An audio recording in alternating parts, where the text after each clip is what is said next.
comfortable. So. Oh, darn it. Of course I don't have that open. Then when I'm out of coffee, oh yes, the good stuff there.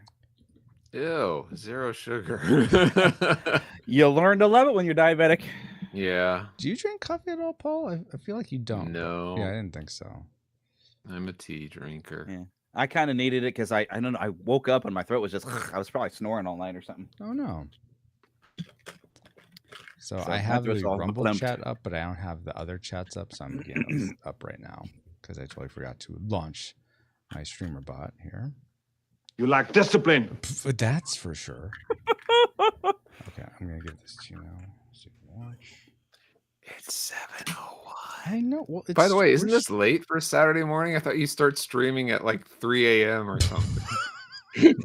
Yes, when we're doing a Geek Devotions 48-hour stream, yes, that's exactly when I'm doing this. I should probably looking at the Juggernaut screen. It's usually 7 now. It's been 7 for a minute, several months at least. Yeah, shows what I know. That's have you gotten to go? If you found 6, just people weren't. Sorry, go ahead. It's okay. I was about to ask you, how did hanging out with Susanna go? It was good. It was good to see her and Tim. Yeah. And were there? And Susanna didn't cry for you. She actually did. Oh. It's an old college friend of me and Paul's. Oh, that's nice. So, hey, good morning, Paladin. How are you doing? So I'm waiting on you guys to hit ready in the game, so you can do that whenever you can. Would be fantastic. I don't have a ready. It just says leave. Me neither. Yeah. Maybe try refreshing. Oh, that did it. Okay. That about does it. Yeah. Rim shot. Rim shot for what, Paladin? Well, the layout looks good on Twitch. Oh, Twitch? Okay, good. Yeah, I had to duplicate the windows and crop each one and then align them. So I'm glad it's working out okay so far. Oh! I thought for a second I knocked over my drink. Is there a link I can share on Twitch real quick or on Facebook? Yeah, I'll put all the stuff in the Facebook for you. Just give me 1 second. I guess I got to open up Facebook again. Would you prefer to share mouse? Where did you go? Would you prefer to share Twitch or YouTube, Jeremy? Heck, I'll share both. Okay. Yeah, I usually do more stuff on YouTube than I do on Twitch, though, I suppose. So, yeah. Then, well, here it in the messenger. Come on. Go.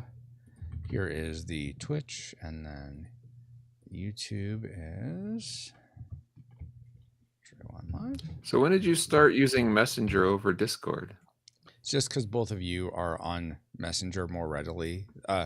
It depends on who I'm messaging. If people are generally, I'm contacting them on Discord, I'll do a Discord group message. If I'm generally contacting them on Facebook, I'll do a Facebook group message. Yeah, I don't need my personal thing. You asked. I guess not in so many ways, but so there are the things. Yes. Oh, the OC. I just thought we were both on Discord. That's why I asked. But if that makes sense, then cool. Jeremy, are you on Discord? I guess you are. Yeah, because you. Yeah, I've joined your thing. I don't use it a lot. I need to probably do more with it. But yeah. Okay. So let me do this real quick. I am purple. So when the game loaded in for you, what sort of character was in front of you in your player area? I'm looking at it from the left, like Headstone is in front of me. Depending on who you're asking. So sure, Paul. So does it look like Malcolm? If you press 1, is Malcolm the main character you see in your? If I press 1, hold on. 1. Malcolm, the green guy. Okay, perfect. I change you to green hand, and then Jeremy, are you? If you press 1, is the blue card or the red card mainly in front of you? Well, I'm hearing a swoosh. Oh, okay. I have to apply to allow video chat, I guess. Oh no. Okay, that's the thing. No, Cancel. you don't have to do that. There we go. Let me hit cancel. It's taking me through tutorial stuff. And it's probably not letting me yeah. hit the right. run button. Yes. Let me clear this out. You can enjoy full screen mode here. When I hit interact with any object, table mouse with a question. If I don't know what I'm doing, I'm going to ask. Yeah, that's Right. totally fine. Next. This is your hand. Hi, little mister. Or Womp King. Oh. I'm going to hit the full screen button. Do it. Woo! Okay. So it looks like I'm Riviera. Okay. I'm hitting the one key and nothing's happening. Well, if you move to move the camera, left click on somewhere like on the ground of the table or whatever, and then move your mouse. Left click and hold, and you can pan the camera around. If you right click and hold, that will tilt the camera around. Right, or rotate around the spot. Yeah, I've been playing with that. Okay. But if you want to go back to your sort of home board section, just press 1. Or if you want to, if you want to look at the game map board, sort of straight on, press 0. Oh, nice. And that's a lot easier now. Hello to Retro Rewind Pod. Welcome, by the way, rewinders and board game lovers. If you are a fan of board games that haven't been released yet, you're someone who enjoys movies from the 80s and 90s, or just someone who's looking to make friends in an online community or forge deeper friendships with the friends you already have there, then this is the stream for you. My name is Francisco. This morning we're going to be playtesting Junkyard Juggernauts. I feel like it's getting in a better and better place, and I have with me Paul, the PaulJPowers.com, Master Interrupter, imitator of none, never duplicated. Yeah. .com. Often imitated. And we also have Jeremy Shields, who was on the latest podcast with me and Paul. I asked Daryl if he could join. He is in a wedding, so he wasn't able to join. But because I thought that is would be today. It is Jacob's also wedding too? Jacob Heron's wedding. Yes, Oh, all the wow. weddings happening today. But Jeremy Shields is here with us, who is on our Iron Man episode. Little Mister or Womp King, I always forget. It says hi, Paul.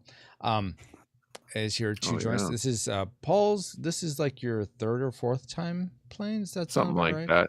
But it's changed since. Yeah, it's changed since. And Jeremy, this is his first time playing. So thank you both. Oh, so I'm sorry. I'm a rookie. Welcome, Jeremy. Time to collect that rookie card of me because it's going to be valuable by tomorrow. Yeah, exactly. Because I might be that traitor one that's going to go through, and I won't even have to be the warlord. I'll be like, no, I am currently not heir to the throne as Riviera, so I got to take out that older sibling. Let's see, the older sibling's let's see if I can find him on the board. I might be coming for you. Hobart would be the oldest sibling. Yeah, Hobart. Where is he? Oh, Wow. he's not here. This is your first time, and you know more about this than I do. I was reading the rule thing here as I was eating my breakfast. So I'm gonna move this. Hobart's the actual heir to the throne. So if I Yes. tackle out the oldest, and hey, Wow, it's not You gonna might work win. that way. I'm totally kidding, but you could. I guess. Everyone will think you're the warlord when you take out one of the other players. So here's the thing, though, guys. And Jeremy, if you feel comfortable learning everything and possibly being the warlord and not being prepared to be the warlord, then we can all just play. We can play the 3-player game where one of us is the warlord. Alternatively, we can play that it's us three versus the warlord. It will probably, when we get to the warlord, it'd probably be very easy, given that. But if you guys feel just better about playing that way, we could do it that way. So it's mainly up to your comfort levels, what you would prefer, or maybe you don't have a preference, which is fine too. Yeah, I'm flexible. I mean, I'm just here to learn and play and. Yeah, I don't have a preference. So Okay. whatever you want to do, Francisco. is Then fine. let's just throw the kitchen sink at you guys. That should be fun. Awesome. What's that Okay. supposed to Sink or swim. Yes, exactly. Okay, so let me put these into here. Nope. Okay. Dang it. Hold on, guys. I totally messed up. Wait for it. Yeah, wait for it is right. Okay. 1, 2, 3, 4. Take it back. I wish I could. but I can't, unfortunately. Stop whining. I'm not whining. Stop it. Well, you want me to stop? Lack discipline. Now we're maybe having you lack fun. discipline, Paul. Oh, you got a No, that's button for not true. everything.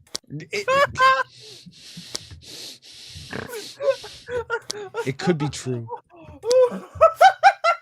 Quiet. Fine, I'll be quiet. You be quiet too. Oh my gosh. No. Oh, I'm going my to word. talk to you about something very important. And what would that be? Quiet.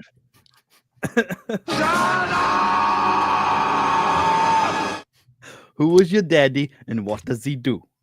Yeah. Oh my word. I guess this is what I guess this is what I've signed up for, though. Oh. I totally forgot. A big part of this is me actually recording on Libretto, so let me do that. Record. What's Libretto? The app we're using to see each other. So It's recording the audio. You're trying to see if it does a good job. exactly. Though I'm Maybe we should talk over each other and see who records better. trying to hit record. I'm trying to figure it out too. It's not actually recording. Oh, darn it. I'm gonna see if I can shrink. Oh golly, I try to shrink us down, and there we go. Now I can see all three of us. Now y'all in the corner of the screen. Okay, let So me I can see if still I see the just game board. record video. What happens? Record. Nothing. Hello. I wonder if it's a. Let's see. My shields are down. I wonder if it's a brave thing. Maybe it's just not. Shields down, Captain. Okay, I'm gonna stop sharing real quick, guys. I think. Hold on. Uh-oh. Sorry, everyone. No, I'd say I can hit a button to help record audio if you need the backup. No. I mean, I'm going to try login in Chrome and see if that makes a difference real quick. So You mean you weren't Hold using on. Chrome? Oh. no, I like to use Brave generally. I don't know that browser. It's I'm sorry. Pff, oh my gosh. Liber. Now you're blurry. Did you do that on purpose? I'm blurry.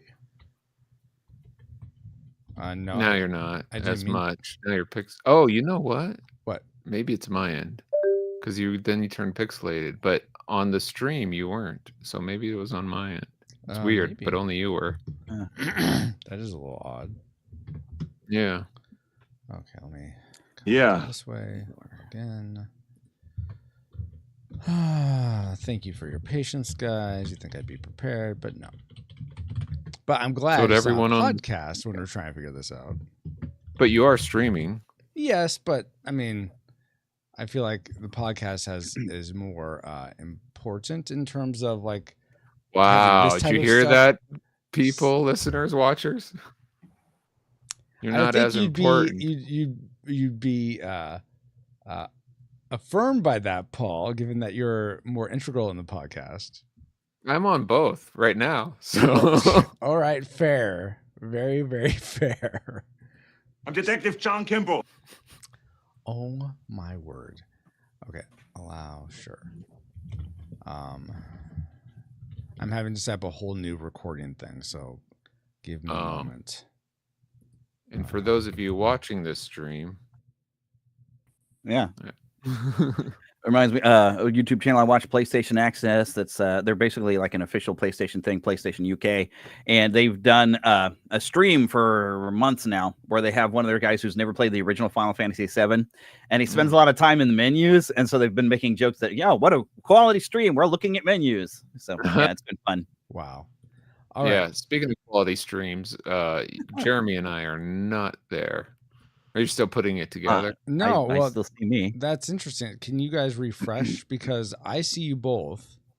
Well, no, in at least in Twitch. Our screens are gone. Thank you. Hey, Brian. By the way, Oh, yes. okay. Let me fix that. I can totally fix that. Yes. Sorry. Yeah, I'm still in Liberace, so Liberace.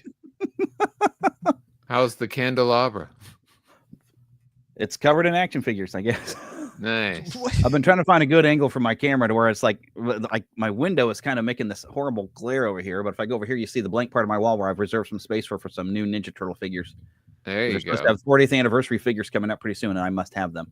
And I've made a space. Been rearranging my entire thing. Got the new April from NECA, so yeah, I don't have any April figures. I need to probably rectify that, but I don't know where I'd put her. Of course, I'm starting to fill up. I've got the Muppet Christmas Carol Funko Pops that they released this year. I'm nice. still missing the Marley and Marley, but I'm starting to cover that up. I found an X-Men 97 Jean Grey at where I usually shop. And a Jean Grey figure like this was so hard to find. Like back in the 90s, I was like, okay, I have to get this. But now I need a Cyclops to go with her, because I will always be a Cyclops and Jean Grey person, and Wolverine is a jerk and should not be interfering in their relationship. Yes, agreed. There, I said it. I still love Wolverine, but he's a jerk. Come on. Yeah. But he can afford to be a jerk because that's his character. He's supposed to be. So if anyone's offended by that, they need to rethink their Wolverine. Good heart, and he's going to do the right thing, but he's still a jerk. Indeed. All right, guys. So we are recording now in Libretto. We got that going, as you guys can. We're recording on Liberace. Okay. Yes, all that right. too. Brand says Francisco is the warlord. It is less important. I'm less important. It's because I said you were the warlord. Was it that and cheese? Uh-oh. No, the mac and cheese has been great, by the way. My friend has been really getting into collecting Marvel Legends figures. Why? I don't know. Because they like it. What's great? I haven't heard. They're nice figures. Are they? Yeah, I've got a few of them. I got one. The guy actually that he co-hosts usually with me here lately. We watched Batman last night and recorded a commentary on it.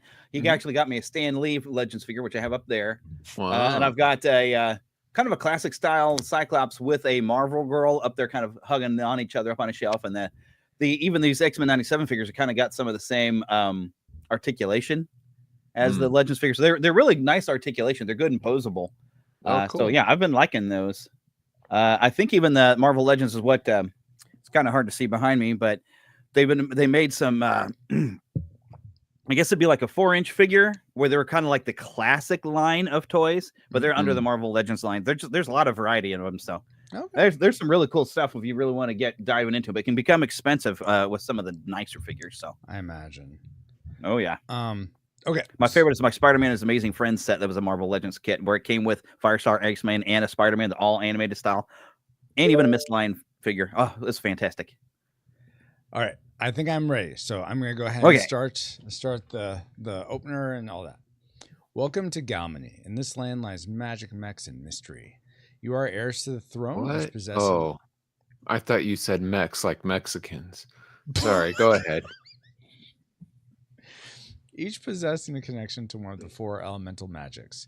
Because of this, your parents have assigned grizzled old Dobrin to be your tutor in the antiquated craft of mageneering. The merging. I think I saw him on Harry Potter, right? Yeah, that's Dobby. Yes, except that was that's Dobby, not Dobber. Dobby, yes. Oh yeah.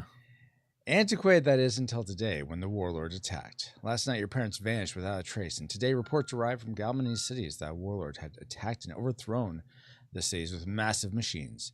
Fires are now erupting in the capital Seneschal, your home, so Dobrin decides to lead you to the only place where he believes you have any hope, the junkyard. There you will salvage parts. Good job, Dobby. Take us to the junkyard. To gain arms and legs and construct your own juggernaut, hopefully strong enough to defeat the warlord's menacing machines. All right, so we're playing the more advanced style, guys.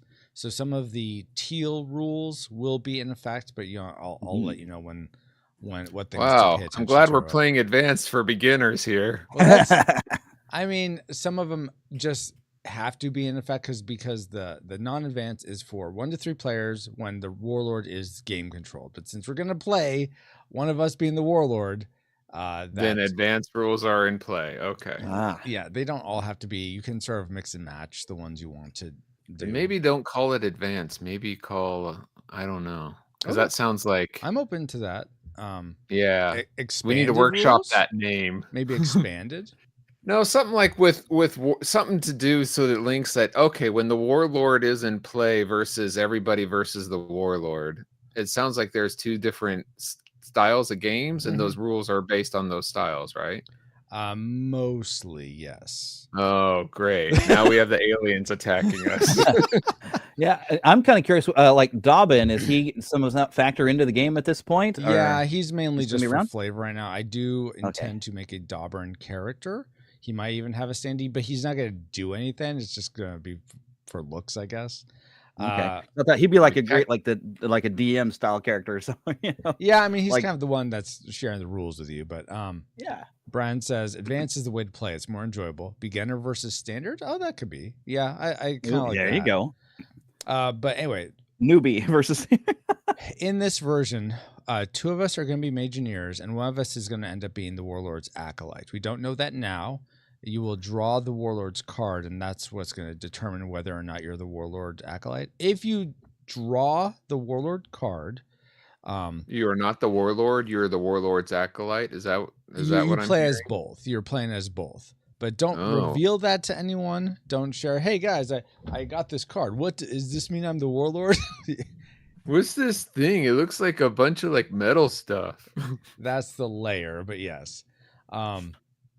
So if you're a Mageneer, then you are going to be trying to defeat the Warlord and bring them their Juggernaut or their War Machine down to 0 HP. If you end up being the Warlord, you win by getting all the Mageneers down to 0 HP. All right. So to start, what we're going to do is Paul's going to move dice around apparently and roll them, but so we're all essentially down in this lower left-hand corner of the map where all this pile of cards are. And so it's a just pile of arms, legs, torsos from the old wars of Galmany. So we're going to try to find the best ones to make our Juggernaut. So how we do this is we start with the salvage phase. And how we start the salvage phase is it's usually whoever fixed something last goes first. We have to use our salvage authority. Oh my gosh. Just trying to clarify. Wow. Yes, use your salvage authority, Paul. Exactly right. So I'm going to actually have Jeremy go first, though, that because play passes to the left. That way, Jeremy goes, then Paul will go, then I will go. So I just pick out one of these cards here. I'm going to explain. So for the salvage, and you may have seen this in the rules, but for the salvage action, you're going to take either 2 face down cards or 1 face up card. 2 faces in this game? Yes, 2 faces in this game, except he's not at all. You said take 2 face down cards. Oh my gosh. 2 maybe we need to throw acid at Paul. Face down cards or 1 face up card. So basically, if somebody rejects something, it'll become a face up, and then you can say, "Oh, actually, I want that one." Exactly. So I didn't get that far into the rules. I was just reading about the characters as far as I got. No, yeah. So that's exactly what you're gonna do. But that's what it sounds like. What you're going for. It's like, oh, so right now everything's face down, so I would grab 2 face downs. It's like you're going up to this big pile of junk, and you're not sure quite. Everything's covered in dust and dirt, so you go up and you wipe some off, and you look at 2 pieces there at the pile, and it's like, okay, I think this one will work well. So I'm going to take that back to my sort of build section. So you keep that in your hand. The other one you put back face up because you dusted it off still. So someone else might still see it and be like, oh, that's great. I can take that right away without having to clean stuff off. So there's advantage to both choices because either one you get a choice of 2, or you can be like, nope, I see that one out there and I want it. Exactly. That's nice. I like it. Thank you. I like it a lot. Welcome, Bobo. Good morning. I'm glad Bobo. you're here now. On YouTube. Well, I'm going to grab one off Twitch. the bottom and grab this one over here. Yeah. And the 4 below are the torso cards, but they act just as the rest of the junk cards. So you can take 2, keep 1, or take one of them with a number card, etc. And I should have probably looked at one of those first. Okay, so these I need to. Oh, so to take them into your hand, you hover over a card and press T to take it into your hand. And now I choose which one I want to keep. And then you click and drag it out back onto the junk pile for the one you don't want to have. Is there an advantage of picking a body or a torso based on my character card? No, it's the torsos are more playstyle-esque, but I'm about to explain elements of these cards. So Jeremy just put back this 3, and I'm going to go over now the different elements of each of these cards. So if you ever want to see a card close up, you have a couple options. You can either sort of put your mouse over any part of the board, really, and press Z to zoom in. But for a card or a token or anything, you can hover over a card and press space bar, and that'll bring it up real big for you. So and good morning, Geek Devotions. Yes, good morning. That's okay. What and me being that had the not today thing, but I'm sure there's other cards with a not today. I thought that was kind of a fun thing. Yes. But let me. Should I probably consider, though, with me being I'm the water mage. Mm-hmm. So when I team up better, I think, with like wind and earth. So should I keep that in mind with what I put onto the mech? Not quite. There are things that will matter in that regard. So let me first explain what this card is and the elements of each of these power cards. These are the power cards. So if you hover over that 3 that's in the middle of the map and press spacebar so you have it up real big, and that way I'm going to talk through all the elements of it. So at the top, you have the leg portion. This one has a power level of 3. All these power cards are from 2 to 10 in power level. At the bottom is the arms, which I'm going to turn. Grade. I'm going to turn Paul off real quick so people on stream can see it. Wow. The 3 is the arms at the bottom. And you can use these cards as arms or legs. It's just depending on how you want to use it. It doesn't. They can act as either of them. Keep in mind, though, that when you are building you'll essentially have 6 power cards to choose from to build your Juggernaut, and you're going to construct it with the arms added up together has to be less than the legs added up together. Like, you can't ignore leg day. So keep in mind that the cards you collect, you're going to have to add up 2 of them for legs, and that number is going to have to be stronger than the arms added together. Okay, so those are the arms, or the legs and the arms. The other elements of these cards are the potions, which some people have said that look like a doorknob. They're on the right-hand side in the middle of the strip. But if you turn them so that you're actually they're right side up, they look more like potions. And then on the other side of that is the amplify effect. So each number is going to have the same amplify effect. So all 3s are not today's. All 4s are fairy aids. So you're right that there are other not today's. So all the 3s share that amplify effect. Amplifies come into play during combat. They essentially allow you play it before you take an action to enhance the action you're going to take, or to help you with a reaction that you're going to take. The reactions are defensive, actions are offensive. All right, let me turn Paul back on now. Ooh. Okay, so those are the elements of the cards. Now, you had the right idea that if you want to ideally get water cards, because I turned Paul off again accidentally. There we go. You want to get water cards because that's going to give you a bonus to your points. You're essentially going to add up your arms. That's your attack strength. You're going to add up your legs. That's your speed. All 4 add together is your HP. The more water limbs you have, Jeremy, as the water mage in here, the more extra points you'll get to have on top of that. Nice. But in addition to advanced, playing advanced, so I'm going to hover over your Riviera card and press spacebar to bring it up real big. And if you could do that too, so we can talk through these. And Paul, this is something different for you as well. Right. The layout's all different since I last played. Yeah. So you can either look at Rivieras like I am. So we're all looking at Malcolm. You're okay. That's fine. That should work just as fine. So I'll just go through these character cards real quick. Your actions are on the left. Those are the things you do to offensively. And then the reactions are the things you do defensively.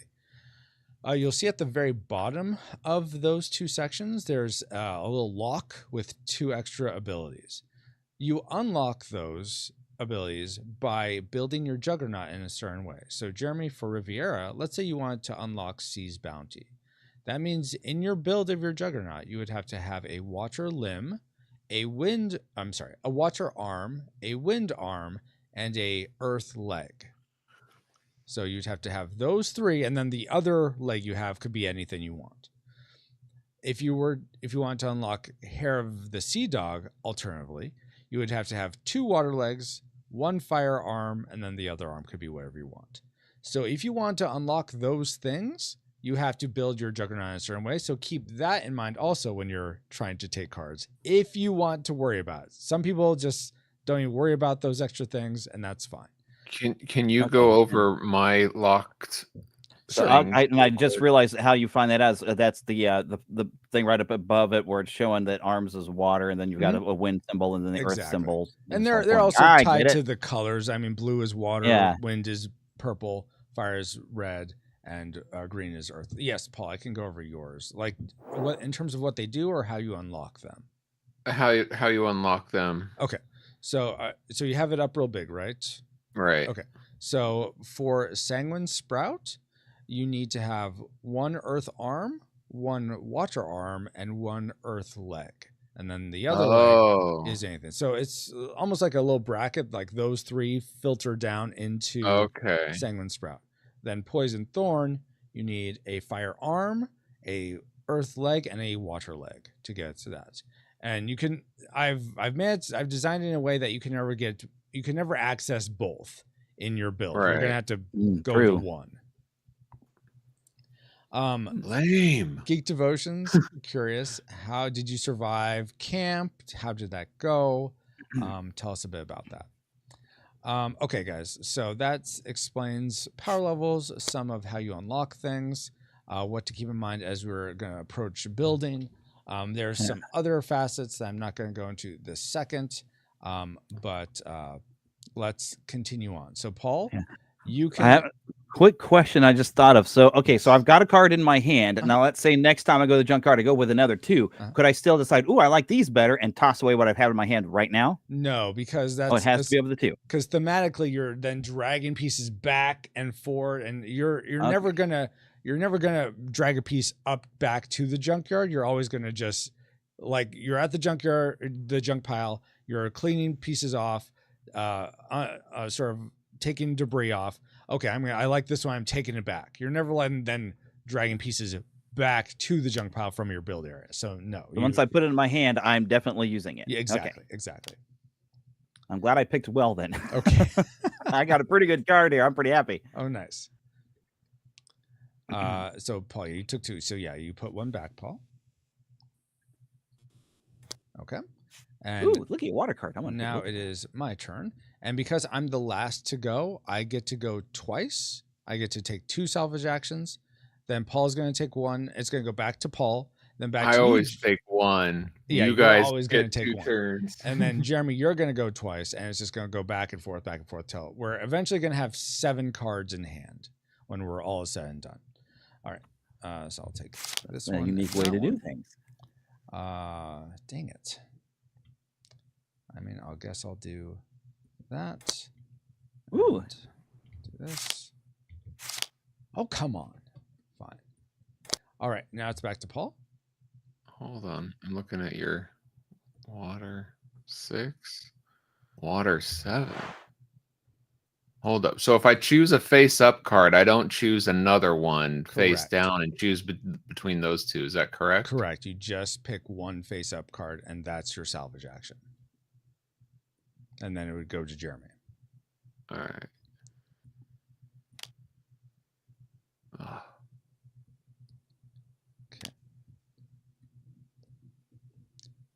Did you take 2, Paul, and you're picking? Yeah. Okay. Yeah. Which I appreciate because I know what I want. It won't move. Yeah, that's fine. There we go. All right. Go ahead, Jeremy. So I'm going to take this, and then I put it in my hand with hovering and hitting H. Whoops. My hand. T to take. Okay. Oh. Okay, there we go. T to take. Yeah. And so I might as well just T to take that one, too. Exactly. There we go. All right. Now it's back. Yeehaw! Water power. Yeah. Oh, my word. I better choose a body at some point, though. Probably would be helpful, yes. Mm-hmm.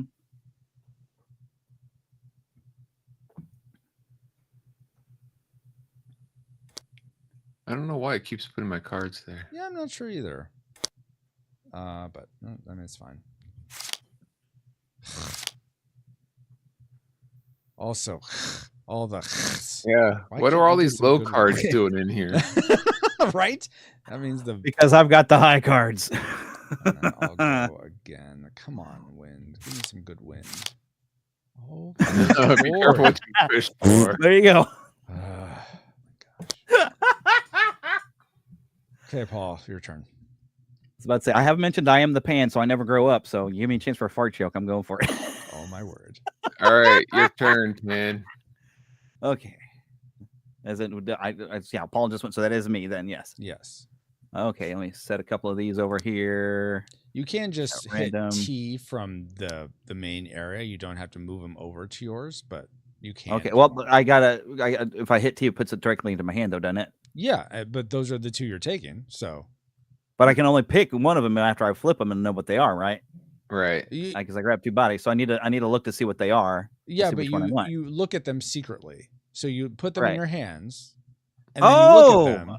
and then you put one back. Okay. Yeah. Yeah. Otherwise, if you like Mhm. display them for everyone, if you pick the Warlord card, everyone will know you got the Warlord because you can't put that back. You're stuck with it. Oh, you can't? No, you can't, Paul. Oh. So how do I know I'm picking the Acolyte and not the Warlord, or vice versa? So your So then Mageneer becomes the Acolyte if you pick the Warlord card. Oh, I see. Yeah. So I need to pick another card, or I need to do another Yes, turn. you go I've one picked more my time. body. Uh-huh. So Yeah, you can't take another body. right. Let's take a look at these.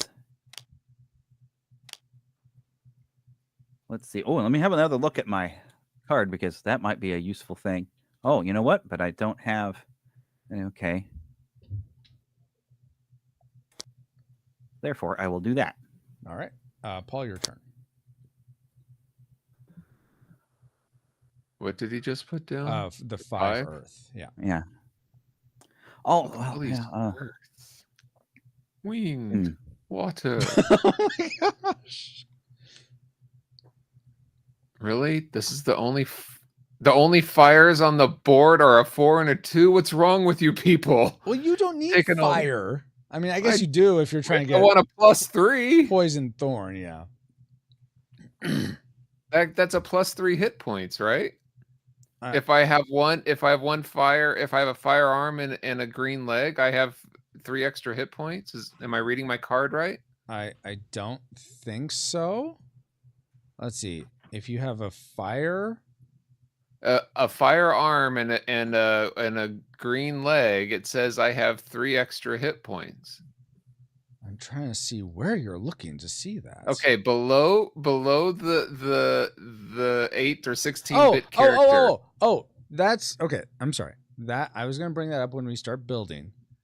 You're talking about in those the green sort of tabs above the zeros, right? Yeah, there's 3 tabs, right? So those are your base stats that are your Malcolm. Like if Malcolm was an actual character in this game, he would have 1 attack strength, 3 HP, and 1 speed. You're going to add those into your stats. You don't have to do anything to get those. They have nothing to do with the symbols that they're boxes inside of? No, that has to do with your Mageneer because that's the part he's touching of those boxes. That's a way to mentally remember. Okay, so this has to do with this character. I think the design is a little, could be used updating then, because it looks like on the left, if I have a green arm and a blue arm, then my attack strength is add 1 + 1 to my attack strength. Well, this would be where reading the rules is helpful, though, Paul. That's where you would need to. I'm just talking about someone new coming in, Sure. like, oh. That totally says that. I don't care what the rule book says. Look at this card. It says I have it. But that'd be almost like saying, for instance, okay, you need a earth arm to have attack strength, and then you get, if you have also a water arm, you have +1 to that attack strength. So if you don't have a green arm, you don't get attack strength. No, you don't get +1 to your attack. After all that's said and done, you don't get a +1 to it. I mean, I'll think about that, but that's not how I was intending it. I guess Yeah. because you see how there's a little guy next to those ones. That's supposed to indicate that it's part of that is linked to the character. If you really zoom in, there's a little guy right next to those numbers. I don't see anyway. Okay. All right. So here I am trying to get a fire. And regardless, and you a have firearm and a green leg to get +3 to my hit points, and that's not going to do me any good. No, you already have +3 to your hit points. Dang it! Yeah, that's your base. Which I guess adding things on, you're going to boost your hit points and your attack points. Exactly. So I should have been looking at these other things at the bottom. These unlocked. Yes, exactly. Yep, that's what I've been looking at. Oh my god! I saw those and I was like, well, that's fine, but I'd rather have the +3. So I've been focusing on that. Gotcha. I'm so sorry, Paul. That that's fine. I see what you're saying, but yeah, that never occurred to me. I mean, this is me being too inside of it, and yeah, I haven't heard that from anyone else. So I will certainly take that down as a note. I'm not so sure that will change, but that's totally fair. You should put a poll out in the newsletter thing. Okay. What do you think this means? That's fair. All right. Anyway, that's fair. All right. So I have to take essentially. I have 4 cards. Yeah. And I'm gonna wind up with 7. You said 7 at the end of all this. Yes. All right. So I need to take 3 more. All right. But, sorry. I mean, now I'm back in the now. You're only. I did. No. I'm just saying, don't take 3 now. Take your. No. Yeah. All right. I'll take the chunk. That's the chunk one, right? No, that's gem. That's the gem. That's gem. Oh, it's gem. Okay. It looked bulky. Gem is excitement. Ooh, gem. They're all kind of bulky. Glamour and glitter, fashion and fame. It's truly outrageous. Truly. Exactly.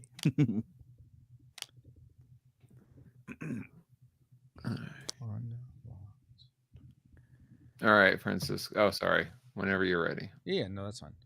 I just want to write down your note. Unlocked by build. Okay.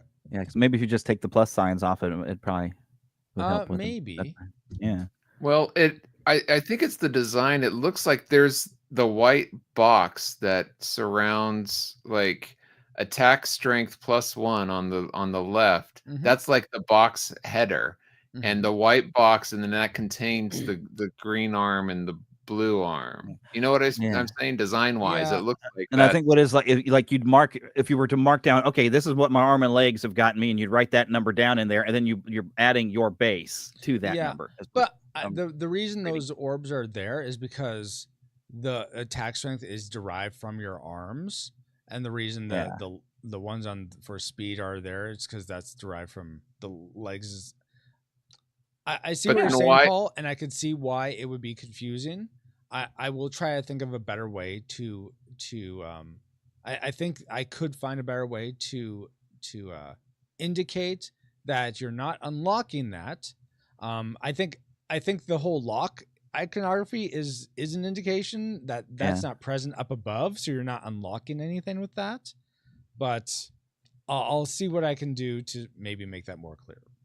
All right, but let's move on. I think we're all on. No, we're done. Game over. Okay. I'm actually kind of getting excited because I'm like, ooh, I'm just gonna build this thing. This would be cool. Okay, awesome. Okay, I guess I will go ahead and take that. Okay, well that'll definitely determine what I grab next. Now I will take. I guess I'll take this one. All right, now it's back to Paul.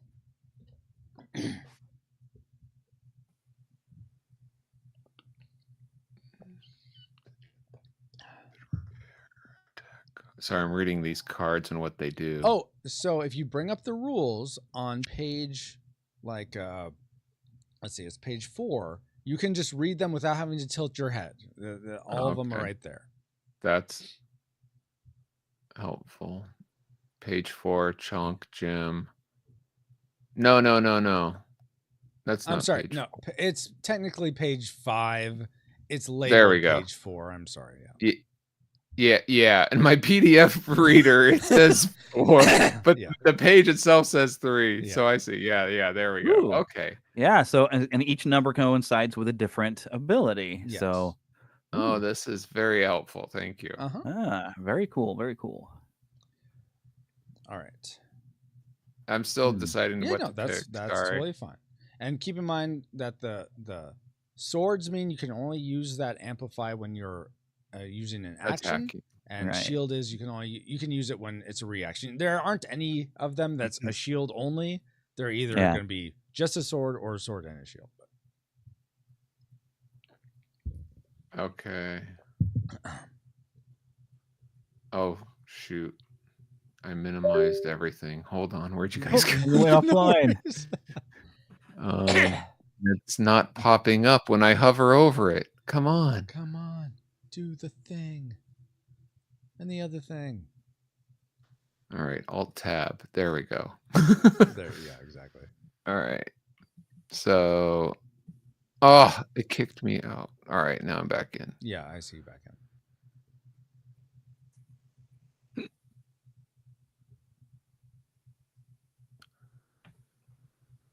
All right. I'm taking the 3. Okay. Jeremy, your turn. And I'm going to take this here 4 of that. And I'll take, well, you know what? I'll just take both of those 4s. Okay. Dang it. I was thinking about the earth one, but I didn't get that wind one. So there's no point in it because I can't get enough. If I can't get a wind, I can't do my other unlock. So Earth, wind, and fire. yeah. So I can unlock the other though. Bwahahaha. Oh yes. I am prepared. Back to you, Paul. I should have been thinking ahead about the grabbing the wind or the earth though, I guess, huh? So what, Paul? Rapid repair or battle range. Let's go with Both are good options, I gotta say. Yeah. Nobody wants twig. Well, I already took mine. I think you're stuck with twig. Yeah. Who? No, he already grabbed. I already grabbed my body. Did you? Okay. Yeah. I grabbed the body. He too, grabbed so I his guess. body.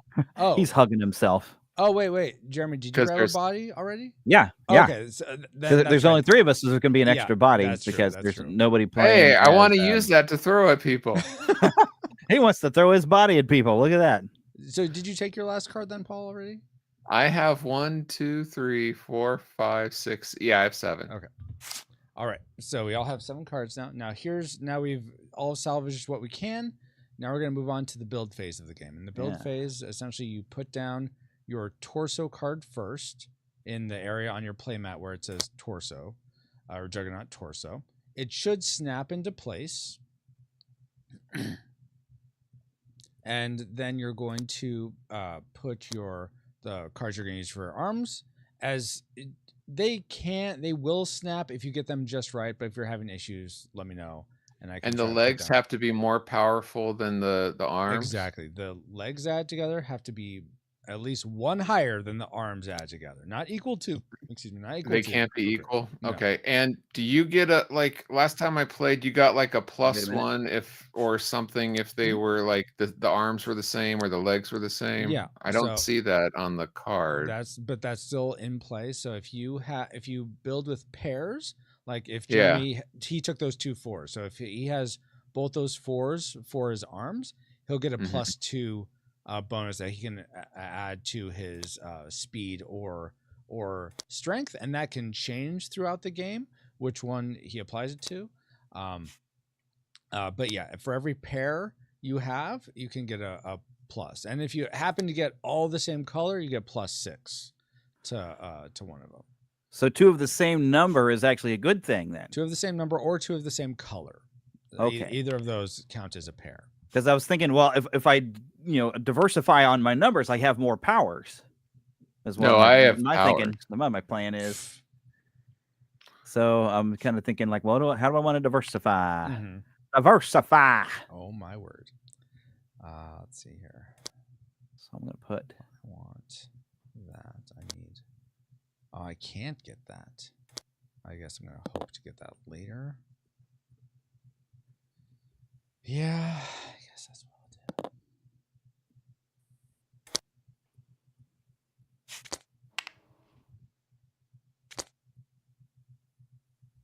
look, there's our little game pieces.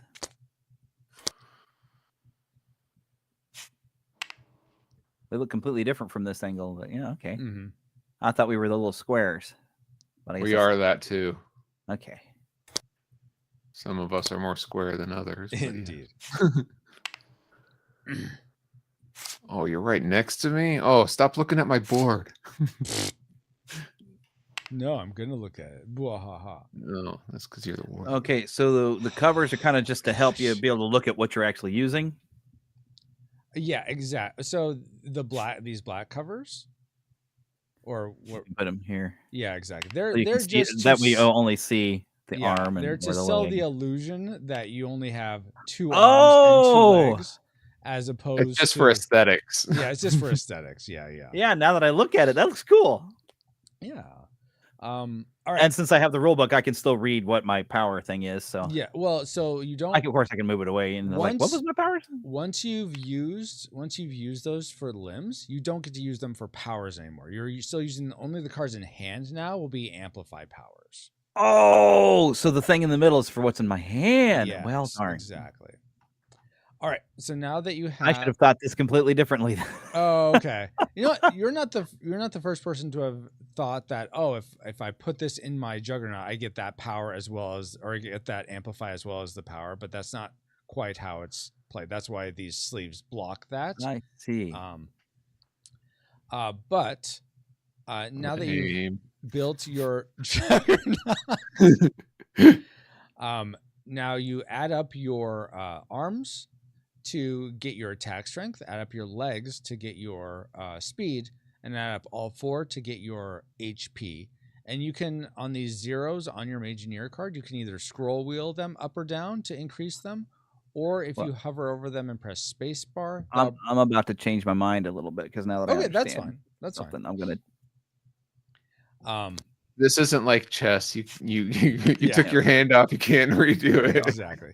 Why are you womping me, little mister, or Womp King, Paul? Hello, Queen Womp. Oh, Good hello, Queen morning. Womp.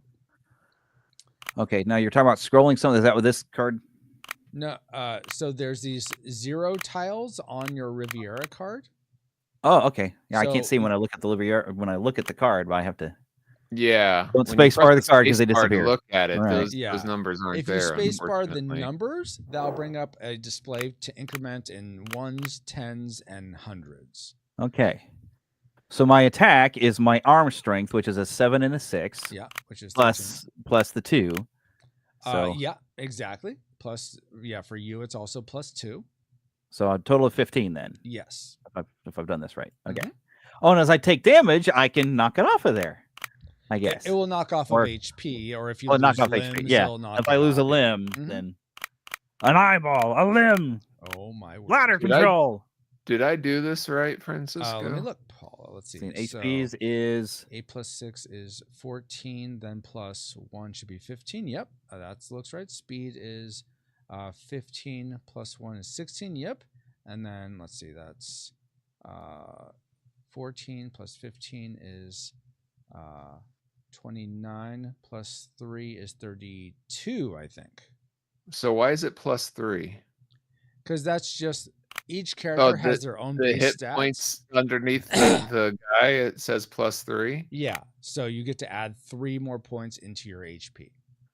And you add So why is my attack strength here +1, but don't I get it another +1 since the colors are the same? yeah, So wouldn't that be +2 on the attack strength? hold on. Yes, you actually get, because you have 2 pairs of colors, you get a +4. Whoops, not that one. You can now put this next to your attack strength or next to your speed, but don't actually add it into your numbers, because this, you can move this whenever you rest. You can say, I'm going to reconfigure my Juggernaut to be faster. Okay, next time I rest, I'm going to reconfigure it to be stronger. So that's why you Okay. don't put into the numbers. You just move the chit to where you want to apply to. It can can't I apply put to it- HP. Oh, so the +1 I got is because I had a matching pair, but Matching numbers, if both on arms would matter, matching numbers on legs would matter. But if it's an arm and a leg with the same number, it doesn't add on. No. So here, hold on. I was helping Paul. Now I can come help you, Jeremy. So you you also get a +2 because both legs have the same color. Okay. Well, the two arms don't have the same color or same number, so you don't get anything for it. Otherwise, that'd be +4. But having a 7 on the arm and a 7 on the leg doesn't matter. That does not matter. Yeah, that does not count as a pair. So you can have this +2 next to your attack strength or next to your speed. It's up to you. Okay. And you can change that whenever you rest during the game. So if I were to take the 7 on my leg and put it on the arm and put that arm 6 down here with then I would get another bonus added on. So that would be smarter. Yes, except you couldn't do that because you would have your arms stronger than your legs at that point. It'd be 15 or 14. Yeah, well, see, the 9 and 6 is 15, 7 and 7 is 14. Are you saying putting the 7 as the arm? Yes, you could do that. Right. Yeah. That's what I'm thinking. But then you still wouldn't get... Oh, no, that would work. That would give you the +4. Yeah. Oh, I guess if I take that off of there, it'll get out of the way. Here we go. Francisco, why are you always Hobart? And why are you always the acolyte to the warlord? Oh, my God. I am Hobart a lot, but I'm not always Hobart. So I need to refigure out my numbers. It's random, Paul. It's just whatever sort of... Well, every time I've played with you, you're always Hobart. That's funny. All right, so now my base... Oops, wrong. So your attack strength should be a 14 +2, so 16. Oh, I'm trying to... I can't seem to pick up my number anymore. Oh, it's underneath. Hold on. I'll grab it. How did I manage that? That's a weird trick. It does. This is a Tabletopia issue. In real life, you would be writing these down with dry erase markers, so this wouldn't be an issue. Yeah. But okay, so my base now is 14. Yeah. But now I get a +2 on either arms or legs. No. Okay. Ignore this for now. Let's get all your base stats in. Base and then plus how many? I forgot my action +1. It's +2. +2. This is your attack strength is going to be 16. Total is 16. Yeah. Okay, so then I go back to the legs, and I've got a 15 plus 1, I think. Yeah. Okay, so I go in here. So 15 plus 1, also 16. Now, look how balanced I am. Now the hit points. Is it a particular armor leg, or can I pick which armor leg I use? No, the hit points are all 4 limbs added together. Oh, okay. So, and I get even +2 to that. So, all right, 14 plus 15 is what? 29? 29. No, yes, plus 29. 2 is plus 31. 2, 31. Awesome. Yeah. So, Francisco, my +4. Can I have a +2 on? Break that up to 2 plus 2s? You can't. It's a +4 to 1 or the other. Yeah. Good question though, but no, you can't. Okay, so now the 2 waters got me a +2. What does the 2 7s on the arms get me? Okay, now you get +4 because you have a pair of 7s and a pair of waters. And I can choose either attack or speed. Yes. Now you can have this, and you don't add it in to the number itself. You just have it sitting there, so you know have it sitting there. It's there. And it could be. Well, I think that's a good place for it in my attack, so I can pulverize the warlord, man. Wow. Wow. Unless you are the warlord, then I pulverize you and take the throne. Fine, I guess that works. So, and yeah, even with this, you have unlocked. It looks like you've unlocked Hair of the Sea Dog with this configuration. Yes, I have. Awesome. I did that very much on purpose so I could get something. Nice. I should have been paying attention which one I unlocked, but I was just trying to unlock something. Gotcha. So for every 6 damage taken, I gain 1 potion, which so the potions are the ability to use these down here in my hand. Potions are essentially a way to mitigate damage or to overpower someone mitigating damage. So we'll get into that when we'll get combat. There. Yeah. Yeah, if I throw it all at you right now, it's just gonna be way too much. Yeah. Okay. I'm still building the mech was enough to kind of figure out, but I think I got a pretty awesome mech down here. Yes, I think you guys. I'm ready to do some damage. Mechs are way. I feel like whenever I play with anyone else, my mechs always are way underwhelming, and everyone else's are so good. I'm like, why didn't I get better cards? Wow. Okay. It's a lucky draw, man. Yeah, very true. And I made sure I got some water power, and I got some of the best water power. Man, I'm very happy with my numbers here. There is one more element. If you guys want to play advanced rules to have some extra points, actually, I'm not going to worry about that unless you both want to. But let's see. Let me figure out my my points now.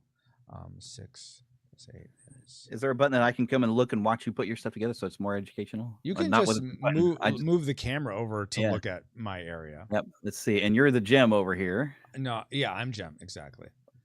You are so excitement. 3 plus Fashion 8 and is fame, 11, glamour and glitz. 14. Wow. 23, 25. All right. All right. So now I've And I can scroll in and kind of look and see what you're doing. Yeah. And I think I did my math right. Because, yes, 17 plus 3 is 20, 23, 25. Yep, that's it. You seem to be a leg short. I seem to be short. A leg is short. You're missing your left leg over here. It's not showing up, at least on my screen. The 8? Oh, maybe it's just the there 2. it is. There you go. Sometimes this is just like why that little tile went below the card. Sometimes stuff like that just happens. Just like that. So on different people. Wait, how is your? Oh, never mind. Okay. All right. Now. So. Oh, go ahead, Paul. Yeah, I have a question. Yeah. Sorry, on yours. Why is your I understand in your arms they are both 3s, so it's a 6 plus 1, that's 7. But your legs is 17, but you have plus 2. Why is it 2 more? Yeah, because my speed is plus 2. My base speed for Hobart is plus 2. So so this plus 2 is because the 3. This Yep. Because of the 3s. Exactly, okay. Yes. Yeah. Ooh. And you've unlocked damage attacker's HP with your speed. So you got a nice speed level there, so you can actually use that to damage. That's cool. I have, yep. Ah, nice. Everyone unlocks things but me. Actually, I didn't do Fan the Flames because I would need this 3 as a leg instead. So I didn't unlock it. I have an arm. Yeah. I have it reversed. I would need this as a 3, but I'm hoping that as we go, I'll be able to get more cards, and you can switch cards out. But this you can replace your damaged limbs and stuff. What's up, buddy? But jeez, wow, what's up, Paul? Buddy. I'm sorry. You said you did not unlock Fan Flames. I did not, because you have an arm fire, which is a 3, a leg fire, which is a 9, and then never mind. Your leg is not a win leg. Exactly. So unless you swap to this 8 leg with that number, but then my numbers would be off. Yeah, I would have wait. But you'd still have stronger legs than arms if you smash that. Yeah, you'd have 12 and 11. Oh, let me do that then. Yeah, dude, do it. Unlock your powers. Dang it. Become more powerful.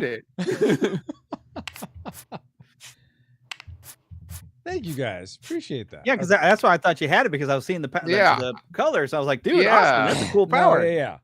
So this is 12 plus 2. So 15, you've just become 14. more powerful than I could possibly imagine.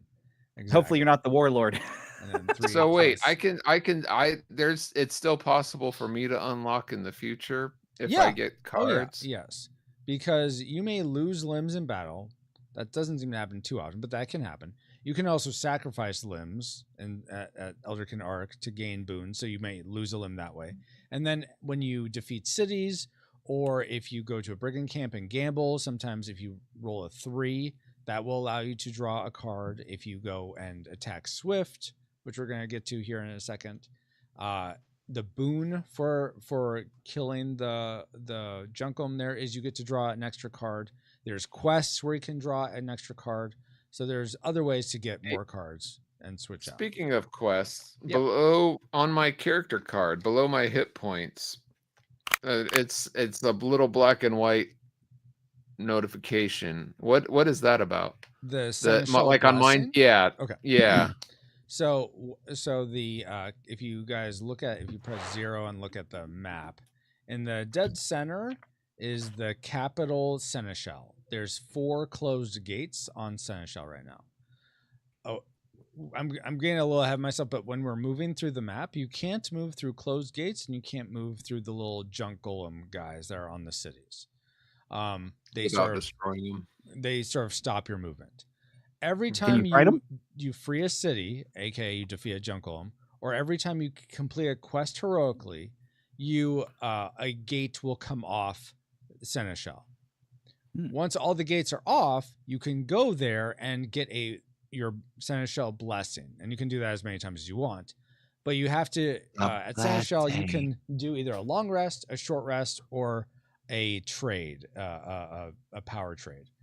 Oh, this is If The you do warlords the power got- trade option of those, your blessing comes into effect, Paul. So essentially, okay. what you would do, let's say you had a 10 in your hand. Let's say you were great. You had a 10 in your hand. You were saving, and you go to Seneschal. You do your blessing.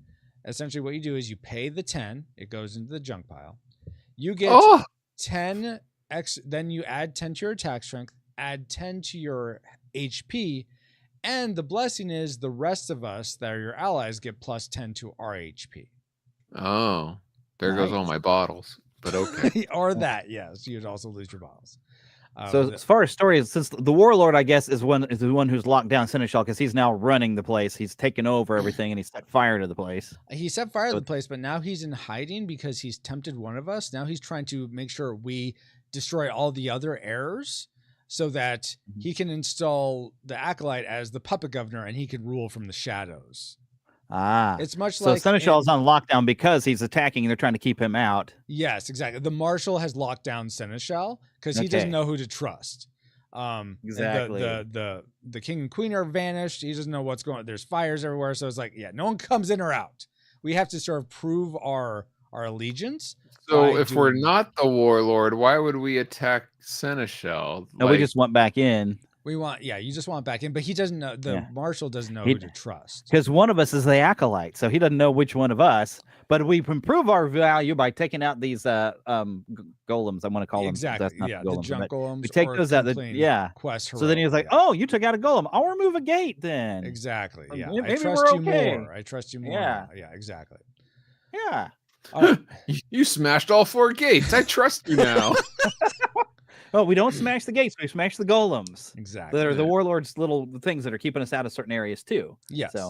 So I think we've all built our juggernauts. I think we're ready to actually start moving. So we're gonna move. We're gonna bring our. Okay, Power Rangers, let's do it. That's right, Paul. All right. So I'm gonna put all. We all start. That's a little after our time, but okay. We all start at the Galmany Junkyard because that's where we built our juggernauts. So here's how movement works in Galmany. We each have, let me take this one off. We each have a different cube on this map movement tracker. Changed this. Okay. Yeah. All it is it goes up and down now instead of left to right, Paul. But otherwise it's the same. Follow the arrows. Yeah. Let's see. I'm just gonna scan real quick. Okay, Paul has a speed of 16. I have a speed of 14, and then Jeremy has a speed of 16. Okay, so let's see. Between 16 and 16, Paul, you having Chonk, you're the captain, so you get to go first. Okay, and I can move 8 spaces. You can move. Let me arrange this first. It's gonna go. So Jeremy, you're gonna go last in movement, so you can see how this works. But yeah, you can move up to 8 spaces. So there's these numbers next to our cubes. That's how many of these. Each of these little circles on the map is a map marker. That's how many map markers you can move. You can move to. So let's say Paul was at 1. The furthest he could move would be this brigand camp or this village, because they're 1 away from where he's starting. But since he's at 8, because we start at 8, you can move to pretty much anywhere that's not anywhere you can. But you can't move through a city. You can't move through Seneschal right now. So you're really limited to 5. What was that, Paul? Can I go to Seneschal? No, because it's locked down. You can't move through it. You can't move to it.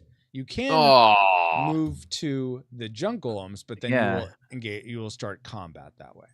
Yeah. All right. Kick a golem's butt. Let's say I decide to move to this quest because I wanted to do a quest. The exclamation points are the quests. Oh, okay. Then I would move my movement tracker down 1, and then I would do wherever the map action is. So for this to be doing a quest. Then the next time it's my turn, I could only move 5 spaces away. Let's say I do that. Oh. My movement tracker goes down again. Now I can only move 3 map markers away.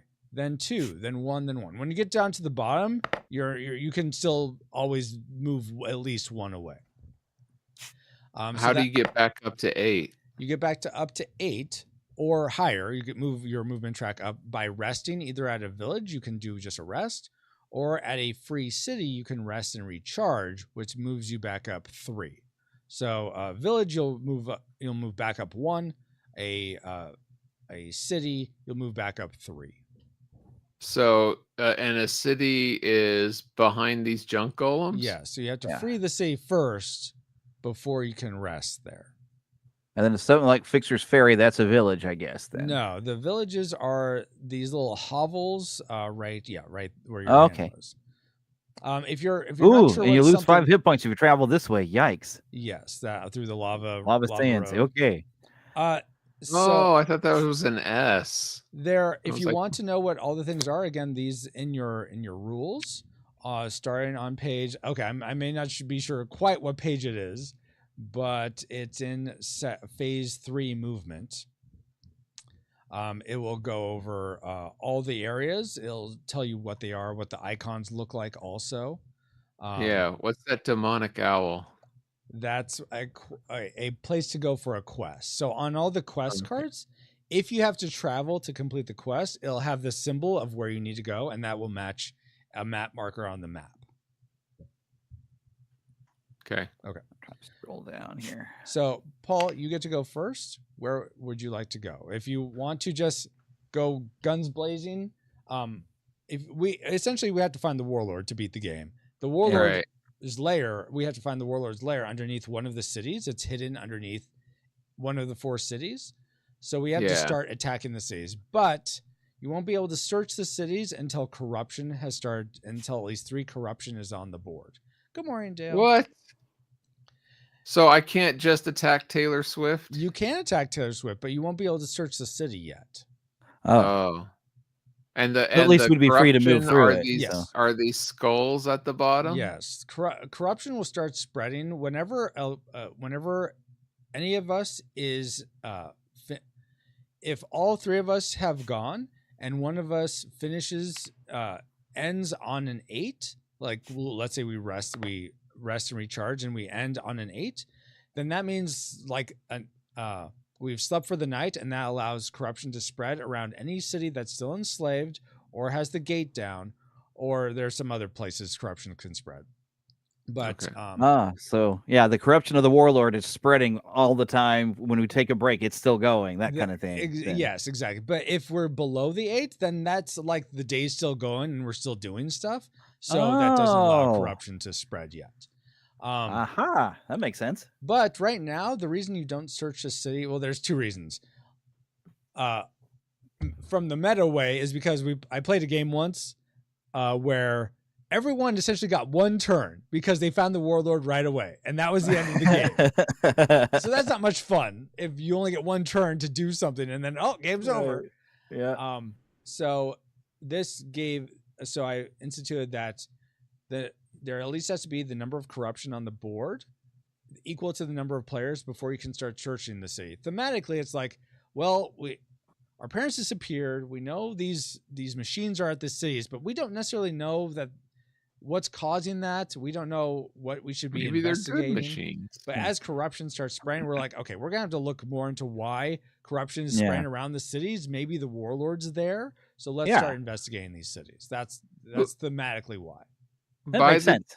By the Taylor Swift city, who is this Starbucks Pokemon in the water? Well, now you're getting into sort of the lore of the game. So if you want me to go into that, I can. But if you want to just play... No, it just is like huge compared to these cities. Yeah, it looks like a big sea monster that you normally see on the old maps. Exactly. Yeah. So there's 4... so there's what would you call it? The religion, or the what would you call the theism?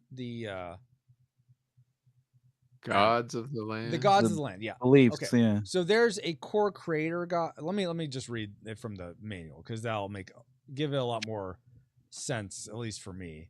So let me go to Eldritch Arc. Okay. So no one knows. So at Eldritch Arc, this has some of the lore to this. No one knows when this shrine was built. Only that legend says that the 4 elemental spirits met here to glorify their creator. So sort of the shortened creation story is there's a creator being, God. He creates 4 chief spirits that then create the land, the seas, all of that. Those spirits have an animal visage. One of them is the sea foxes. That's what the huge monster in the ocean is. The other right next to it is the bolt rams. Then there's the fire owls. That's what that little fire demonic that's owl is. the demonic. Yes. Oh, okay. And then up in the upper left of the map is the earth rays. So like a manta ray, but they're earth and they're. Oh, I thought it was a pterodactyl. I was looking at it upside down. Oh, sure. So those are the 4 spirits of the land of Galmany. All right. So Paul, you're attacking Swift. Yeah. Okay. So here's how combat works. When you go to a enslaved city, we pull off the Junkolum card, and this should now go in the draw pile. And we take the top card off the draw pile, and that becomes the speed of the. Dang! Where was that card when I was looking? Then we take 2 more cards to get the attack strength of the Junkolum. Oh my gosh! Ooh. Okay, so that's a little rough. So the attack strength is just like us, is the arms add together, so it has attack strength of 12. The speed is the legs add together, which right now is 8, but because each of these Junkolums has a different buff for themselves and a debuff for the people attacking. So the buff for Swift is its speed is doubled. So instead of 8, it's going to be 16 speed. And then what is that? A cannot be played. What is that? So that's your amplify card. So when you're the debuff for you is you can't play any of your amplify cards in hand. So not today won't work today. You can't work. You can still use it as a potion if you wanted to. I wouldn't waste a not today personally for a potion, but you could if you wanted to. And then its HP is it doesn't get the bonus for its HP, so it's actually just going to be 20, 10 plus the 10. Yeah. All right, and then it also has. I'm gonna move Paul real quick here. It also has 1 potion that it gets to use to survive or make sure its damage gets through. So we'll get to see how the potions work here. These junk golems are not the same when I first played. Well, and they also scale in power. So right now, each limb is multiplied by 1, so it's just base power. But every golem you destroy, it increases. So the first 2 are times 1, the third one is times 2, and the last one is times 3. So they get more and more powerful. But now, is he just going to keep fighting it for a few turns so we could come and assist him, I guess, in this fight, right? No. So yes and no. So I'll say not quite. Here's how this works. So on your Mageneer card, in the actions column, there's a team up ability. So for Paul, it's Cliffs of Vitality, which means he can team up with water and fire Mageneers. So he can call for help from the water or fire character. So he could call Jeremy. He could say, "Hey, Jeremy, can you come help me?" Excuse me. You can elect to help. Where does it show that again? So if you bring up your card real big, in the actions, Cliffs of Vitality, team up. Teamed up. Water there we go. Yeah. So you could say, Jeremy, will you come help me? If you choose to, you can say yes or no, Jeremy. If you choose to help him, then that will count as your move and your map action. So you will essentially lose your next movement turn. Okay. To go help him. Now when you help him though, you will get to do your team. You can just fight individually, Paul would attack, then Jeremy would attack, then the junk golem would attack.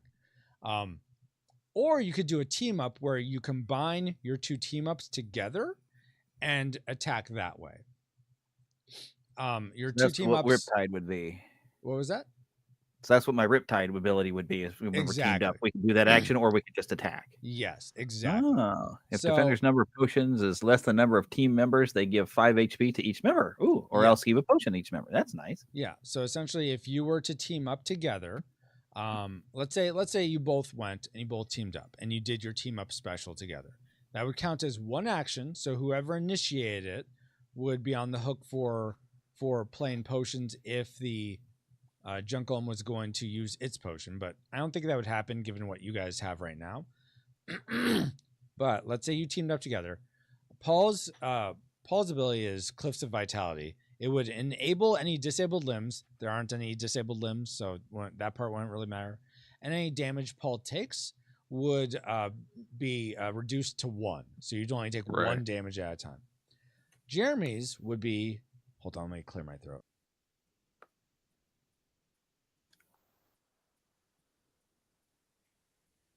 Thank you for muting that.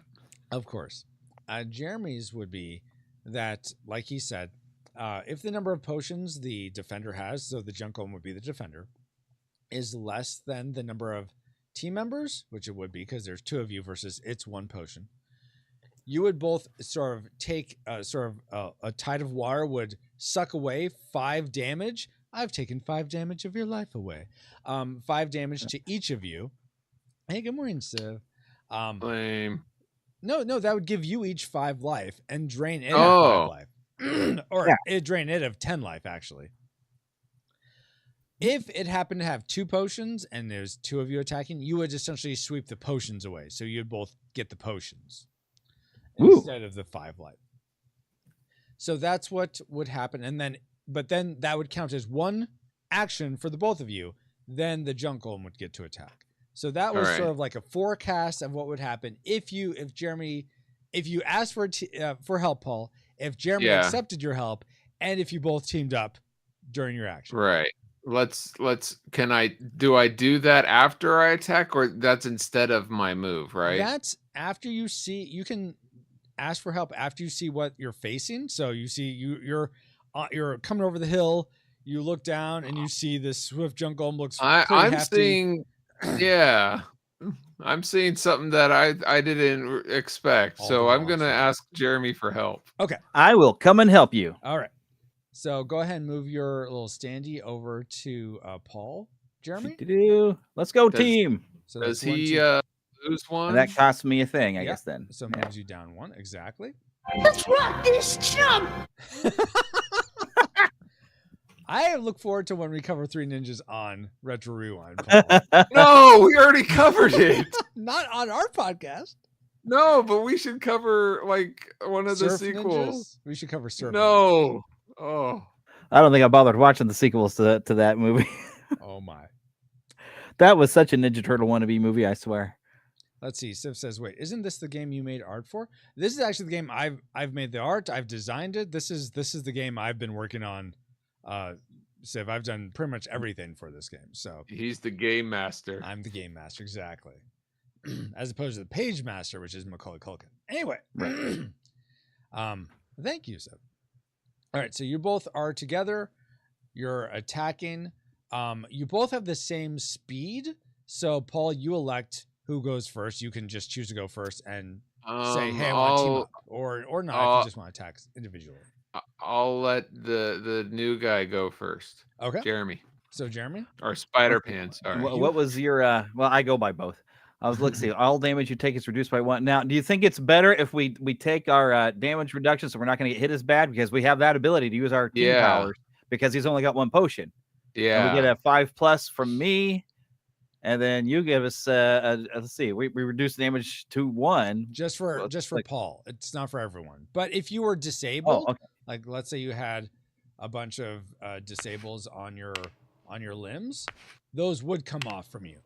Oh, nice. Okay. Right now you don't Okay. have that. That could happen. But later. if my team up ability would be handy to put in place though right now Yes. because he's only got one potion. There's 2 of us. We could use it. We get a +5. Yeah, We're ready to let's you do know. it. Let's do my team ability. All right. So you My team ability. guys team up. Awesome. He gets drained of 10 life. Booyah! And then you can both increase your HPs by 5. Nice. I gotta rotate back over to my thing. So I Same can- here. My HP goes up by 5. Yeah. 1, 2, You 3, guys, 4, if you 5. just want to go between 1 and 0, that'd probably be the best way to go, guys. Good morning. All right. Oh yeah. So now that was your singular action. He didn't. Good morning. He didn't. So the junk golem doesn't use a potion because it's not going to kill him. He's going to save his potions. He will only use his potion if he dies, if he's about to die. Otherwise, he'll use it to make sure his damage gets through to whichever he's attacking. Oh, he's not going to use it to block. Interesting. Now because that became one action that you guys combined together, now it becomes the junk golem's turn. So it goes from you guys attacking, him defending, to now he's the attacker and you're the defender. Who he determines to attack is based on. I'll have to look at the rules, but it's the slowest first. But you both have the same speed. So let me. Yeah. Who he chooses next. Let's see. Switch roles. Yeah, I'm looking at game controlled. We should run. We should hide. We should kick their butts. Yes, kick their butts. Okay, That's right. The slowest, then the weakest. Who has the lowest attack strength? So what's your attack strength, Jeremy? Let's see. I got to go around, switch back to 1, And have a look yours at also, it Paul? here. Make sure you include that +4 or +2. So total Yeah. of 20 with my 16. And I have plus 4. 19. 19. Okay, so he's going to attack Paul then, it sounds. Dang it. No, I have 21. No, I have 19. Wow. Okay, so 19, He's trying to sneak in there that drinking age. That's what he's trying to do now. Yeah. All right, so 19, so he's going to attack Paul, and he's going to attack you for 12 damage, Paul. So All right. here are your options, and pay attention to this, Jeremy, because this is going to be the same for you whenever you're defending. So now you can. So his action is just straight up attack. You have the opportunity to react in one of several ways. You can dispel, which means you use a potion to dispel that action, dispel that attack. You can do a speed shield, and because your speed is the same, so actually, there is an opportunity for you to speed shield. But let's say your speed was higher right now, just as it is, it was higher. You could speed shield, which means you absorb all that damage into your strongest limb, which would be your 9 leg. And so then I lose my limb. Well, it's disabled for combat until you re-enable it. Like if you guys teamed up again, it would go away. You re-enable it. Well, all my damage I take is reduced to 1 until my next action. Yes, that is true. So, so if you just wanted to take the damage, you would just take 1 damage. Yes, that's a good point. Yes. So I choose that. Yeah. And because you're taking damage, so lower your HP by 1. Okay. I'm sorry. If you wanted to go over everything. I'm about to go into the next one. So that's perfect. That's a perfect bridge. So I take 1 from my 37, which is now 36. Yeah. And so whenever you take damage, so you can dispel it to try not take the damage. You could speed shield it to try absorb it, or you could just take the damage and then you get to counterattack. So your counterattack, you get to react with attacking with your strongest arm. So that's 8. So that means you do 8 damage to him as a counterattack, even though you only took 1 damage, which was a great move. Yeah. Yes. So now he's at 2 HP. We will finish next turn. Yeah. Yes. So now I suggest, I'll let you decide. So now it goes back to Paul, since he's the team lead with higher speed. You know what I'm gonna do? This is gonna sound weird, but Jeremy, what do you think if we do the team up again? Because what I'm thinking, like if I just attack him, he's not gonna use his potion to block me. Yeah, but he's gonna because he will die, and it'll be the same if you guys team up. Because he'll die, he'll try to dispel your team up action. Right. So what I'm thinking, Jeremy, is instead of me just attacking and him wasting a potion, if we team up, we still get the plus HP on our side, and he could still, eventually waste the bottle. But what do you think? Well, my thought is you hit him, he uses his potion, then I hit him and I finish him off. But we don't gain extra HP. I mean, here's an That's true, but we opportunity take him for us to down. gain Yeah. HP. Let me this is jumping ahead a little bit but I want you guys to be aware of this because it will impact your decision. Okay. Whoever defeats the junk golem will Yeah. achieve a heroic feat. Now, this is something that's new to Paul and obviously new to Jeremy. Heroic feats are a way of leveling up pretty quickly. So I'm going to use Paul's card as an example, but this is the same on everyone's card. So if you want to hover over Paul's card, Jeremy, just so we're all looking at the same thing, press spacebar to bring it up. If you look at the upper right, there's something that says heroic feats.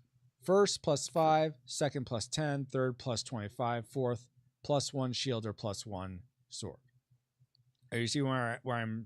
Do you see those guys? Yeah. What's a plus shield or plus sword? That's like an extra action or extra reaction. Exactly. Yes, that is exactly right. So whenever you achieve a heroic feat, which is defeating a junk golem, completing a quest heroically, or clearing a brigand camp, which I'm not going to get into the second, but there's 3 ways to achieve a heroic feat. You will get to choose how to level up. So let's say you guys both defeat this junk golem. So you both achieve a heroic feat. That means you get to put +5 into, now you look at the side of the card, the right side. There's a fist, there's the body, there's the legs. So that's attack strength, HP, speed. So your first heroic feat, you get to put +5 into one of them. Oh, and then that's used up. Then your second one. If we beat him in a team up, we both get a heroic feat then. Exactly. So you could both put +5 into one of those. Then your second heroic feat, you would put +10 into any of the other 2 that you haven't picked. Then if you get a third heroic feat, you get to put +25 into the last one that you haven't picked. So it's not like you can add them all into HP all the time. It's like you have to pick, you have to plan, do I expect to achieve 3 heroic feats? Okay, I want to save my last 25 for attack strength, or I want to save it for speed, because you won't get to load them all into one. You have to distribute them, and so the first one you won't get as much of a bonus. But then if you achieve all 3 and then do a 4th heroic feat, then you will unlock an extra action or an extra reaction, not both. It seems like it's almost impossible to get that high. Dustin got that high last time we played, so. How he defeated the golems each time? Well, not the golem, because you can achieve heroic feats as well through defeating golems, completing quests heroically, which is the A option on the quest. We haven't gotten to quest yet, but or you can clear brigand camps, which means you essentially clear them out. You can't use them for gambling anymore or brawling. But that's another way to do it. So and how would we defeat this golem together? Like, isn't one of us deliver the finishing blow? If you do a team up action, that counts as killing it together. So if you did your team up, that would. So I'm now going to agree with you. Let's team up until we finish it, because we're both going to get that health boost. Because he's going to hit you again, but the bonus you could possibly get to your health is going to negate the damage you're going to take. So I'm agreeing with you now. No, let's do the team up. Well, it'll take us 2 more rounds, but we'll finish them off and we'll get a heroic feat.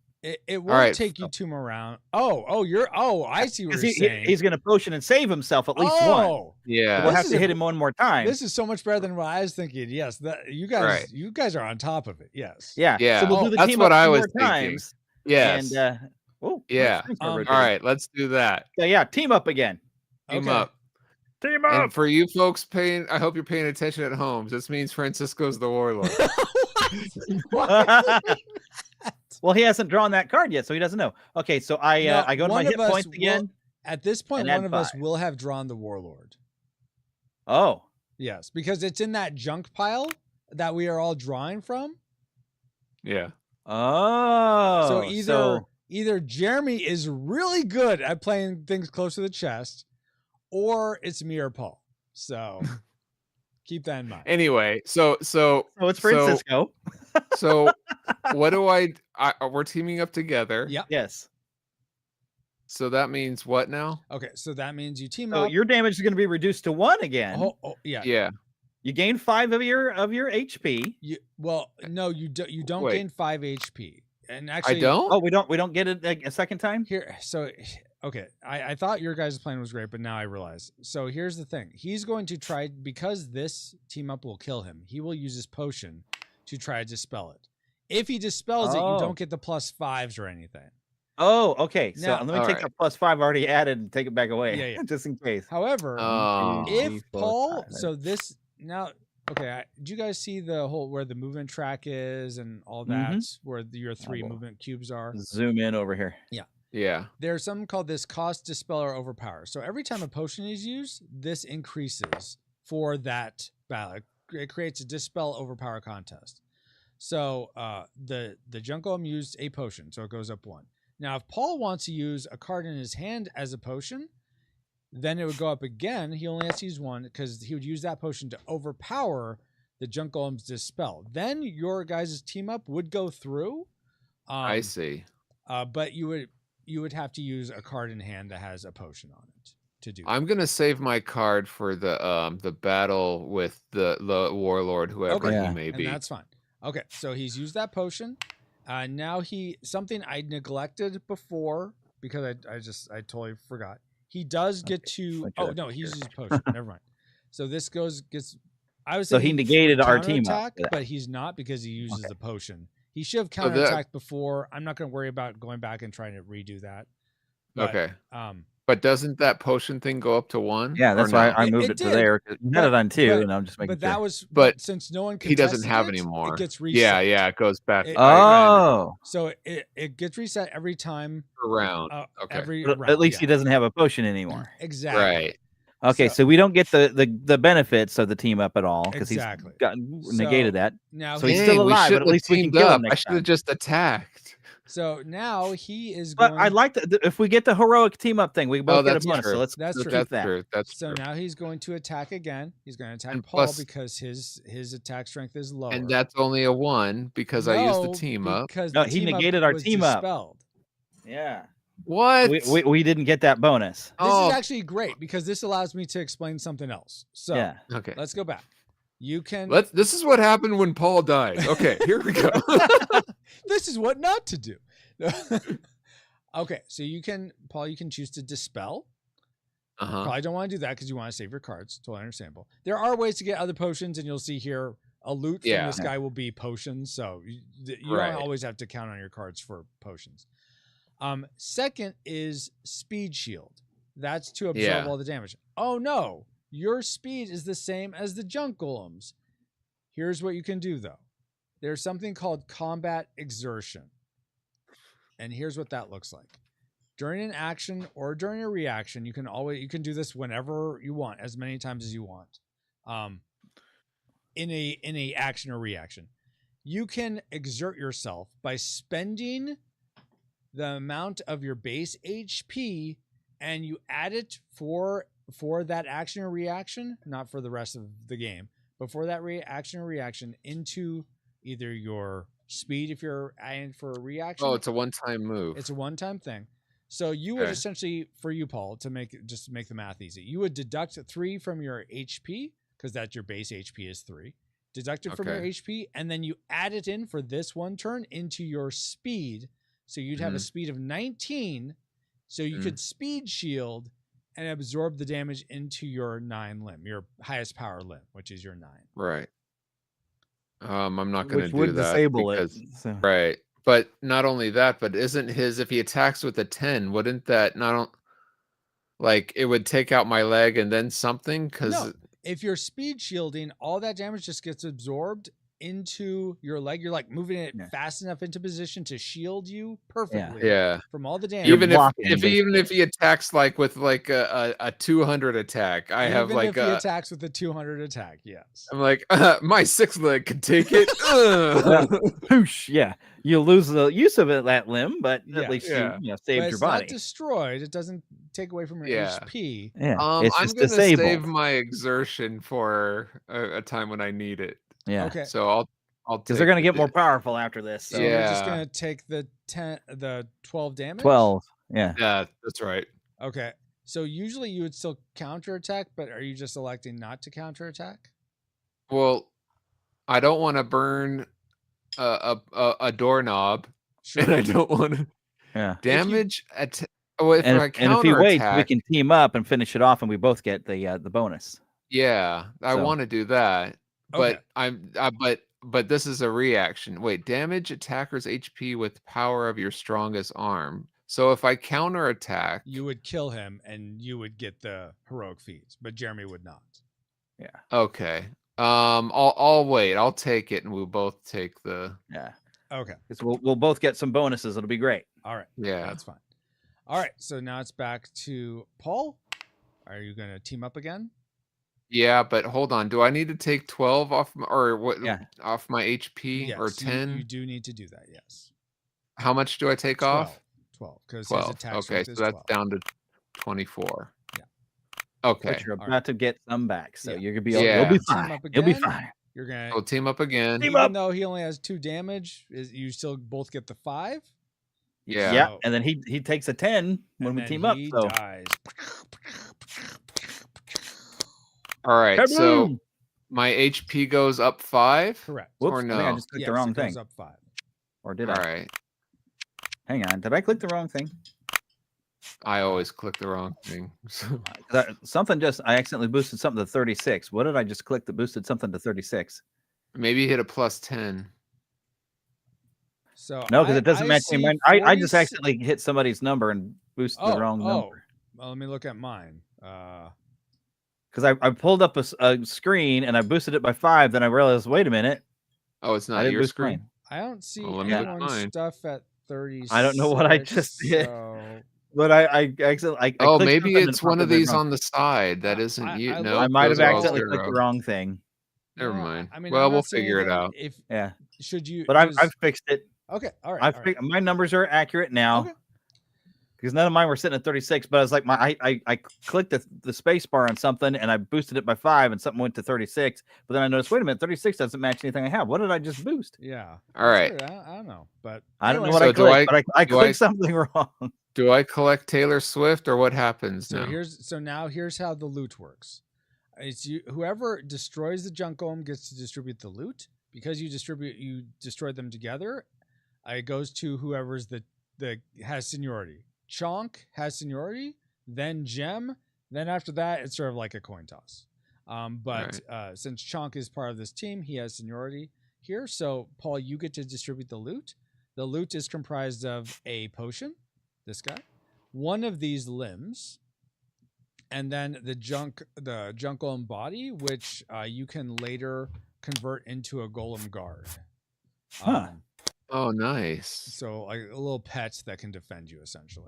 So I have to choose one of these 4? No. Those are so that's 3 loots. You decide who gets them. You can take them all for yourself and be selfish. You can give them all to Jeremy and be totally wherever the word for that is. Or you can distribute them as Benevolent, evenly I as guess. you see fit. All right.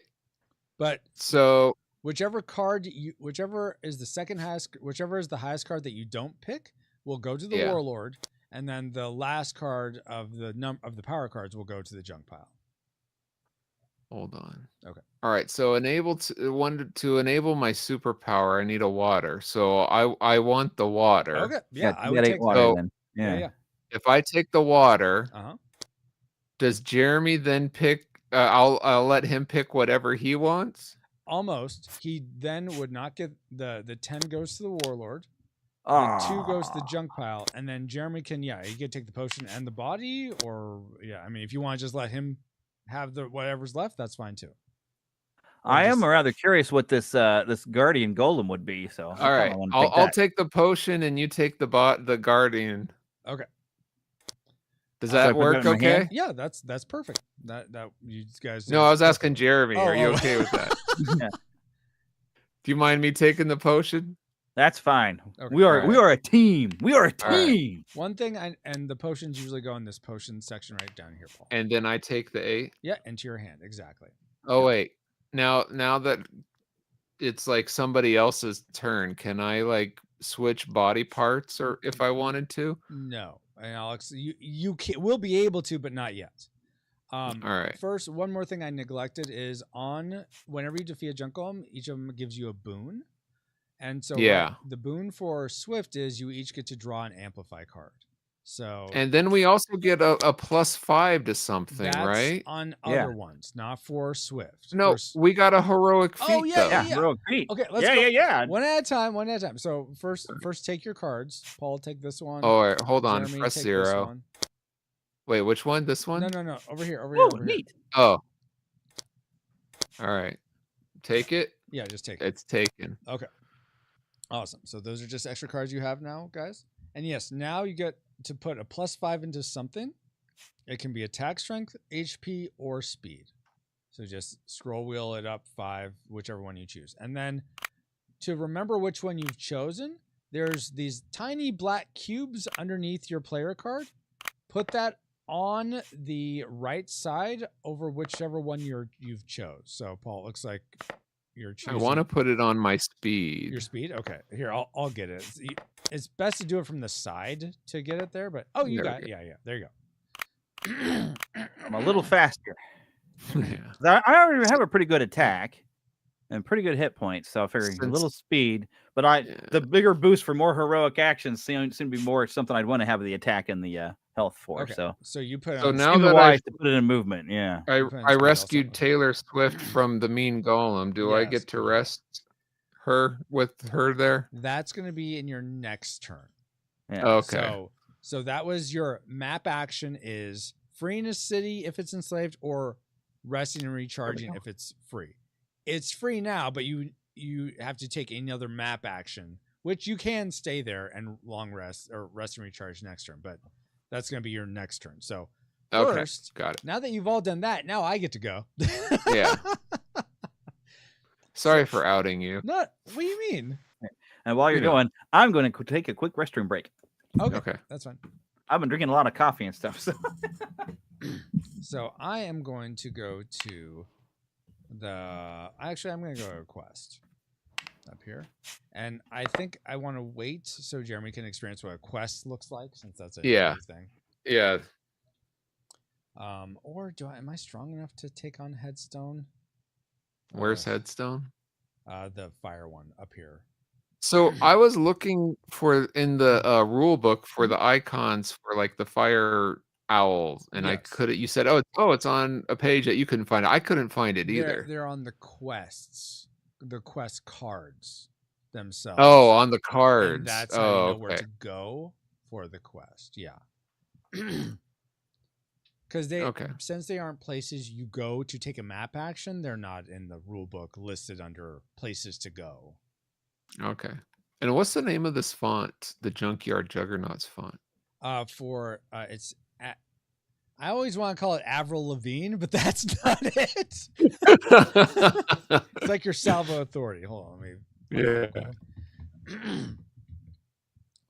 on, character map.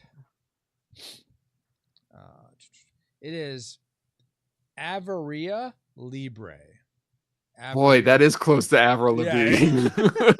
It's a Google font, so you can download it for free if you like it. And I was about to say Libre. That sounds like a free of charge one. That's good. I guess that does mean free in French, right? Or liberty. I think so. Liberty. Yeah. Usually, like what was it? Like they have one called like Office Libre, which is like open based, free. Like so. Dang it! I minimized again. Alt tab. No. Alt tab is not working. There it is. Now it is. Oh.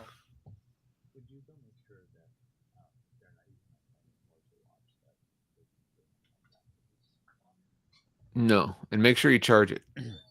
Yes, exactly. Charge it. Well, you can grab my towel and my pajamas. Ashley was saying, "Wow, you're making Paul wake up at 7. You have such a good friend." And I'm like, "I do have such a good friend." So thank you. Oh, that's nice.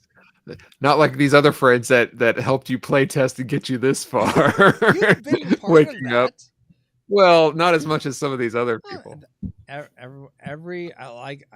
endeavor to anyone who's at least play tested once gets their name in the manual on that last page. Oh, that's woohoo! Cool. Okay, Jeremy, Can you hear me, Jeremy? Or you... Yep, I'm back. Okay, all right, that's fine. Okay. He thinks you're the warlord. Everyone thinks I'm Everyone. the warlord. You all are going to be so sorely like you're going to be so wrong when you see it's Paul or Jeremy. I'm telling you. So if you're not the warlord, Mhm. in the rare incident in which you're not the warlord, Mhm. what do you want? Oh, if I'm not the warlord, I get a treat.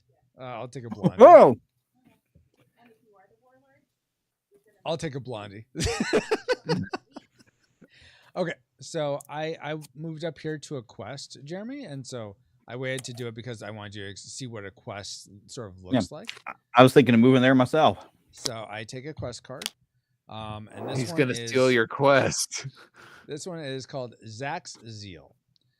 Making your way along the road, your juggernaut's footfalls alert a seemingly short man using a tree as a crow's nest. Walk a lighter, rabble. I nearly fell. Can't see where the water walk ghost keeps his treasure from down there now, can I? That doesn't rhyme. You It's should not fix supposed that. to rhyme. Yeah, it is. Makes it more fun. Feeling both baffled and intrigued, do you? And now I choose one of these options. Randomly dig for treasure, losing an arm, or I go forward to 3 on the movement track. And I take this card and draw a card. That's a heroic option. So there's some loss involved, usually in the heroic option. Or B, leave the man to his delusions and the warlord gets this card. So Oh, forget that. That you might as well discard it and give it to yeah, yourself. since I'm the warlord, I might as well do that. Yeah. So this is one of the, there's two quest cards that don't require any travel, and this is one of them. So I get to essentially complete this immediately if I choose the A option, which I'm going to do. I don't my arm strength is to the point where I don't want to lose any arm strength, so I'm just going to move down 3 on the movement track. 1, 2, 3. Now, Yeah, that seems reasonable. you'll see on the movement track there are these W's. If you cross over them, that spawns a corruption as far away from all the players as possible. So I think that's Dang about right That's a warlord move right there. there. Oh my gosh. Either way, the warlord move benefits from this quest. I suppose. So you can just be happy, Paul, you being the warlord. Oh, Yeah. okay. Well, we need the corruption though, so we can start searching cities. That's true. That No, is true. but if we discover who the warlord is while there's a bunch of corruption on the board, then doesn't the warlord get all that corruption? So here's how that works. If the warlord multiplier is at a 1 when we discover the warlord will get actually let me check this. It's I forget exactly what it is. Roll confrontation. Okay. If the cube, if it's at a 1, all the corruption tokens become potions for the warlord to use, and that's all it is. If the cube is on 2, the warlord multiplier cube is on 2, and every time you defeat a golem, junk golem, actually I need to do this because you defeated one. This goes up 1. Also, I forgot, one of the gates comes off of Seneschal because you defeated that junk golem. So there's 3 gates on there now. Let me go back to the instructions. If the warlord multiplier cube is on 2, then whoever is the warlord can convert any number of tokens they want to potions, and any that they don't convert to potions get added into stats. So let's say there were 6 potions, they kept, or 3 corruption, 6 corruption. Say there are 6 corruption. They convert 3 into potions, and the other 3 get added to stats. So +3 to attack strength, +3 HP, Okay. +3 to speed. So that's not as good theoretically for the warlord. Yeah, they could also elect to just take all 6 as potions, or take all 6 as stat boosts. If you can. Oh, okay. Yeah, if the cube is at 3, though, they get all the corruption as potions and as stat boosts. So take that. Oh, go ahead.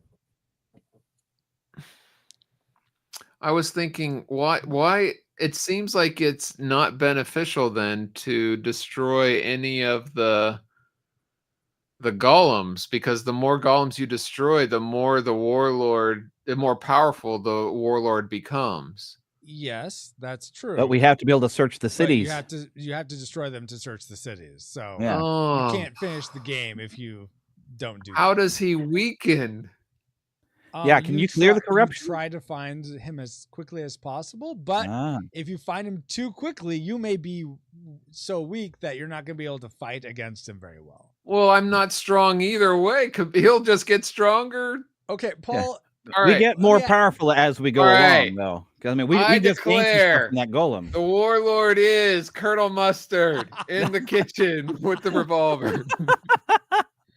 Can we fight him now? No, you can't. Before he fight gets him too now, powerful. unfortunately. Oh my gosh. Well, I do have a golem guard here in my hand so that I can put down at some point or something. I'm not sure how Well, this works yet, but Yeah, I have you have to. We'll all explain that after you get. You have to have at least 3 potions before you can start to try to do that. So okay. we're Now, not there yet. these cards though count as potions, don't they? Yes, the cards in your hand. Yes. So I actually do have 3, so I could if I Oh, want to. okay. But let me finish this quest first though. So yes, I finish that quest. did the movement track. I put corruption out because I passed the W. Then I take this into my hand and I take one more card into my hand. So, and just so you know, what this card gives me is an amplify effect or 2 potions.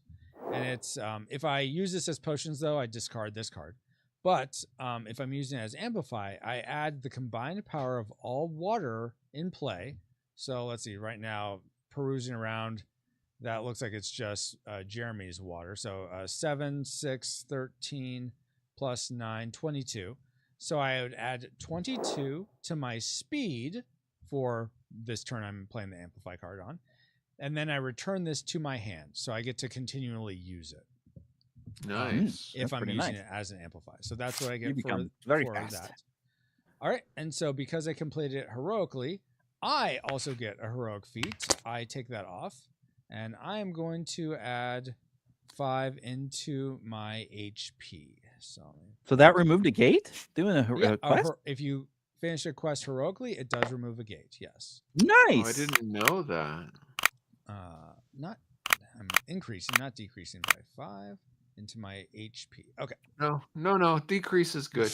Oh my gosh, Paul. Yeah, just in case you're you're so warlord. sure I'm the warlord, huh? I am. Yeah. You be sure of that and be wrong. Let's see. Okay, so that's that. All right, so now I need to put disable on this quest because you can't take a quest from that section anymore, but it still counts as movement from map markers. Okay. Now it's Is there any way to renew that quest to be able to do it later? No. You have to go to another. There's 3 other quest spots on the map, so you'd have to go to one of those if you want to do a quest. Okay. So we don't get quest givers respawning or anything. No.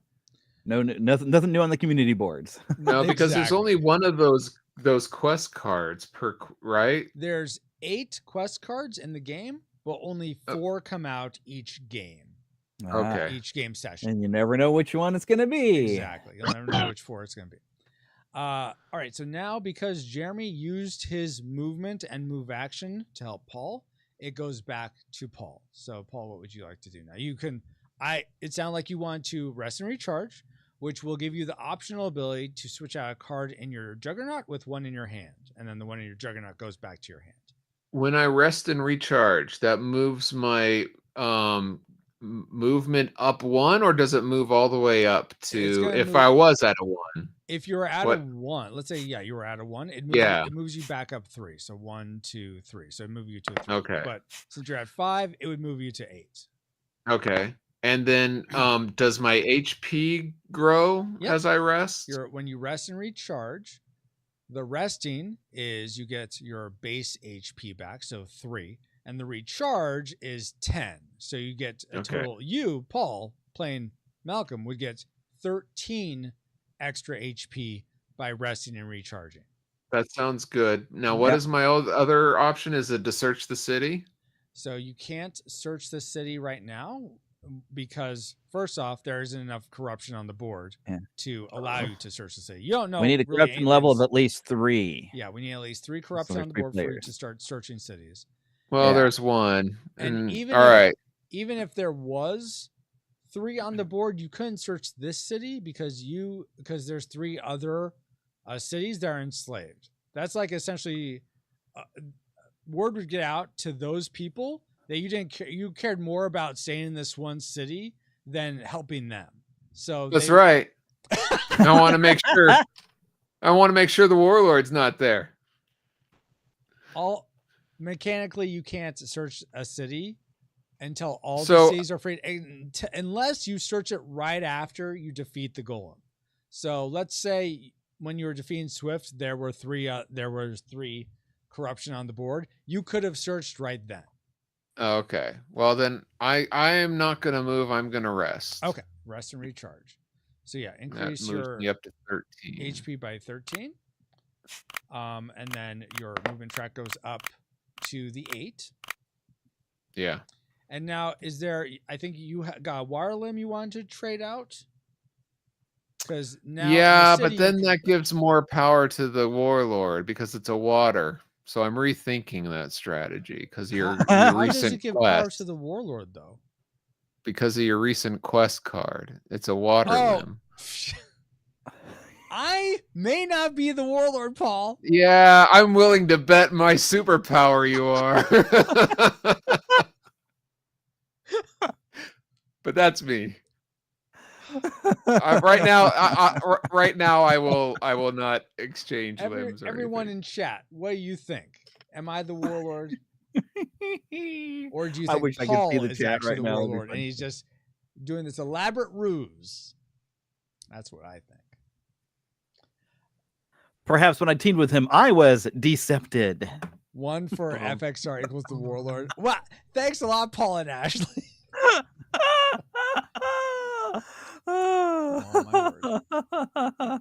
Okay, so Paul, rest and recharge. You're not switching out a limb, so that's your turn. Now it goes back to me, because because I'm actually the next person to go, and I am going to. Let's see. I'm going to also go to the city where you guys are. We built this city on rock and roll, don't you know? Oh, yes. And what was that, Paul? No, Jeremy said yes. I think. Yes, we did. I wanted to Lots of search rocks this and city. making the Oh, rock. rolls, man. Oh my word. Do I have stack shocks now? No, I don't. Okay. Which show? I'm trying to determine. Stop it. Okay, there we go. It wasn't letting me move the camera like I wanted. So yeah, I'm gonna move there. I'm going to rest and recharge, which means I go up. Let's see, I was there. 1, 2, 3. So I'm at 5 now. Wait, my base we HP is City, and you come and recharge here. Yeah, thank you for making it such a beautiful B&B for me, Yeah. guys. Now my HP goes up by 12. Thank you. Okay. Jeremy, who worked so hard in helping me defeat the city, can't even get the rest and recharge. You come and swing by. He'll get to next turn. Yeah. When it's If his I turn. needed If he to, but I needs to. actually don't need to. I didn't take okay. any damage. Oh, I'm yeah, going for there you that go. quest up there in the water town. Oh, that's a good So it's a idea. 42, and I'm going to switch out. Let's see. Do I want to switch that out? Oh no, I'm trying to get fan the flames. Oh, sorry. I'll wait Sorry, till I'm you're just done trying to figure before- out something real quick. Yeah, that's fine. Crap. Oh, wait. I could do that though. Yeah. That's much better. And then I have okay. So I'm going to switch out. So when you switch out limbs, Jeremy, if you want to come look at my board so you know how this works, I'm going to because switching out limbs, there's some wonky math. Once you see it, I think you sort of get it. It's like, oh, okay, that's how it works. But okay, so I'm going to be switching out a leg for this 9. All right. So what happens is Nice upgrade. what was that? Nice upgrade. Yes, exactly. So I'm going to take the difference because I'm switching out one for speed. And hello, Cascade Green. I'll get to your comment here in just a second. Because I'm upgrading from 3 to 9, I take the difference, which is 6, and I add that to my speed. So I get extra 6 in speed. But I get the whole amount of power in HP because the conceit of that is, let's say you got damage, or as you're walking along the road, you get in a pothole. You don't know exactly where the damage is distributed on your Juggernaut because we don't have a computer running this whole simulation. So to just It's written on AI. overcome that, we're essentially saying you have this brand new limb that might be replacing this old dusty limb. So you're just getting the whole amount of power as HP. So I get to, even though I only get 6 more speed, I get 9 more in HP. Right. All right. And then this 3 goes back into my hand and I am done. And so now as you go, Jeremy, I am going to read Cascade's comment. Hi, I started prototyping games. I wonder how to contact distributors to turn it into a real game. Man, that goes... This is my first game that I've been working on, Cascade, so that's actually beyond what I even know. I've heard of at some events like PAX Unplugged, Unpub, Protospiel. Sometimes there will be people there, game publishers there that are looking for new games, and you can show them a demo of it. I suggest podcasts from Board Game Design Lab on YouTube or the podcast, or Crowdfunding Nerds YouTube or podcast. I would look search their videos for pitching to publishers to try to see, because I think they both have videos on that topic for how you would do that, who you would contact, how you would go about that. That's a great question. Milton I wish I had a Bradley. better answer for you. What was that, Paul? I said, "Dear Milton Bradley, Yeah, exactly. Yeah. please distribute and pay me 50% of your all of your gross. It's as easy as that. Yeah, exactly. Yeah. Wow. Not your profits, your gross." So, So you I say- think I did this right. I've moved myself to the quest. I moved this down 1 like I just did. Yeah. And because so you now have I grab 1, the 2, quest card. Yeah, you take a quest card. So I always pull one off because if you just take, sometimes it takes the whole stack. Oh, So, okay. so go I ahead hit this and now button so I can flip it. F to I flip. hit the Yeah, space. exactly. And now you read it. Fire rock eggs, read aloud. Monks from a fire owl monastery wave you down for help. They lament how the warlord stole their sacred onyx eggs, no doubt using their power to suppress Headstone and the other cities. They request you search lava sands, oh no, for fire owl nests and procure new eggs for their rituals. You set out promising to return. Roll 1d6 for eggs and reduce HP by 2d6. Then choose one. If 3 more eggs are found, return them to the monks who share 1 egg with the sparrow. Take this card, or keep all the eggs found. They become a potion or 10 HP each. Discard. Okay. So first thing, I guess I got to roll a 1d6 for how many eggs I get. Yeah. And then I reduce my HP by 2d6. Correct. Exactly. So let me put this away. All right. So I'm going to grab one of these here dice. And R is to roll. What I usually do is I spam R because just to make sure it's really random. And then whenever you, stop, that's the number. Oh! So you found I'm going to keep 1 getting egg. on 1 stinking egg. Okay. And so now I got to roll for some roll- damage that I take. yeah, 2 of so them. roll 2 for damage. So there's the 2. And you can shift click to select them both and roll them together. Or do it that way. Oh, That's fine too. So 1, okay. And then do the other one.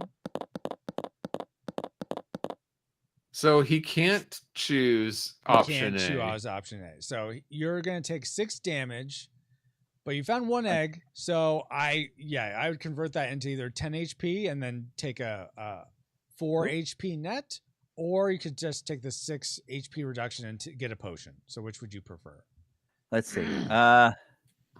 Let me look at that card again. Why does that potion? So look I can't different I for the can't give them an doorknob? option A at all. I can't give them that. So I'm keeping the Yeah. eggs. Mhm. It's either going to become a potion or a 10 HP then. Yeah. Well, the potion I can negate some total complete damage. I'm like, nope, you didn't hit me. Yeah. Right. That kind of thing. So Yeah, I would take the potion too. yeah, I think I want a potion then. So I'm going to use one. of Because that might That's be- lame. He can't keep this card. No, he doesn't keep this card. So it gets. Yeah, because I didn't have Oh. 3 eggs. So he doesn't get the +5 for the hero. No, I didn't. No, he doesn't, unfortunately. Oh, Yeah. Crud. That's what I was Jeremy. going for. I wanted to be the Yeah. hero, and I failed. Though in retrospect, you would have had to travel all the way But still- over here for that Uh-huh. plus- to complete that quest. To complete. The Yeah, that's what I was options. thinking. I actually was going to have to move to do it, but I guess I don't do that. Or Yeah, now you don't do it. So. okay. Um, Oh, so if I'd have gotten the 3, then I would have needed to move. If I mean, you And could you still would have have- taken the B option, even if you got 6, anywhere from 3 to 6. But Yeah. if you want to get the A option, you would have had to take your next several movement turns to move all the way over there. And then you would And I move as many that would spaces as what totally my tank negate does. any +5 or whatever Yeah. you from the hero ship, right? How would it negate it? Because he would lose all that damage going through Yeah, the I fire. would get the damage going through the thing. That's what I was worried about when I saw that. I was like, oh no, I was avoiding the desert at this Yeah, point. But I mean, yes, that would happen, but he would get the card, he would get the Yeah. heroic feat, he would take And a the card, point I of think, was Seneschal. worth, like, so there's a lot 2 potions there's or a lot of something. Yeah. extras you would get, but Yeah. yes, you Yeah. would take some damage doing We that. should probably put the dice back over here. Oh yeah. Let's clean the Where's- board. Where Yeah. are the next are the exclamation marks are the There's a remaining quest here in quests? the Earth realm Yeah. here. Earth and fire, yeah. Yeah. All right. Earth, wind, and fire. Okay. All right. Yep. So you did that. Okay. And rain. Now you were the last one to go, and so now we look. Is anyone at the 8th row? Paul is Yes. at the 8th row. So now corruption spawns. So corruption spawns next to any city that is still enslaved on the roads. So we did the Oh, one, 2 of them spawned. Ooh. and then all here, and then corruptions. Oh yeah, up here too. Corruption also spawns again next to any road that's adjacent to a map marker that has a corruption next to it. So there's this corruption from before up in the mountains. So it's going to spawn a corruption over here. Oh, through golly, this that corruption mountain goes pass. fast. All right, but That's I like a believe- nasty rumor, that corruption. Oh, and then we also have outside Seneschal as well. So now, yes, there's plenty of corruption to search now. My goodness. Wow, I didn't think it That's would go a that fast. Yeah. Ooh. Now Yikes. I don't. Okay. Can I land on the corruption? Okay, so let me let's see. So Paul, okay, so I'm going to answer Paul, then Cascade. I'll answer your question, but Paul needs this knowledge to be able to make his move. When you pass through a road that has corruption on it, so first off, you can't pass through Seneschal because it's so close. So you can't really get rid of the corruption around Seneschal until Seneschal is open. Okay. But let's say, Paul, I'm going to move you just for a point of argument. Let's say you're at RR Pass here, and you were moving a 1, 2 to Ashley's Haberdashery. That crosses 2 corruption on those roads. Okay. Okay. You can, when you go over corruption during your movement, you can choose to clear all or none of it. If you clear none of it, there's nothing happens. They just stay there. It doesn't hurt you at all. It's just, you're just running through as fast as you can. If you choose to take the time to clear it, then you reduce your HP by the number of corruption you clear squared. So if you were to clear those 2 corruption, you would take 4 hit of 4 to your HP. But Okay. they both become potions that you can then have. So any Ooh, corruption hey. you clear becomes potions for you to take. Yeah. Okay. All right. So that's Now you can answer. Yeah. okay, yeah. So Cascade asks, another question would be where to professionally print a sample of cards for a game. So what I have, what I did, Cascade, was, and I'll just show here real quick. Let me do this little flippy flip. So I got my game Junkyard Juggernauts. This is a early prototype. A lot has been changed since what you're between this and what you're seeing on screen. But they print boxes, cards. You can get custom dice through them. Though for price, I'm just keeping things to normal dice. But let's see. Let's show some of these cards. So you'll see some of these cards are the ones in the game that we're playing. So I got these all printed through the Game Crafter. It's just thegamecrafter.com. I prefer them, and I will probably have the final product printed through them. Because they're a USA based company, and being a US citizen, I do my best to buy USA. I really tried to not buy Chinese. That's the biggest thing. That's like the only thing I can get, let me rephrase. If it's only available through China, then I'll get through China. But USA is at the top of the list, then like any other country, then China. So that's just how I roll. A lot of people will have their cards actually printed in China, and it's a lot cheaper. And I don't talk trash, throw shade, whatever your idiom is for that on people that You choose just to do did. that. Because I mean, cost matters, especially in this economy. That's a big factor. Like some friends of mine that are making a card game called Grill for Glory. Shout out to Wild Raptor Games. They're doing their stuff through China. Another person I know who just got his game kickstarted. He funded called License to Krill is his game. You can still get it. I think it's still in the Kickstarter window. Is that a Dragon Ball reference with Krillin? No, it's krill as in shrimp. So yeah, as in whales eat it. Exactly. So that's hey, Sway Knight. Weren't you here before? I thought you were. Anyway, I'm pretty sure he's getting his printed in China. I could be wrong about that. So and I totally get doing that. But my preference is I want to print it USA. But there are a few places, and if that's important to you as well, you can do the Game Crafter. I believe drive-through cards. There's a few different. It's like drive-through RPGs, drive-through cards, drive-through something else. I think drive-through is DRIVETHRU. Just probably do a Google search for drive-through games or drive-through cards or drive-through RPG, and they will print just cards or just books if you're doing an RPG. So if you don't need any other stuff, any other like dice, tokens, all those things, then drive-through cards would probably be a good place to go through. So hopefully that's helpful. All right, Paul, what did you decide to do? So, and help me count the number of spots. Yeah, I have 8. So I was thinking 1. What you're at the city, you weren't at the okay. Yeah, he's still in the city, so this is 1 or no? Yeah, that's 1. Yep. 2 3 4 Yeah. You can't 5 go any more through there because that's seized and slave, so you can't go through. All right. Yeah, you'd have to stop at that 1 city. 2 3 You can't go up that river anymore. Just the ferry only goes between those 2 ferry points. Why not anymore? Because the ferry doesn't go up any further up the river. It just doesn't. Yeah, you see the little dotted line thingy is the ferry the path. dots around the river, that's where the river is considered a road. Nowhere else. Oh. I was trying to clear out some of these. I get that, yes, but you can't do that. You could still clear out some over in the desert. You can go to Headstone. So, what is? Sorry, I don't know why. Or you could search the town now. I was about to say if I search the town and you can't search the town because there's other cities that are still enslaved. You have to free them first. Once all the cities are freed, if there's cities that aren't searched, then you can search those. All right. What's this city? I'll go to my. Can't swim exactly, Brian.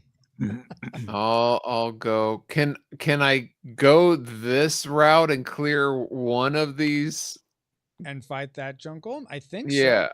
Let me make sure you have the movement. 1, 2, 3, 4, 5. Yep. Because you're at 8. Yep. And then yes, you can clear that 1 corruption and. So I want to turn it to a potion, and then how do I? You named a space after your wife. Yeah. Yes, I did.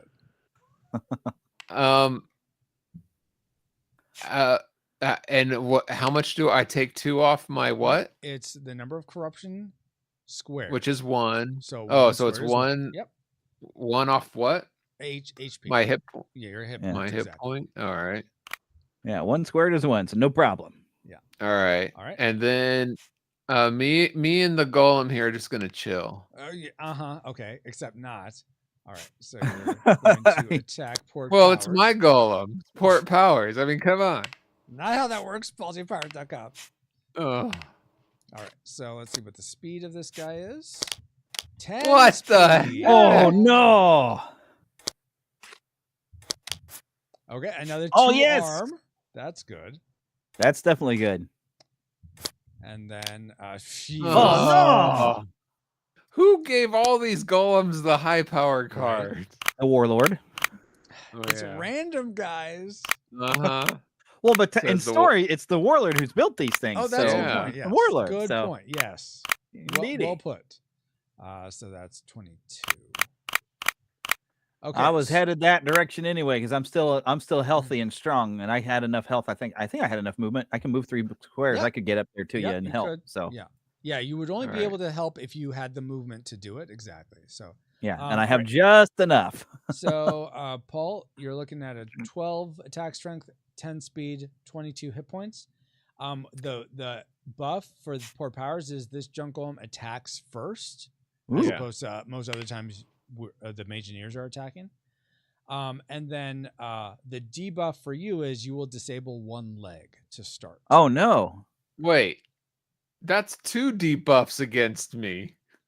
Well, I mean, one's, I guess you could count that as a debuff against you. A buff to your opposer is a debuff to you, yes.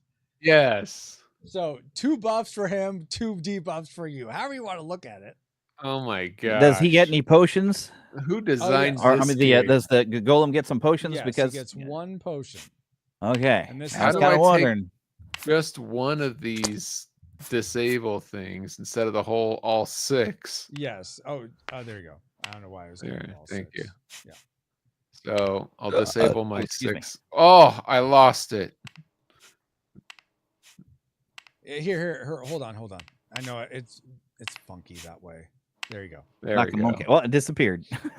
Well, on me, it's for me. I It's see it there the- too. You can see- yeah. Okay, All right. you lost a limb, an eyeball, bladder control. All right. Wow. I hate when I lose bladder control. That is the second time I've used the Batman Returns quote. I don't remember that from Batman Returns. That's after the Penguin has tried to wreck the Batmobile, and he's wrecked the Batmobile. But he's trying to kill Batman when he took it over. Uh-huh. He didn't even lose a limb, an eyeball, bladder control. Oh, okay, that's right. All right. My attack strength is 15, so I can't. I could wait, or I could call Jeremy over, You right? could ask for Mhm. Jeremy, yes, for help. If you summon me, I will come. All right, Jeremy. You're coming this way anyway. Yep, I was headed that way because I have just enough movement squares to get there. All right. So go ahead and move your guy. Here I your steady come. up there. Here I come to save the Oh, yeah, day. I need I'm gonna to have to move. rest though after this. Yeah, don't Yes, want I- any more. Don't cross that W, otherwise, the warlord gets stronger. Yeah. Exactly. I am not gonna let that warlord get any stronger. All righty. Okay. So now you're both there. He We're is here. the junk golem still attacks first. I'm not. Are your speeds still? Okay. So Paul, your speed. I boosted my speed last time. Okay. Paul's speed is 21. What's your speed, Jeremy? My speed is. I have to look closer. 21. Oh my God. Yes. I bet we both used our 5 points to boost it, didn't we? Yep, we did. And then, So, but the chunk goes.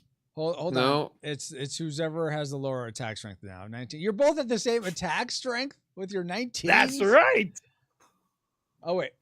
No. I'm sorry. Jeremy's at 20. Okay. All right. So he he's going to attacks attack me. you, Paul. All right. So he attacks you for 12. You are the damage. tank. Yeah. How many? He attacks me for what? 12 damage.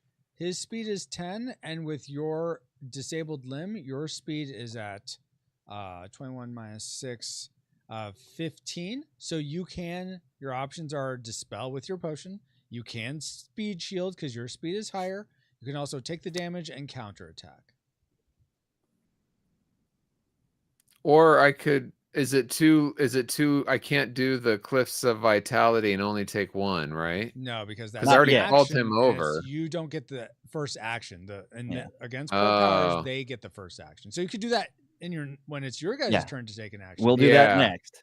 Yeah. I'll do the counter attack. So I'll take the damage and do the counter attack. Okay, so take 12 damage. And Jeremy, I also forgot you have to disable a limb as well. Oh, 'cause I you're thought he only helping. got one of us. Yeah, no. It's Oh both. yeah. So my speed was 9 actually. No. I did the math already. Your speed was 20. Oh. 21 minus 6 is 15. So you're fine with that.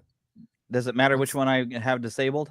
No, I just just lose put the on one? your lowest one, but you can So move if it my to that's, speed that's is a good 20 idea. Yes, I was going to aim for the lowest. I was like, okay, is that should I put on the lower one?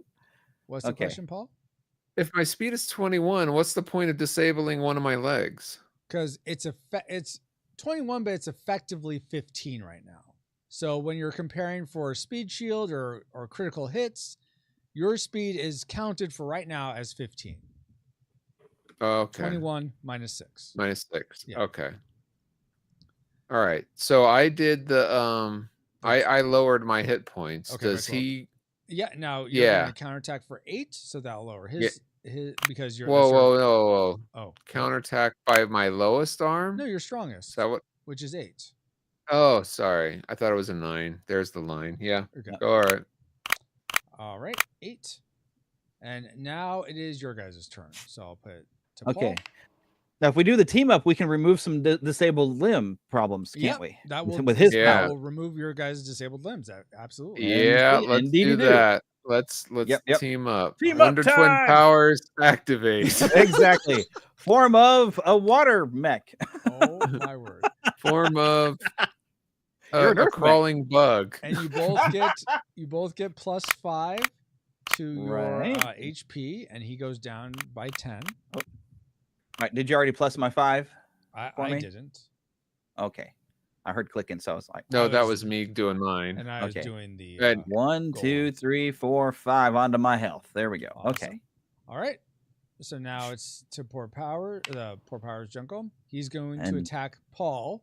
I assume you're going to take the damage, and well, if you take the damage and counter, you will kill him. Do you want to do that, or do you guys want to do the same thing where you both get the heroic feats?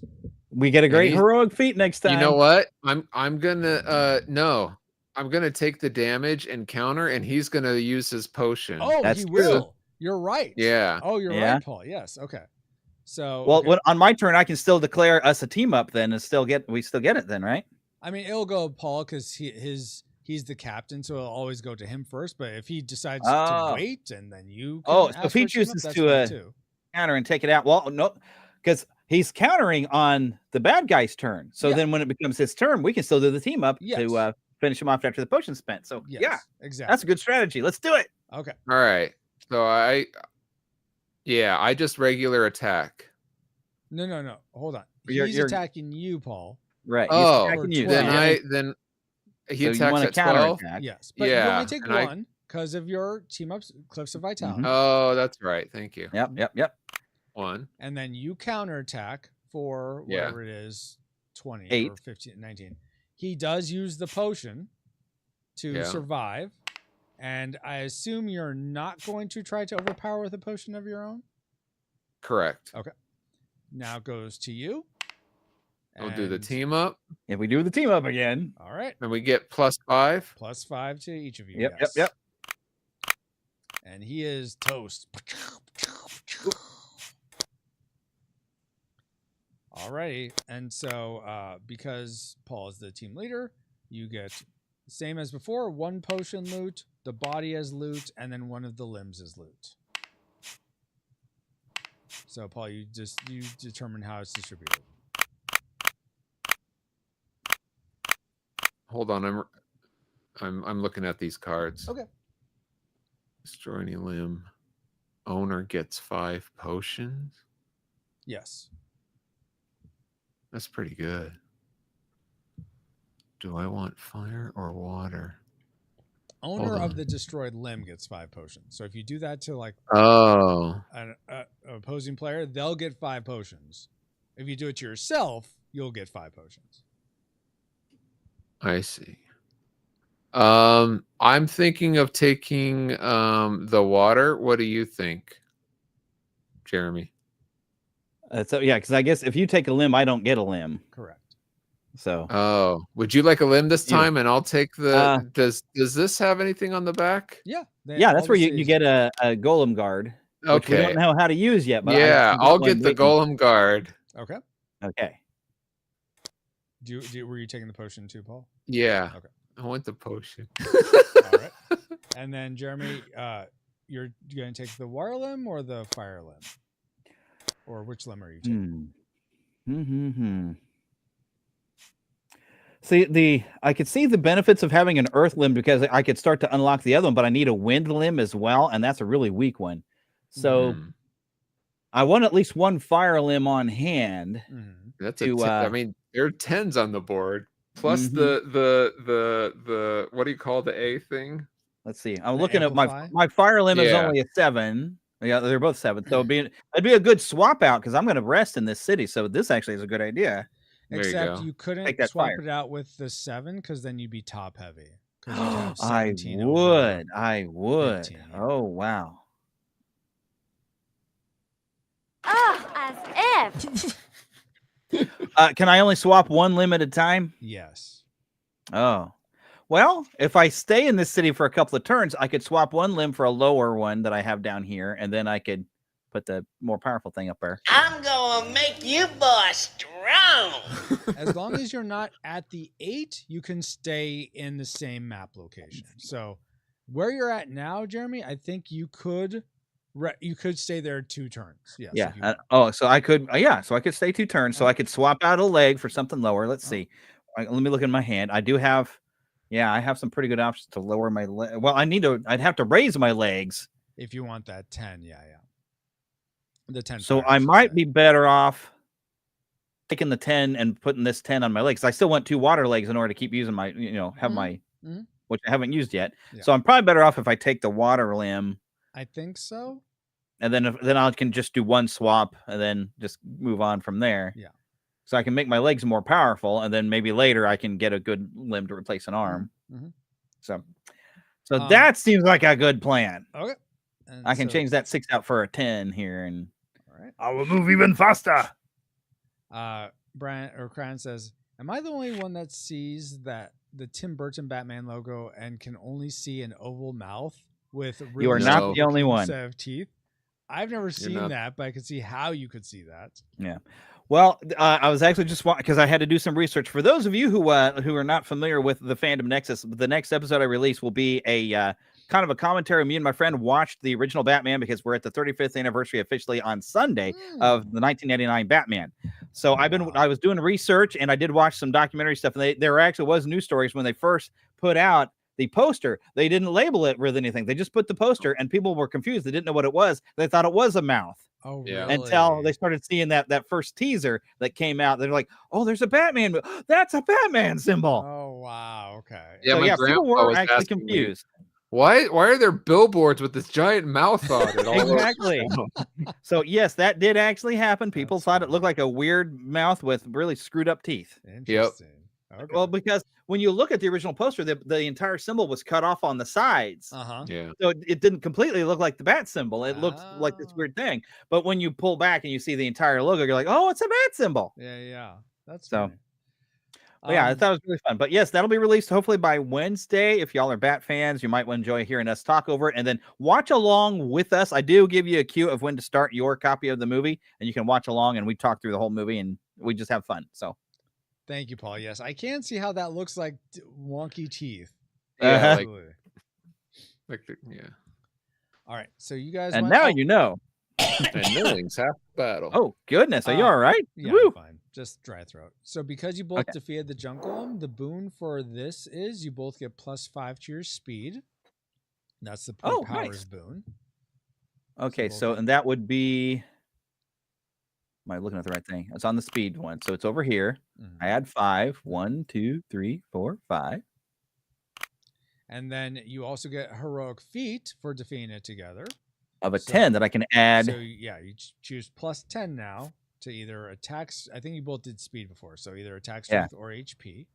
I think I'm going to put it. I'm going to put it on my attack because we might not get another heroic feat, just in case. That's possible. So I'm up to a total of 30 damage now. Next fight I'm in, which I might need. Our next fight could be a lot tougher. And I'm going to go ahead and put the little symbol on your card, Jeremy. Oh yeah, because I have to put a thingy that says that I've done a thing. Okay. Did that. Are you so that's okay. So once there's the strength and there's the thing, and now that I get to look like the card, I see where you're putting the blocks. I get it. In the physical one, it's going to be like a sort of a hardboard card that you can have dry erase on, so you'll just mark off those instead of like a little cube, because they don't make cubes that small actually. But that's how it'll be physically. Tiny cube. Okay, so you guys both went. I like this golem card with unlimited attack strength, unlimited speed, and unlimited HP. Or 0. Oh my gosh. Should I put my golden card that's in my hand actually out in front of me then? That's usually where they go. They just sort of go below you, and they're usually don't show the golem guard side until you've made them. But it does. I mean, if you guys want to show them that way, that's Just you know that I have one. Yeah. How Yeah. can I rotate this card? Let's see. That's flipping. There's rotating. Q and E rotate. Orthogonally. There we go. Um, And then when I want to use it, I like the limbs I have in my hand. I could like attach them. Yeah. And then no, so that's a little different. They look that way because you can use them for a 1v1 style game with where you use those cards in that way, but in this larger game, you will roll dice for the limbs, so they won't have their own card limbs. Okay. Oh my gosh. But like going into battle with one of the or even the warlord, I could pull this thing out and have it go into battle alongside us than to fight the warlord. Absolutely, Stuff like yes. that. Probably better to save it for the warlord than just in case. Yeah, I mean, you could still use it in your I could still normal use it on attacks. another golem, yeah, if I needed to. Depending upon how, if we find the warlord in one of these two cities, I guess, or we yeah, have- that's I'm so sorry. Yes, Paul, since you attack the city I and freed there's this. enough corruption on the board, you can choose to search the city.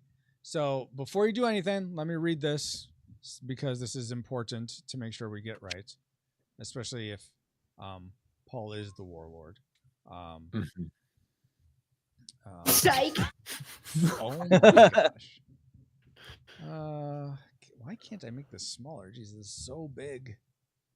If everything you're doing is bad, I want you to know Yeah, this. that's about right, Paul. That's true. Very true.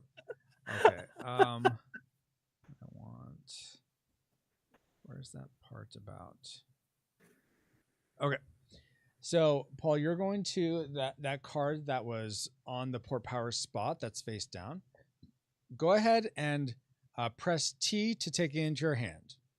Oh, am I searching the city? I guess you don't have to. Would you do not want to? All right, I'll search it. Okay, I took it No. in my hand. Okay, don't say anything about it. Don't say anything. Now listen to this. Keep that card secret unless this applies to you. You are not playing as the warlord acolyte, and the card is the warlord's lair. If that does apply, though, then you reveal it. Otherwise, you just keep it secret. You don't say anything about it. keep it secret, keep it safe. Exactly. Yes, that's what I'm going to do. Okay. All right. Sounds good. Alrighty. So now it is my turn. So either you're the acolyte and you're hiding the warlord, or the warlord's not there. Yeah, and if he is the acolyte warlord and he found the warlord's lair, he can then travel to any of our any map marker that we're on and initiate an attack with us and like whittle the Mageneer numbers down. Otherwise, if the warlord is revealed just through what we just did, then everyone gets a turn who hasn't gone yet, and then we make the warlord, and then the Mageneers insta teleport to where the warlord is, and they get to attack first. I will say I am disappointed in the card. Oh, okay. I'm sorry. I'm going to go to this brigand camp now. That's going to be my movement. And I'm going to gamble with the brigands because I need some more stuff. I'm going to deduct my life by 5. And I'm going to roll 3 die. And I get to keep 2 results. So roll this. Does it matter which results? Do you get to pick which results? Yeah, I get to pick Like- 2 of them. Yes. Okay. So if it's in your favor. You don't have to like pick the lowest 2 or the highest 2. Exactly. So I'm going to pick the 2 5s and that 5s, and the key for these is on the board, but 5s is essentially +5 to attack strength. So I'm going to give myself +10 to attack strength. And that is my turn. So now it goes back to, since Jeremy helped Paul and moved to do that, now it goes back to Paul. I'm gonna rest. You're gonna rest. Okay. And I get 10 HP. You get 13 HP because you're Oh, resting and even recharging. better. All right, Jeremy, And or whose turn? Yeah, Are you it's gonna switching be out any Princess limbs at Peach. all, Paul, or no? Oh, good call. Good call. Hold on. Okay. Oh wait, I didn't take that 10. Hold on. Which 10? I took the golem card. I didn't take one of the 10 cards. Is what I you was gave that to thinking Jeremy. out loud. Yeah. Okay. All right, hold on. Let me look. Talk amongst yourself while I. Okay. So the Sanguine Sprout build enable or disable any plus limbs, any of my limbs, or any of it. So any limbs. It could be any limbs. My limbs. it your could be limbs, Jeremy's my limbs. friend's limb. It could be the warlord's limb. It could be the Exactly. acolyte's limb. Yeah. I can disable that. Enable or and disable. add Exactly. Add a plus or damage attackers HP by 6. Their weakest leg. D6. So So you'd roll a die and multiply that by their weakest leg, and that's how much damage the reaction damage Poison Thorn does. So so this is reaction. No, this is an action because it's colored on the action side. I thought you were looking at Poison Thorn. I'm sorry. I was, but then I was circling my mouse when I said this, so I never mind. Gotcha. It was for my own thing. Yeah. Oh, I see. Yeah, I need to get one of these guys to hit me because if I take 6 damage, I get potions. I need to go get hit by something. I just realized, like, I haven't used my power yet. I wonder why not. It's like, that's why, because I'm not taking any hits. Yeah. I'm sure I will pretty quick. We start finding that warlord. Mm-hmm. Well, I can tell you where he is, but you'd get mad He's at me. across the table from you. Oh my gosh. All right, so I need to get. Oh no, he'd be right next armor. to you. Okay, yeah. I guess. All right, I'm gonna switch out this 6 for this 6. Whoa! What the heck? What? It took all my cards instead of just one. Oh whoa.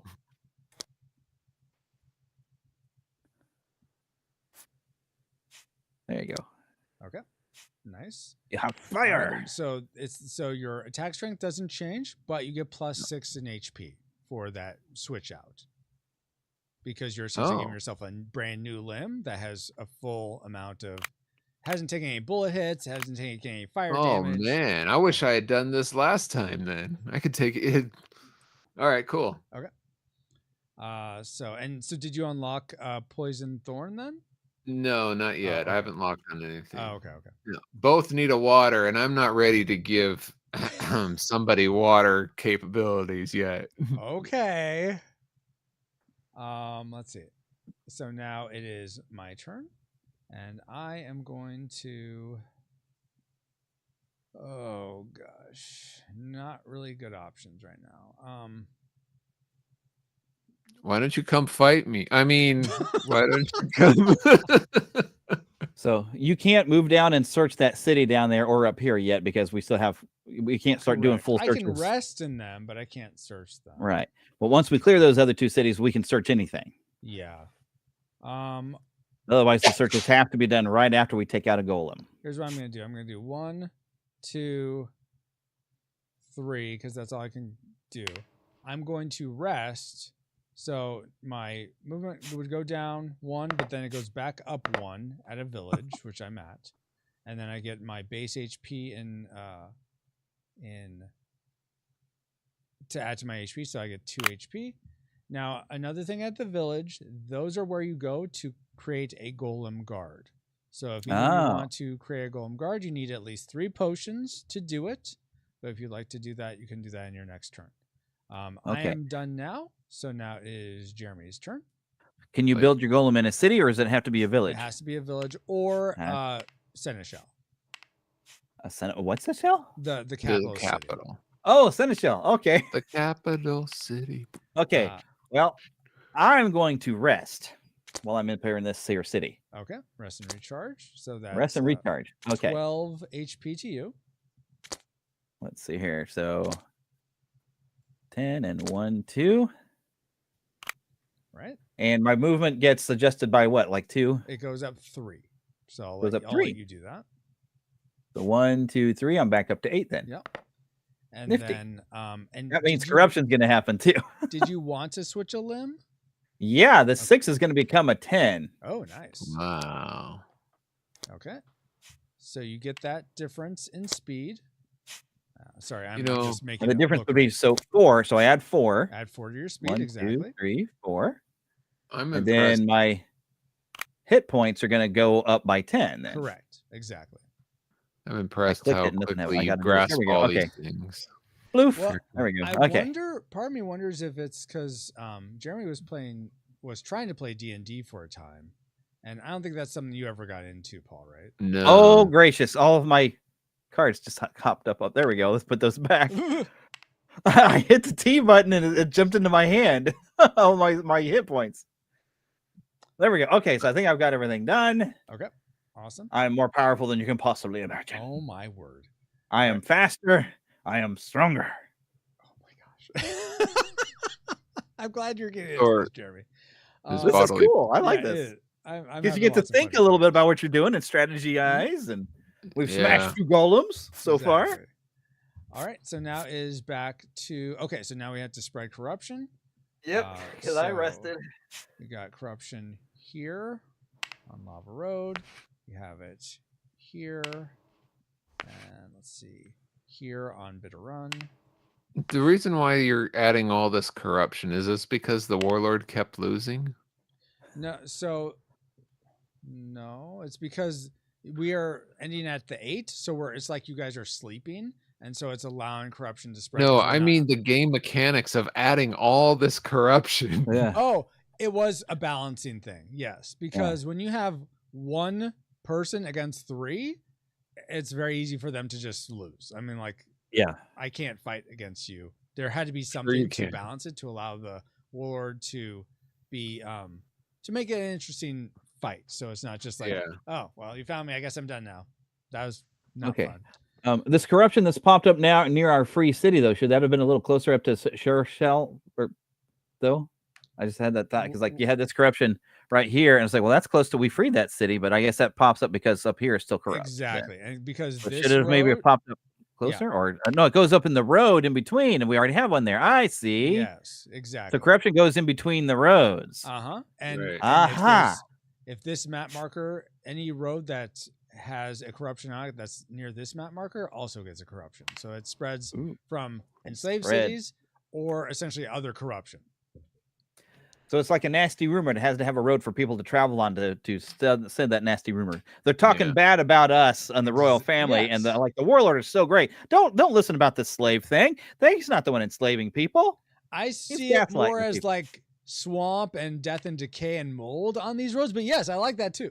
Yeah, because that's kind of what the corruption would be. It would be Yeah. turning the hearts of the people evil. Yes. Yeah. Oh, yeah, By totally. spreading nasty rumors about the royal family and gaslighting, saying, no, the warlord is your friend. He's Yes. making us Trust strong. the warlord, exactly. Trust the warlord. Oh my gosh. Yeah. He's corrupting that's all good. of I our like that. people. So that's my turn. That was the end of Jeremy's turn. Now it's Paul's turn. That's the end of me. I've rested. I feel better. I caused more corruption because I took a nap.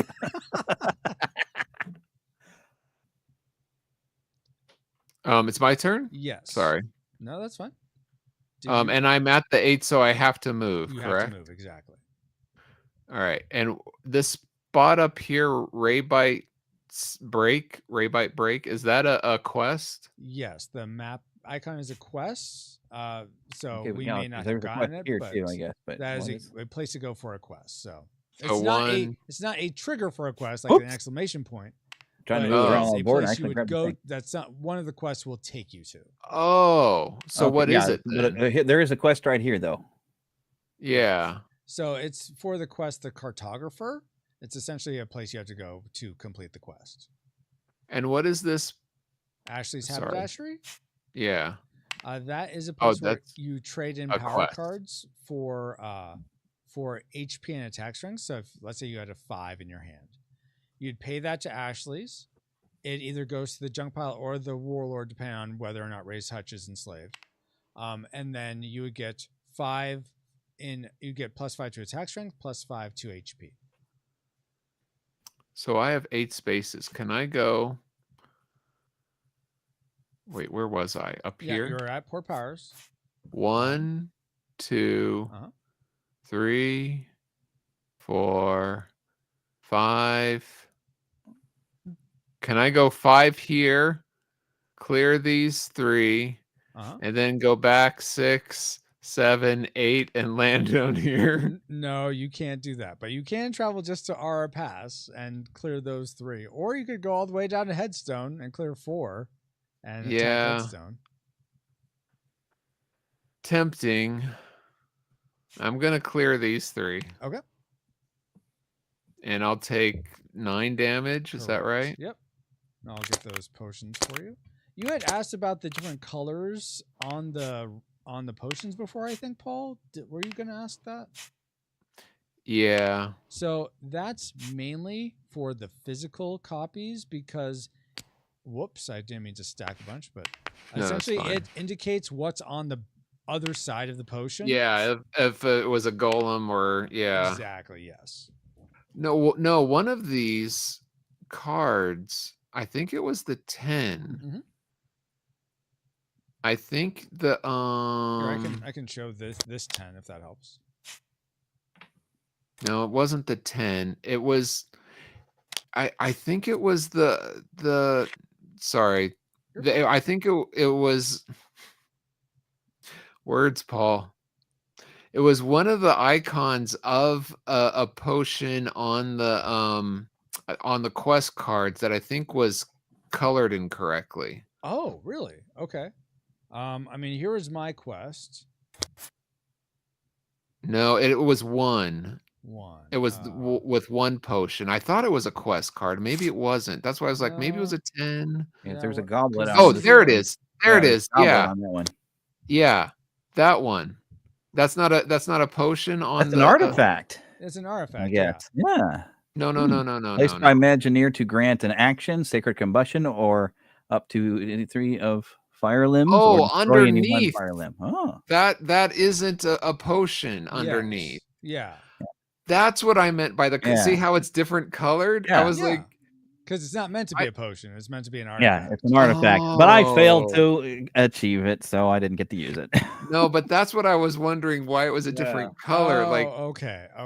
Because they both look like different types of doorknobs. Oh my gosh, you're right.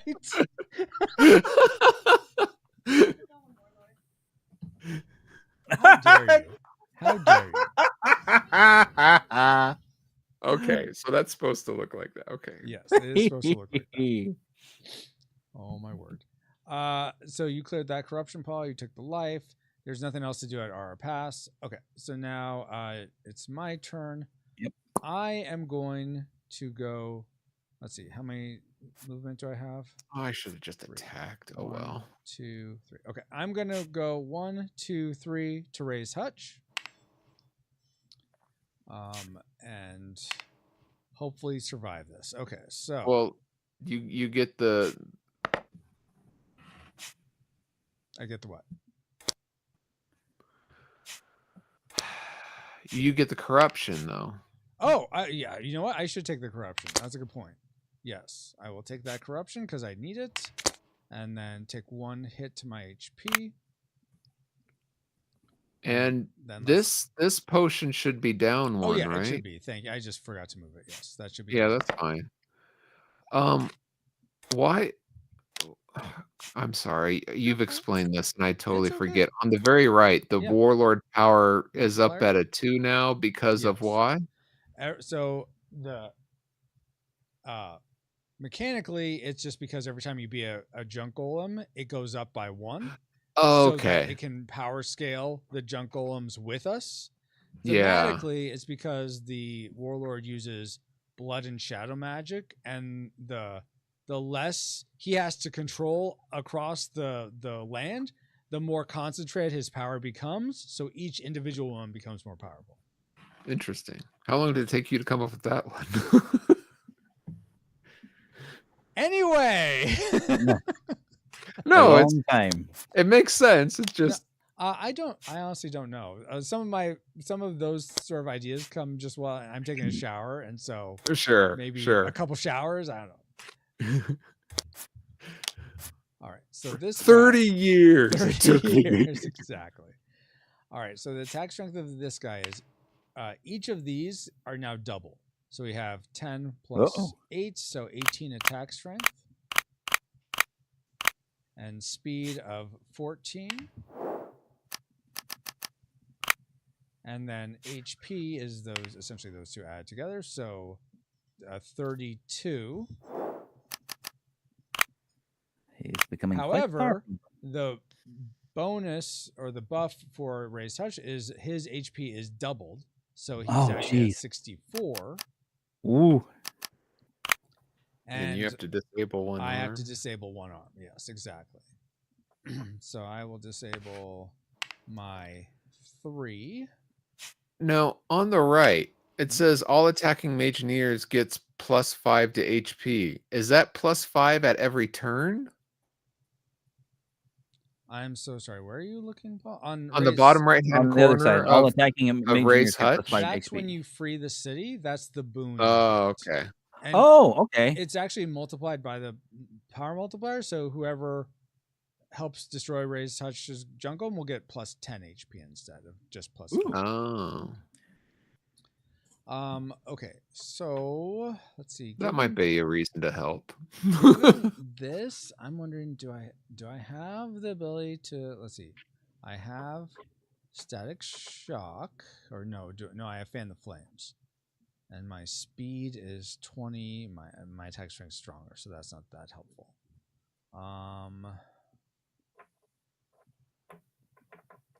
Okay, I am going to attempt to do this on my own. So unbelievable! Wow. I forgot he also gets 2 potions. So yeah. Wait, why does he get 2? Where does it say that? Because the power's gone up. The number of potions also. Okay. Yeah, the golems get tougher as the game goes on. Exactly. Okay, so I am going to good old-fashioned boss leveling. Do this to help my overall speed. Oh, but I don't have that. So that's, or do I have that? Leg. Oh, wait, I do have Fan the Flames?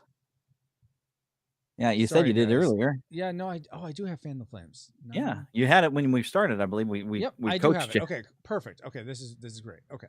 The newbies actually showed you that you can do it. So I am going to, okay, so this is another element of the game that we haven't run into, Jeremy, and this will affect you a lot right now. Uh-oh. In a good way. Okay. Okay. So I am going to use my my Water Walk Amplify effect. So when anyone uses an Amplify card, it surges that element's magics throughout the land. And any limb or Mageneer that's sensitive or that aligns with that magic gets a surge of power. So anyone that has a water limb or is the water Mageneer, which is right now only you, Jeremy, me and Paul don't have water limbs, and you're the water Mageneer, you will get to roll 1 die for every limb that matches water, because I'm amplifying water, and you'll get to roll a die for being the water Mageneer. So you roll 4 die, you get to keep one result. So I hold shift and hit the R on these and it'll do them all? If you shift select them all. So shift click on them okay. all. Hey, shift. And then I start hitting R. Yes. All right. Shake, rattle, and I get to pick one. Pick one. So a 3 is you draw an extra card from the draw pile. A 6 is you get 2 potions. A 4 is +4 to your attack strength. And a 1 you would disregard because you're not in combat. But if you were in combat, it would disable one of your limbs. Well, potions seem to be pretty useful. I think getting the potions might be a good idea. Okay. Because I can use those to save myself. So indeed, I think I'll take them 3 potions. So I'm going to give you these 2 corruptions, turn them into potions. And there's your 2 potions. So you take those. Spiffy. All right. And now now in using that, I am increasing my speed by how much? Let's see. What's your wire limbs at? Was it 20? Oh, you get my. Let's see. Yeah, because I have to. It's all the wire limbs, and you're the only one who has them. So 30 is my 19 movement plus- speed. Oh, wait. Oh, I see. 19 plus 7 It's 26. is 26. Right? Thank you. Yes. Nice. 26. So add combined power vault to your speed. So I have essentially a speed of 46 now. See, and if I had my 8 out there, it'd even be more. Yeah. This is why I did it. Oh my gosh. So 46, I am going to be that's my reaction though. But for now, I'm going to just attack with my normal attack of 24 against this guy. So 24 damage. Yeah, that's right. You got him. You got him. Enough. Are you okay? Yes, Okay, yes. I'll be right back. Hey, No, come here. And because my speed is so much higher than his and I'm attacking, it causes a critical hit, which means his lowest limb will be destroyed. So his 4 goes away, so he has essentially 8 less attack strength.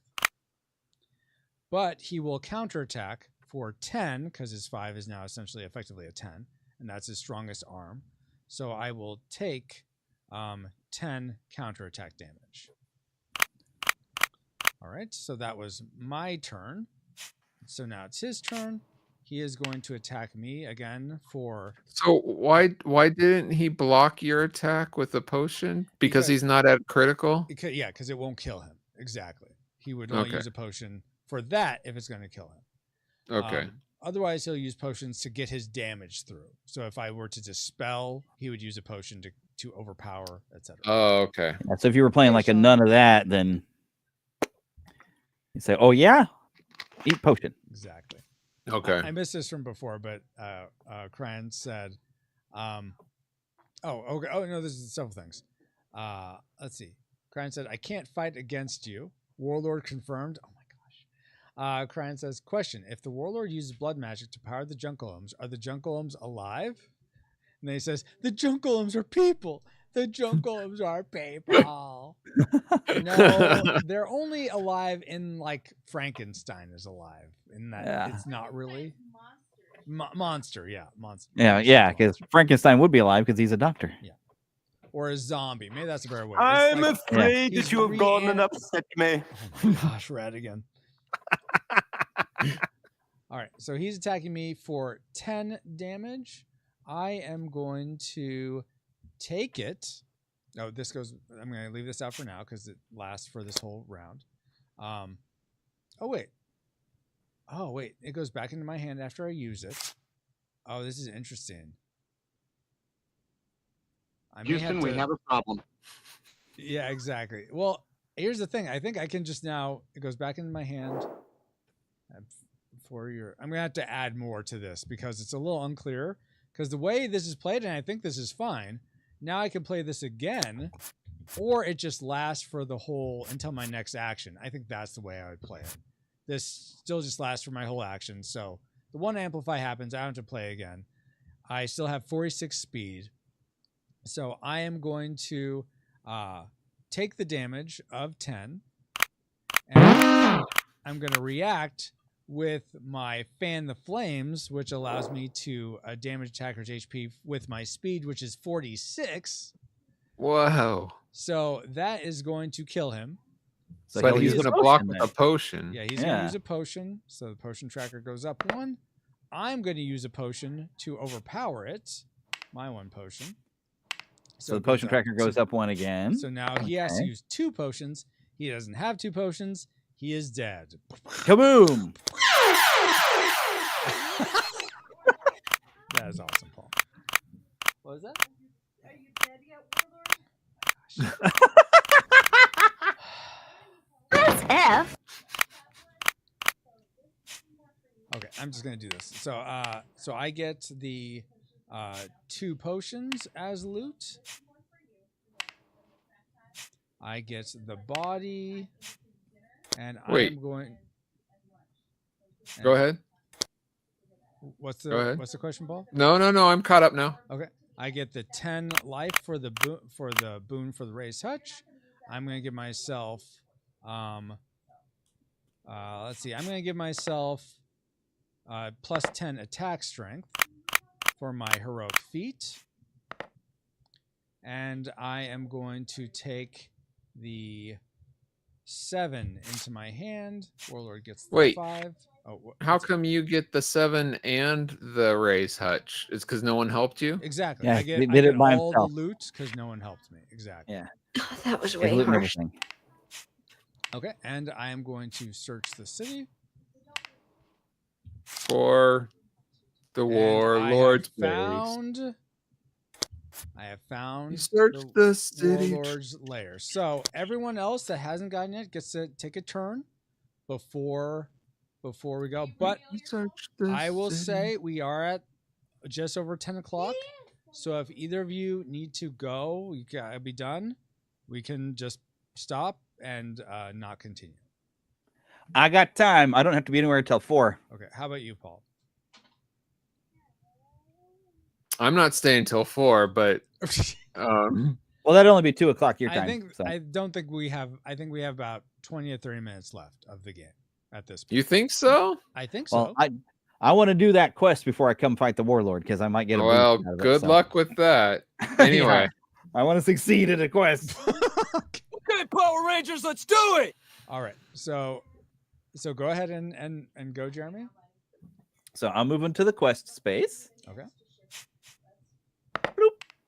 All right. And I take a quest card. Okay. I was about to say there's a certain button you hit to make sure I don't grab the whole thing. Yeah. I just move it off, but yeah. Go ahead and you can flip it over and read it.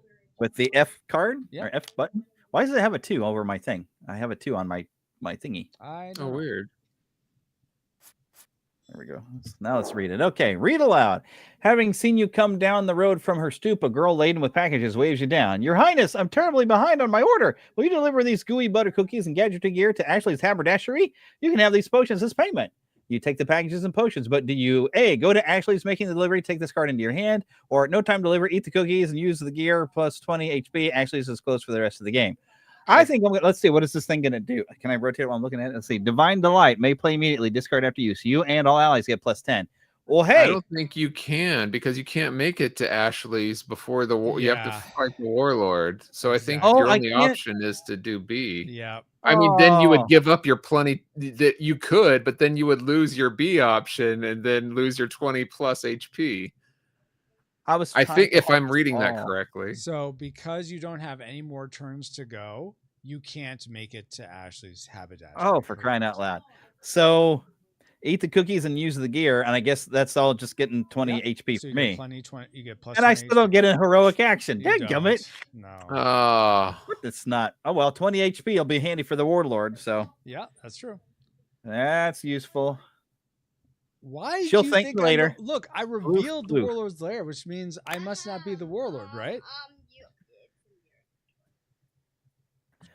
My health is up to 98, and I have 2 potions. I'm taking this warlord down. All right, so warlord, reveal thyself. Wait. What about my turn? You don't get. Because it's whoever hasn't gone yet. You got to go already. This turn. Oh man. Yeah. All right. So Paul, go ahead And show us all these that things you're in the my warlord. hand, I can use this as either a potion or an ability now in the fight, I guess. Yes. All right, fine, guys. You got me. I'm the warlord. Okay. What? Total shock. Oh, I thought it was gonna be He-Man. Oh, and so all the parts go onto the warlord body. That's cool. Yes. So it becomes a big war. So because big juggernaut. Yeah, a big war machine is essentially what I call it. But yeah. Nice. It's morphin' time. Yes, it's morphin' time. I'm gonna go over here. So you can actually get extra arms and extra legs on that thing? Yes, and because you guys, every time you reveal or you defeat a golem, another card goes in the pile for the ones they can have. So 3 were defeated, so I get 3 extra limbs. 20 and make a golem guard. You could totally do that, Jeremy. Do it because I want to see what I'll happens. go with that because what I would have done with the heroic bonus was I would have been like a 25. I got 20 HP So I almost got everything I was going for. So that's actually not bad. I didn't get 25, but I got 20 on my HP. So okay. So bring it. Oh man, I wanted to see what it does. I haven't seen what it does. The Golem Guard. So you're not going to go for the Golem Guard then? Nah, I'll take what I got because I was going for the heroic thing to get that 25 boost, but I got a 20 boost, so that's close enough. I'll go for it. Well, give me your Golem card back. Yes. Definitely. Next time I play, I'll try to play that Golem Guard because I do want to see how useful those are. All right, awesome. So let's see, we got. Hold on. So I'm gonna add, not quite, add 10 for my 10 for my leg, and also get that in my speed. And then I have 15 extra attack strength. And 15 extra in my HP. Wow. All right, and then that's reset. This did go up one more because I defeated Ray's Hutch. All right, because I have 2 heroic feats, though, I get -5 because I'm the warlord. So I hurt myself by doing heroic feats. So I get -5 or -5 for each heroic feat. So I'm gonna do -5 to my hit point. I'm gonna do -10 to my hit points. And then now I get all this corruption as extras. So we got 1, 2, 3, 4, 5, 6, 7, 8, 9, and I get the Golem 10. Oh, and this came off because I defeated that, so we don't get that. So whatever. 1, 2, 3, 4, 5, 6, 7, 8, 9, 10. Yeah, so I get 10 potions and +10 to all my stats. Oof. So I'll put those up there. This is going to be a long fight. Maybe. I Sometimes have these are waited surprisingly short. so very long for this moment. But because I revealed myself and I didn't take the fight to you guys still get to attack first. So we'll just go bloop, bloop. Let's rock this jump. Wow.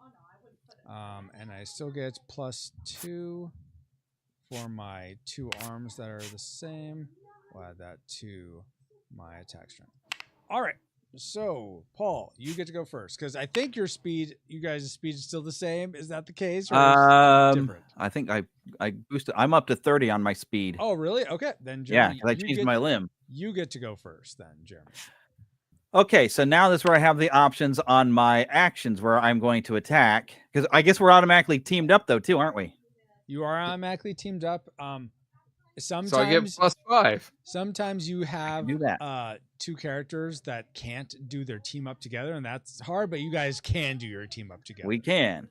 So we automatically get +5, or no? I could. I'm looking at my options now. Okay, so these cards in my hand, is this where I could use the ability or as a potion? I guess. Yeah. Yes. So you have your option. You can use a card in hand as an amplification.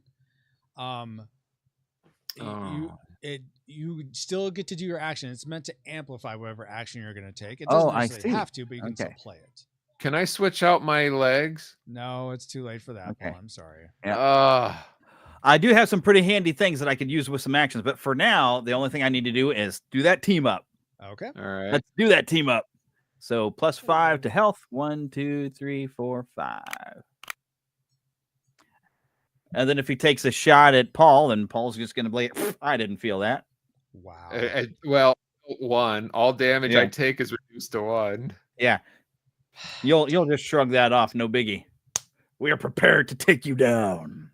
Okay. So you're teaming up together. No disables come off. I feel like I'm in a good place with my potions. So fine. Because I have more potions than numbers of members in the team. You each get a potion from me. Oh, cool. So you don't get +5 to your life, but you get a potion. Okay. I better go change that back then. Oh, so I put it -5 since I added 5? Yeah, if you add 5, take that away because that's only if there's fewer potions than members in the team. Then you get the 5. All right. So that was your one attack. Did that save you from the 10 damage too, or what? Yeah, and I don't take 10 damage exactly. What? Oh, hold on. Something happened.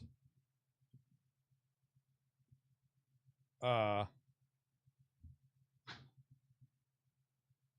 back.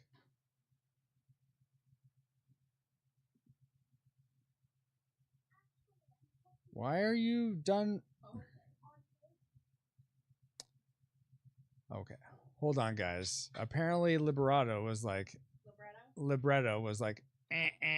done.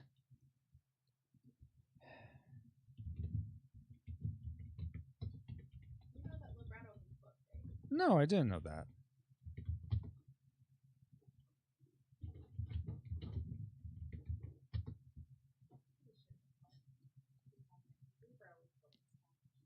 Oh yeah.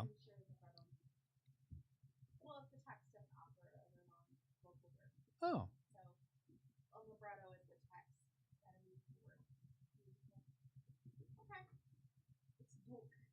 Book. But it's an opera or musical book. I knew it sounded familiar. Like, it sounded like a book. Oh, dang it. Let's see. Does Facebook have a? I guess I could just start another thing. Okay. So, recording studio, new recording. JJ2. I'm using headphones. Enter studio. What? Why am I going to log in again?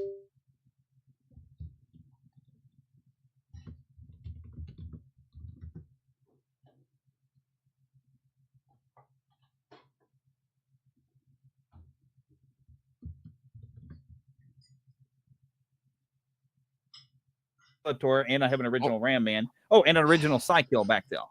Nice. Or not Psych. I think no, not Cyclone, not Psykill. Psykill was the GoBots Renegade leader guy. That's right. Yeah. Are you back, Francisco? I think so. Can you hear me? Yep. Yeah, we can hear and see. You lost now. your recording though. It stopped when.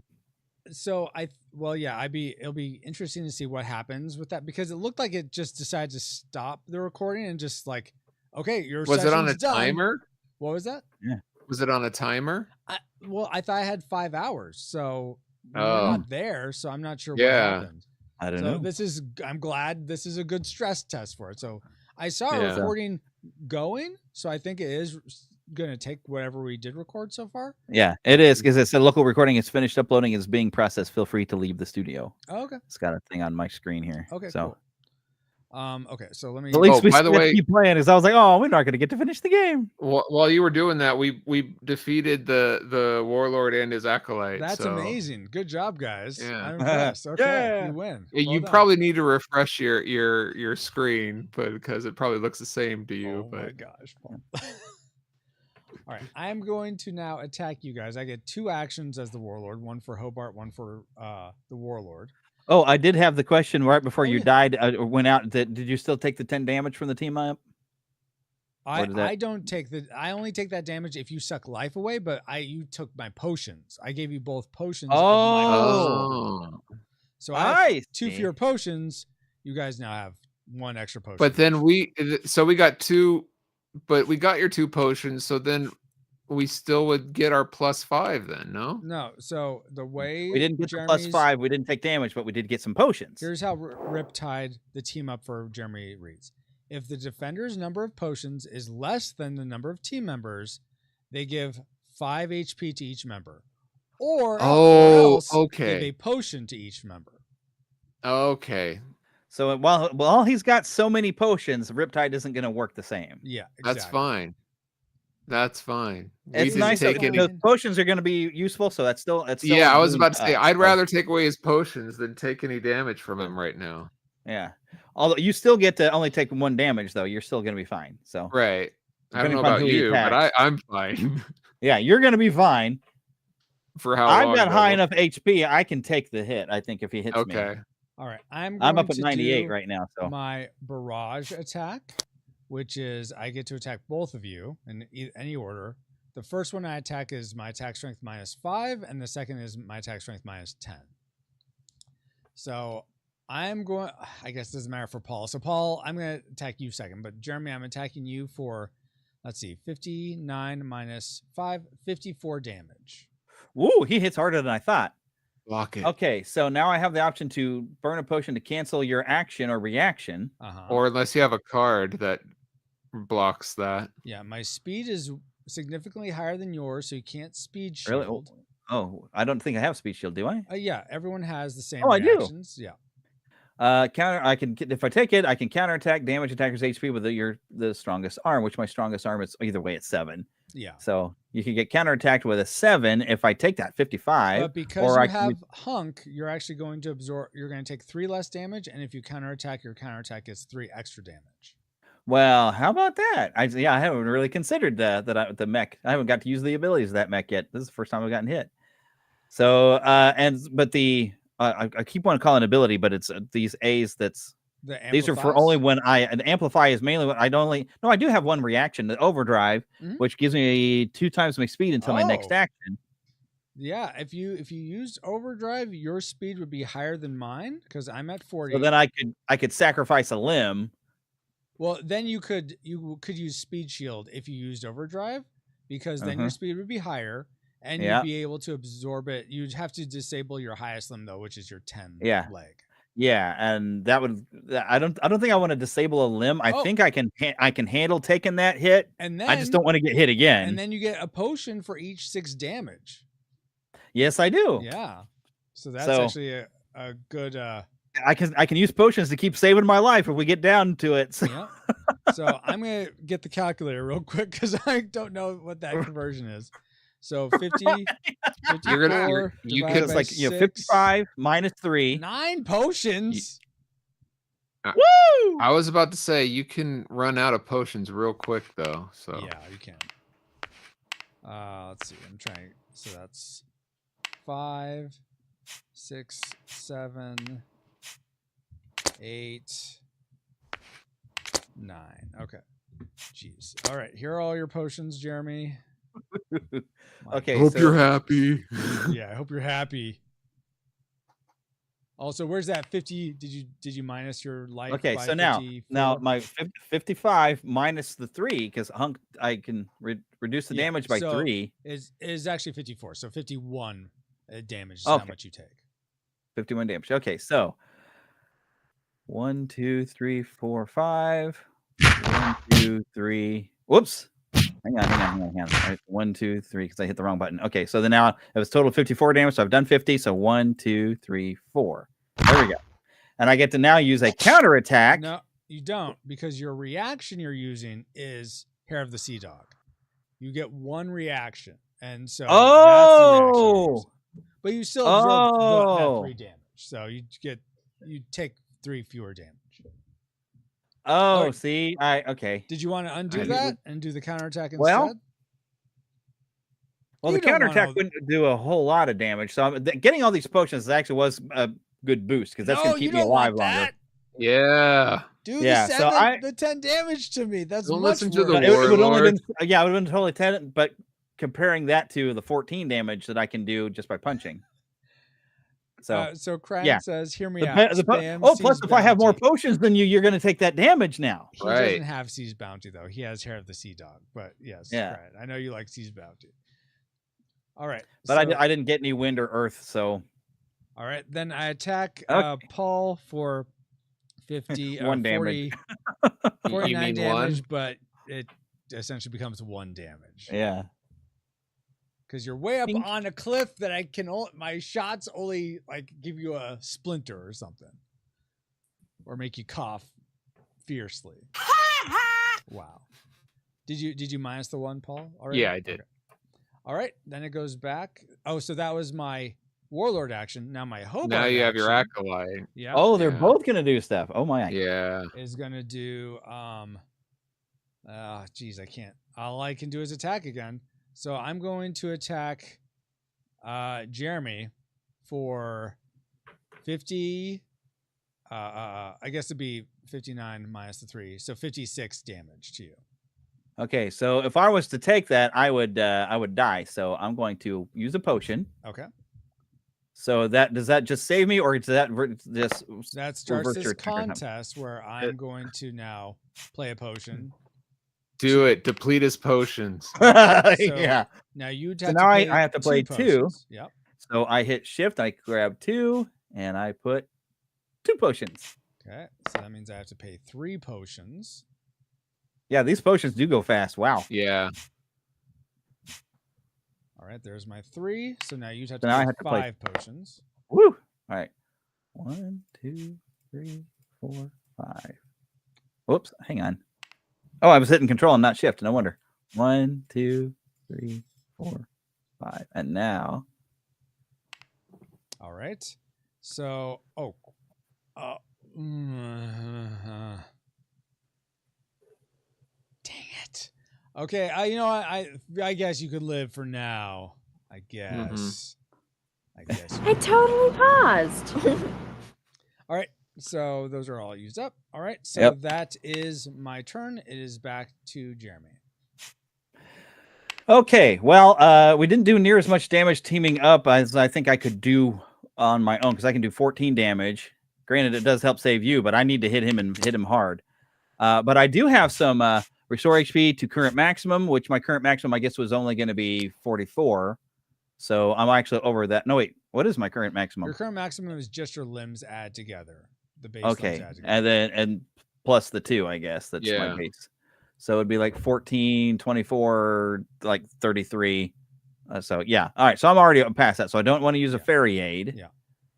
Now, I used overdrive last time. So do I need to get rid of this card? Oh yeah. If you use overdrive, it gets put in the junk pile. Oh, lame.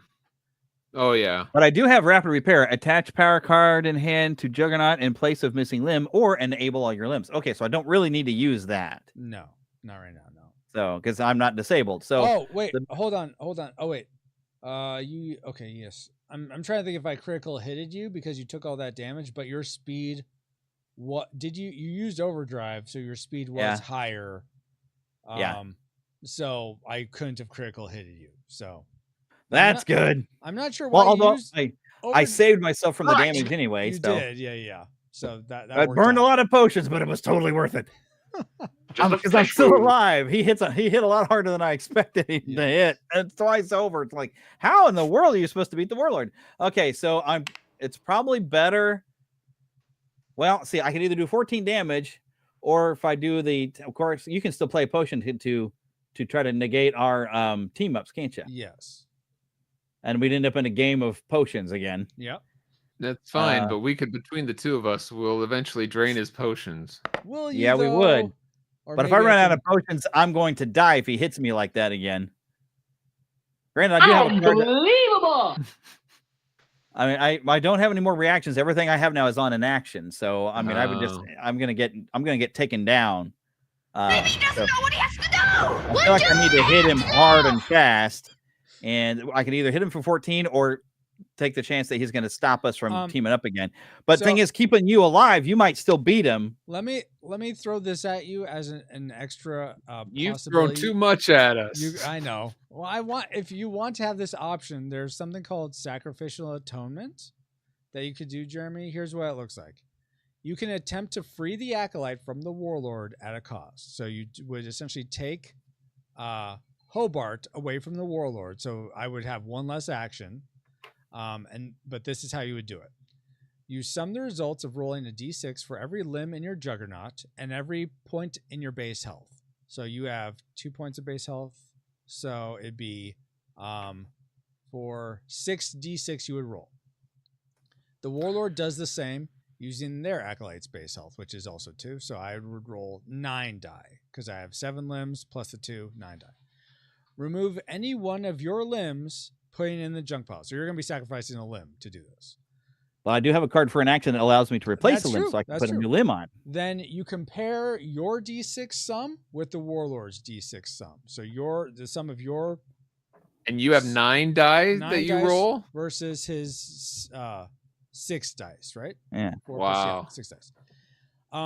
If your sum is lower, the acolyte stays with the warlord, and your action ends. You still lost the limb, everything. The sacrifice does nothing essentially. Otherwise, if your sum is higher, the Acolyte is freed from the Warlord's control. And then the Warlord player, me, can choose to either continue playing as the Warlord without the Acolyte, or I could join you guys and play the Mageneer as if it had no mech, which there are rules for. If either of you, your mechs are destroyed and one still has their mech, you're still in the game and you can still do stuff until you die, which is a different thing. There's destruction and there's death. But so that is an option for you as well. I'd piss on a spark plug if I thought it'd do any good. Honestly, Paul would be in the better position of that because he could do 7 die because he has a base health of 3 instead. But so you have better chances of sacrificing to take him to bring him back. And right now, who hits harder? Isn't it my turn anyway? I don't think I've attacked this. His speed is higher. Oh wait, did you not go? I didn't go. I have yet to attack the Warlord. Yeah, he hasn't done anything since we teamed up. Oh, did you? Oh yeah. And then we did that team up the first and round. now it's your guys' turn again. Yeah, so you will get to go after Jeremy goes, but his speed is higher than yours, Paul. That's why because he played the team up, and that took my turn. Exactly. Yes. Okay. That was both of us using our turns together. I'm just trying to decide: is it better for us to each hit him, or is it better for us to team up? I mean, if you want my opinion, I don't feel like it's advantageous for you to team up right now. I mean, yes, we need to hit you hard and fast. That's what I'm thinking. But yeah. So, there's really nothing that I need to boost that with to my actions at this point. So I think I'm going to just hit you. Okay. Do you have a 2 card by chance? A 2 card? No, I got a 2 4s and a 5. Okay. Can I give you my 2 card? All right, so you're attacking me for how much, Jeremy? Let's see here. Well, I got even a +4 in there, so I'm 26 + 4, so I'm going to do 30 damage. 30 damage. I'm going to take it, and I'm going to do my reaction of Twisted Temptation. Uh-oh. That sounds bad. Now, who are you attacking, the Acolyte or the Warlord? They both come from the same pool, so it's okay, so you both you lose on both? Yeah, I mean, I essentially moved my little numbers onto the Warlords, but they both share the same HP because it's okay. Yeah. I see. All right. So Twisted Temptation, this is how this works. I'm gonna roll D6 for each limb, and I may pay a potion for an extra D6, so up to 3. So I can roll essentially 10 die. And I sum the results. The attacker, that's you, Jeremy, does the same using their limbs, but you can't add potions to get more die. So you would roll 4 die. I'd roll at most between 7 and 10. You'd roll 4. Then we figure out what the difference is of those sums of each of our dice. So let's say I rolled 30, you rolled 20. The difference would be 10. If the attacker's sum is less than the Warlord's, you have an option. You can either stay teamed up with Paul and take a hit to your HP of the difference. So if it was 30 versus 20, you take a hit of 10 HP. Or you can join me, the Warlord, and your attack strength will go up by the difference divided by 2. So you get +5 attack strength in that case. And Paul is totally screwed. Most likely. Yeah, I don't have anyone to team up with, so it's no longer -1 damage. Yeah. So I'm going to do that. So I'm going to roll, let's see. Yeah, I'm only going to pay 1 potion at this point, so I'm going to roll 7 die. So it give you a chance. Give you a chance here. I'm taking sorry. Yeah, okay. Yeah. I figured I'd grab the dice closer to me. Yeah, that's fine. Now, how did you select all of them at once like you did? I with shift, one click. Press shift and drag a line over all of them. There's how you shifted. Okay.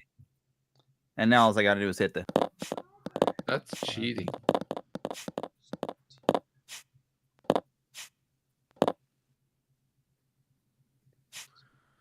Okay, let me know when you have your number. Yeah, I got a grand total of 17. Okay, and I figured out how to make them all say 6. Did you? That's amazing.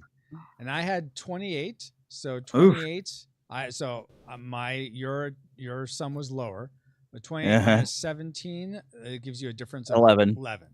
So you can stay on Paul's team, I guess, but you take 11 damage or join me, and you get +5 attack strength, and we can rule the land of Galmany as podcaster and podcaster. Because after seeing how powerful you are with the Warlord, I was like, woo, I feel like the odds just stacked against us. So yeah, sorry, Paul, but that's a tempting offer. I pay to win. Oh my god. I'm staying alive, and I'm becoming more powerful than you could possibly imagine. All right. So I gained 5 to my attack strength. My attack strength over here. Yes.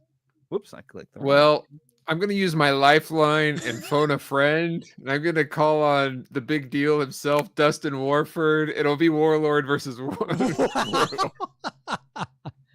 All right. So that was your attack. Now it is Paul's turn.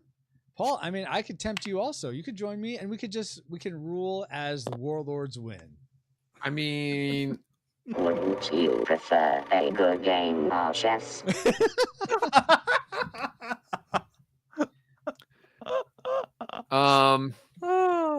You know what?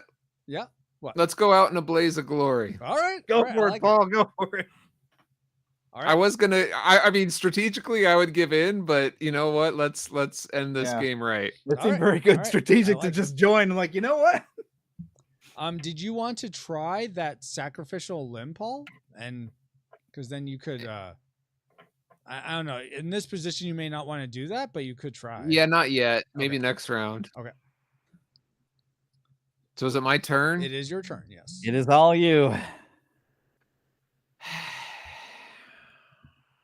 He diverted my attack. Well, I guess you still took the damage from the attack, but yeah, that counter thing is a.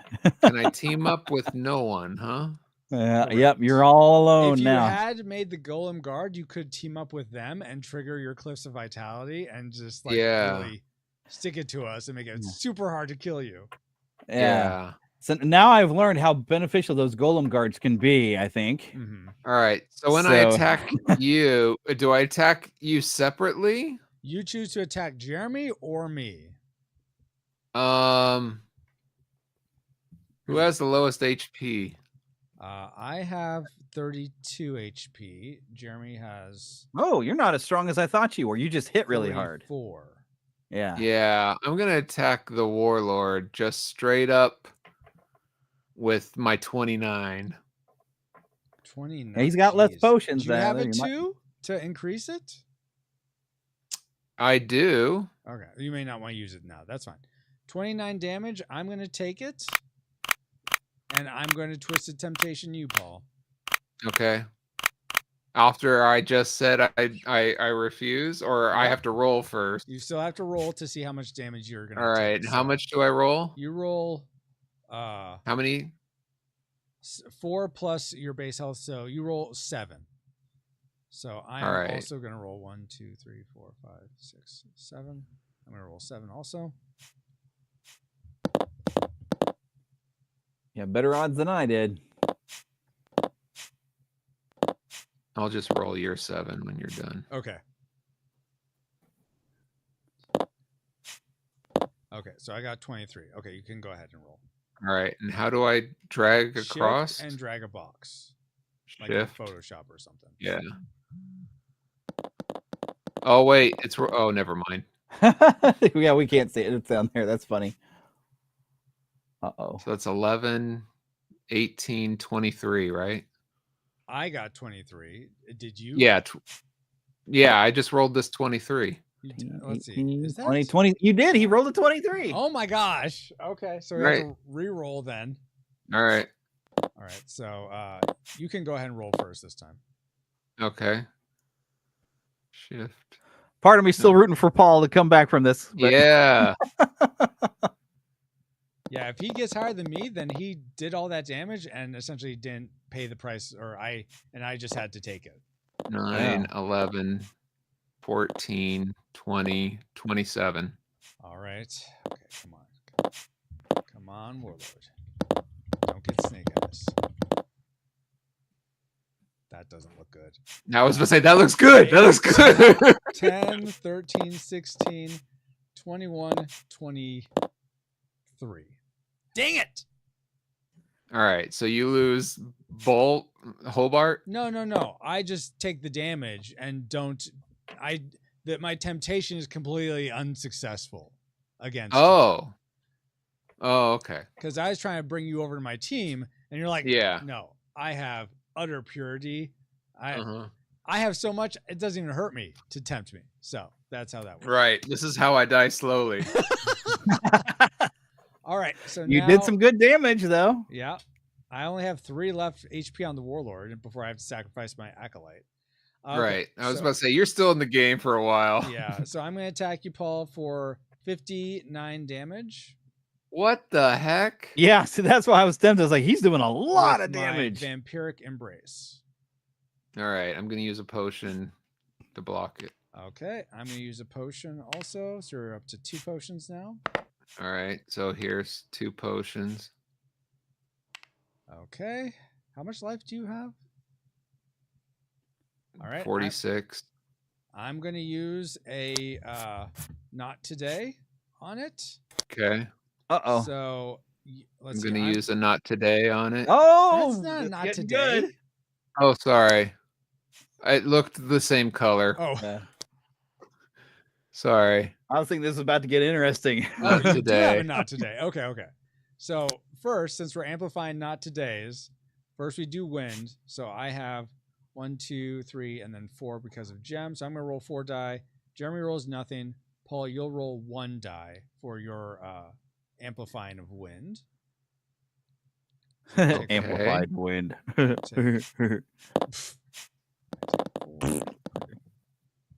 Oh No! my gosh. There's no point. Fights for you. So you disable a limb, Paul. Okay. Too much power went into that limb. I'm going to take 4 extra HP because I'm deathly so close to death here. There we go. All right, and now Earth is amplified. Oh, do you need a disable or did you take it? Okay. Well, it disappeared underneath stuff again. There you go. Usually what I do, what seems to help, is put on the number and it will go to the middle of the card. So, oh, interesting. Yeah. All right. So okay, then you not today. So now you get to roll 3 die, because you have that Mageneer and 2 Earth limbs. I have 1 Earth limb, so I'm gonna roll 1. Don't disable. Don't disable. Don't disable. Okay, phew. Get to draw a card. And Jeremy, you have no Earth limbs, so you don't roll anything. Yeah. Okay, so that's 2 potions, 4 HP or 2 HP. 2 potions, please. All right, there you go. Staying in the fight. Oh, whoa. You still like selected your dice. That's funny. All right, Paul. So I guess that means you just dang it. So you dispelled my attack? Dang it. Okay. Yeah. All right. So now it's Jeremy's. Oh no, I get 1 more attack with Hobart now. So I'm going to attack you again for just 59 damage. Okay. I use a potion. Okay.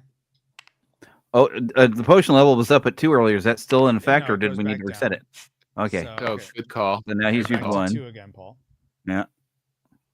Hold on, I'm looking at my reactions. Okay. Like, I can't react if you kill me, right? Correct.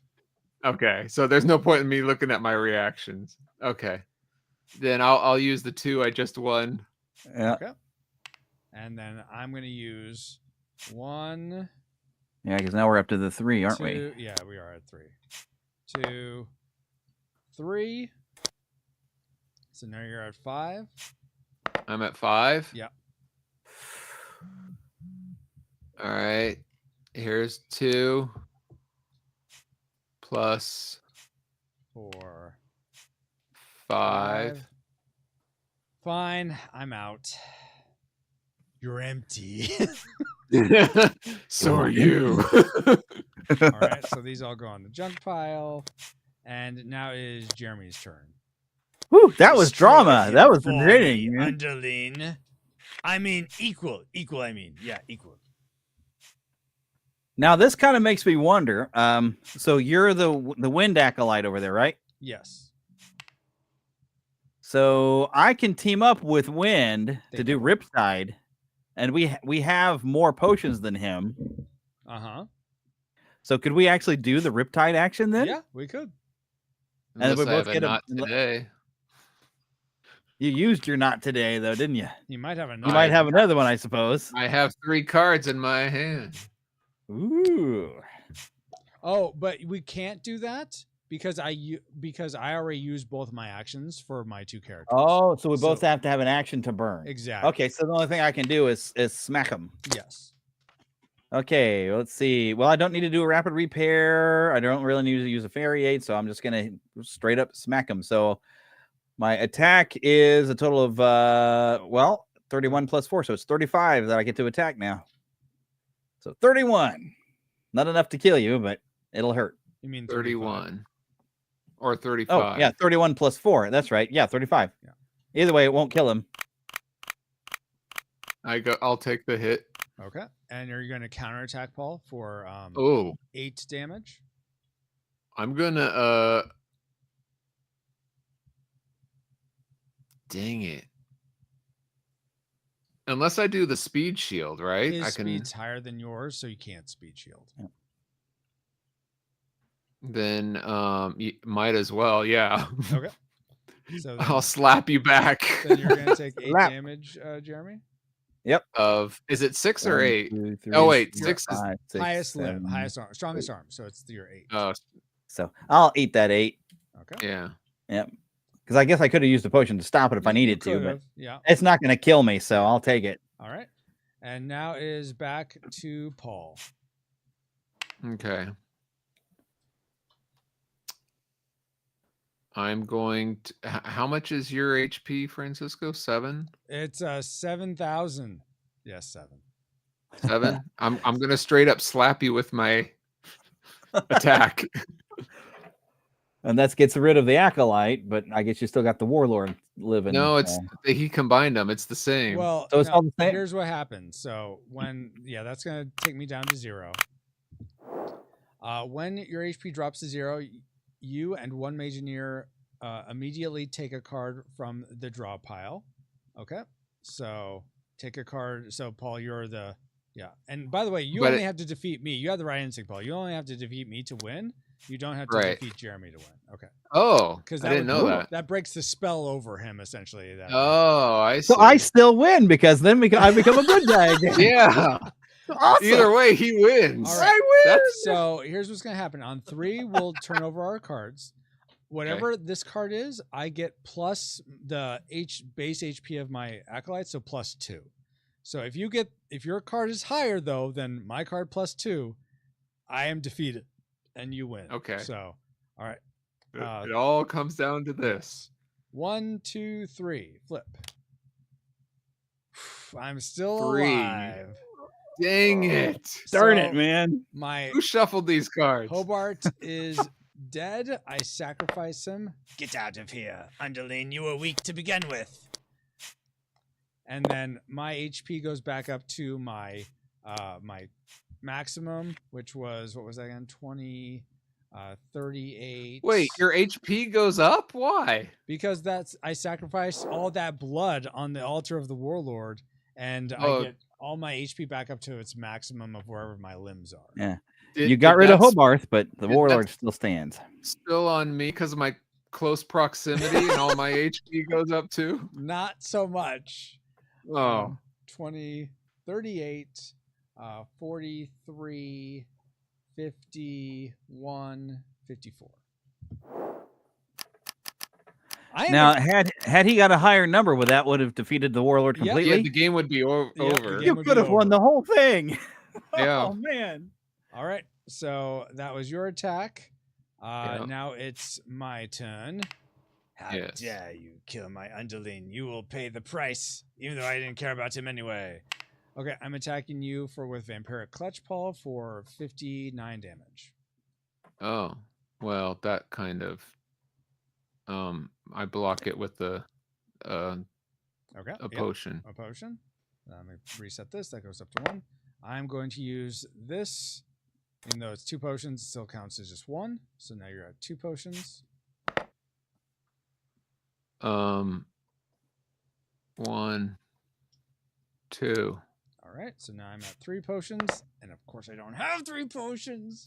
Fine. Block it. Whatever.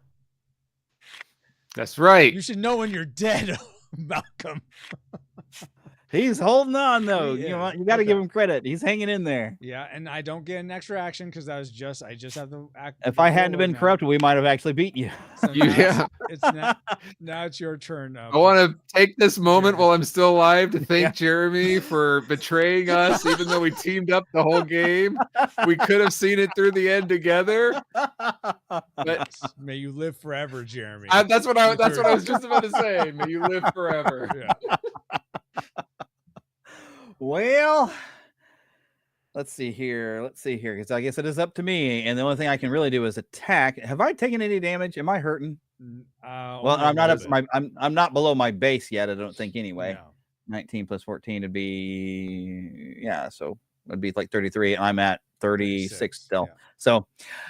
So I don't need to burn any of my cards or potions or anything. I just give a good thorough smack at what 35. Yeah. 35 smack over here.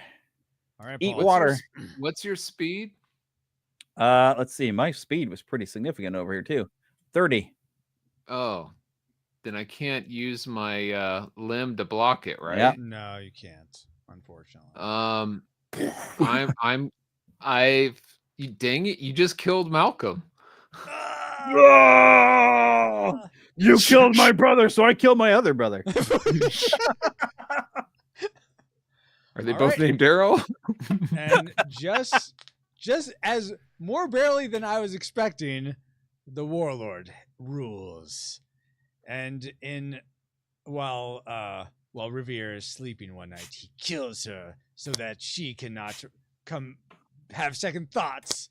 And change her mind again. Oh, really? That's what you think? The fight's on. Bring it. I got more health points than you're 20. No, but thank you and so much. I will rule this land, guys, for playing. So I had lots of fun playing with you guys. If you guys need to get out of Dodge, totally understandable. But if you had any feedback, I know Paul, the whole like trying to understand the base stats doesn't come from your build. I get that, and I will try to figure out a way that's more clear. But any other 1 second, Griff. 1 second, babe. I will send a Google form out to get feedback from you guys after this. But if there's any initial feedback, especially anything you thought was really fun or you really hated about the game, be good to hear that.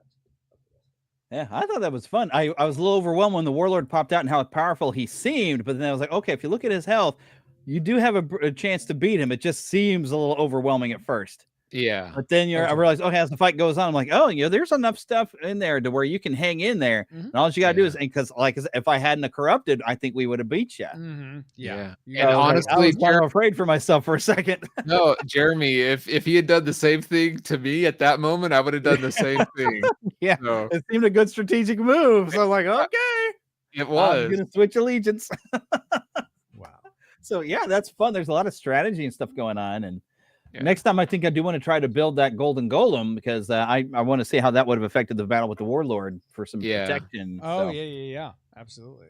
Yeah, essentially it gives you how it's used is it has that shield, which you can use to stop any damage. The only way to overpower the shield is through a not today card that can punch through the shield. You can also just sacrifice the golem, say, hey, you're going to be my meat shield golem, guard me, and he will take whatever damage is coming at you. It will most likely, I mean, if you're using him in that way, it's probably damage that's going to destroy you. So it will destroy the junk golem, but it can't be not today. It can't be dispelled. So it gives you almost, I'll say 2.5 get out of jail free cards by having a junk golem. Yeah. Or a So that golem would come in card. handy. So I'm going to remember that for next time. Like, okay, build that junk golem when you get a chance. I Mhm. was kind of focusing on the quest because I wanted those hero points. Yeah. Yeah. Totally get And it. I didn't get any of them. Yeah, and if Paul, if you had gone up to the 4th one to have an extra, and that's something Dustin did. He got the extra action, and that allowed him to be able to overwhelm me, because then you can attack twice or react twice if you wanted to, depending on what your build was. Yeah, there's lots of ways to just kind of level up to make sure before you fight that warlord, you're ready to just kick this can all over the place. Exactly. All right. So yeah, that works out pretty good. Worked out well. Okay. Anything you thought didn't work well, Jeremy, that you're like, I was like, really, this one part was really rubbing me the wrong way, or anything like that? No, I thought that was pretty good. That was fun. Awesome. The thing that rubbed me the wrong way the most was that artifact looking like another doorknob. I thought it looked like a grail. I mean, I thought that was kind of neat. Yeah, that's kind of what I was going for. Was it looking like a grail? Yes. But it's in the same place as the potion, so I thought it was like, oh, it's missing the shine of a potion or something. Like I thought it was all right. I mean, that's fair. I debated maybe going for a ring instead of a cup. Oh, maybe. I sort of just liked the tie. I mean, I already have the one of the quests that Jeremy did, the Fire Onyx eggs, is sort of a homage to Temple of Doom. So I thought I'd have an Eldrican Ark. That's Ark is an homage to Raiders of the Lost Ark, and then that cup is an homage to Last Crusade. So I was going for the trifecta there. Nice. I thought it was nice. Thank you. Yeah, I thought it would have been more fun to be able to do more quests, but that would have overpowered us over the warlord if we were kept, trying to do the heroic builds ups from all these quests. I see why you did that, to keep that balance. That way, there's still a challenge for the warlord. Of course, I'm one of the people when I play a video game, I do every side quest and I make sure I'm overpowered before I get to the final boss. You hear that, Francisco? He didn't say he talked to every NPC. Well, that's true. You got me there. But I do talk to a lot of the NPCs. Although I like the Final Fantasy VII Remake and Rebirth, because their NPCs are having conversations as you walk by, and you can kind of just go and listen into what they say, and it's just kind of fun. So yeah, I do like to talk to NPCs because it's kind of fun. Because you get all the different extra story, and they put some effort into making like various type of characters. So it's always, oh, look at there, you make another thing. Yes, this is always something fun that we try to do. Making a bridge. I even like here in Rebirth, one of the first cities, the town of Calm, that you go into. You walk by a couple of guys, and they're like, "Oh, did you see that chick like this and everything?" And they're completely describing Aerith and Tifa, and it's really fun to have Aerith and Tifa in your party, and you're standing right there as they're discussing Aerith and Tifa, and how oh man, I think I'm in love, and it's just like, hey guys, well, yeah, they're right here. So, I mean, there's a lot of fun dialogue stuff. I always like to sit there and I listen to the NPCs and oh, it all fall down. Wow. Now when a Homestar Runner is on board, it goes, oops, you broke it. Yeah. Well, thank you guys again so much for taking the time to do this, for playing the game. There's a lot of fun getting to play with you guys. Yeah. I think that'll be it. So I'll go ahead and pray us out. Thank you so much for Crying for hanging out, Suede, Paul, of course, Sean. Everyone who is here, really appreciate you all. I don't know if Geek Devotions or Dale, you guys are still around, but if you are, thank you so much. I think starting in July, I really believe this game's to the point where it's not going to be very helpful for me to continue to be a player in these playtests, and I'm going to be trying to have this do blind playtests where hopefully I can observe and be available, especially for Tabletopia questions, but if you want to be part of a blind playtest where I'm essentially like, here are the rules. Good luck, guy. You guys play. I'm gonna do my very best not to interact. That way, it'll give me a sense of like, okay, where are the rules not making sense? What elements do people throw people? So yeah, it's nice to have you around to be able to point out. Oh, by the way, that's going to let you do that, so don't forget this. Yeah, you know, that yeah. especially since we're new. There's a lot of stuff I'm like, oh, okay, this happens. That's cool. I didn't know how that happened, but okay, that happened. And then I'd see it later, like, oh, so there's the thing that caused this other thing for the thing. That was a good sentence. But I imagine I'm hoping that if one were to read the rule book, you'd be like, okay, I have a sense of this. Read the rule book. No one reads instructions anymore. Yeah. Yeah, right. I started to. I didn't get much time to do it because I think you sent it to me like last night, which is funny because you sent a Facebook link in the other one, and both of them got to the same PDF file. Yeah. They both worked. But because I had to do that Batman watch last night, and I got home about 11:30. Slept, got up to play this. Took a quick shower so I'd be presentable on camera. Hi. And then I had to reset my studio because we watched it and recorded it from here. And since Philip basically he's disabled until he gets his knees fixed up. And he's he's had like 7 brain surgeries, so a lot of stuff. So I had to go pick him up from his place and bring him here so we could watch the movie, record a podcast. And so I had to reset and put the microphone back over here because I had it over here by the TV. And all this kind of stuff. So I had to do a lot of quick reset and everything and make sure I was ready to go eat something. And I figured, okay, well, I'm eating. Let me look at the rules. And I was like, Raisin Bran rules. Thank you for being a part of this, Jeremy. Even with all of that going on in your life, really appreciate you making the time. Yeah. Would you be open to playtesting again, or? Yeah. Okay.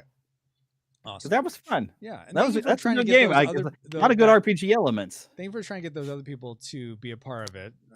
Bummed that they weren't able to, but I appreciate it. I think they were like, what is he talking about? What's the playtest? What's happening? I didn't hear anything from anybody. They didn't know what's going on. Is that a part? I'm like, I'm curious why you picked those people. I recognize a couple of the names, but is that? Let's see. Yeah. Because who all did I think I put a guy who was like one of my second co-host. I think Eric Gorin. I did bring him along.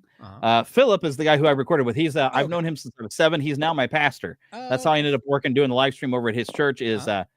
He had kind of a messy, nasty divorce. And so my wife and I left our church to come over to him, just trying to be supportive of where he was pastoring. Yeah. And then COVID happened and they needed me. So I was like, okay, I think this is where God wants me to be anyway. So I run a live stream and a lot of our other stuff. So now I'm over there. Oh, wow. So yeah. And we had a grand old time last night. If we all get a chance to download that when I release the Batman episode this week, I think you're going to have fun, especially watch the movie with us. I think that'll just add to the fun. Very cool. Oh, because it's like a commentary track? Yeah. We're sitting there and I'm either the new podcast is going to be called Talking During the Movie or Podcasting During the Movie, depending upon what's more open. Because I think I'd have to do Talking During the Movie podcast in order to not have somebody with the same name. It's based around this idea that there's a bunch of 80s movies that I haven't seen, and he thought it'd be fun to have me watch these. But of course, if we do that, I'm not going to talk much if I haven't seen the movie. Yeah. And for those ones, he wants to put a camera on me and put it on YouTube because I'm expressive. My face, and so he thinks seeing my face at certain things would be fun. But I thought, well, if we're gonna do that, let's do movies we have seen that we don't mind just talking the whole time. And with the 35th anniversary of Batman, we thought, oh, that'll be a fun one, and I can do it as a test one, just release it on the normal feed and see how it goes over, and then say eventually maybe we can put that over onto another feed. Because the nice thing about Red Circle is I can put as many podcasts on there as I want. Red Circle is a great product, y'all, if you want a podcast. So I'm even running a church podcast. I take all the sermons and I grab just that and from the church, and I release them on my dime there too. So okay, nice. But yeah, so it's gonna be fun. I don't know when the next one we're going to record. What I would want to do is get some lapel mics that we can wear instead of me hauling this thing over there. Just have some lapels, and I hooked the TV up through it so we can just listen through headphones and it doesn't interfere with the microphones. And it's a complicated setup, but it'll be cool if it works out.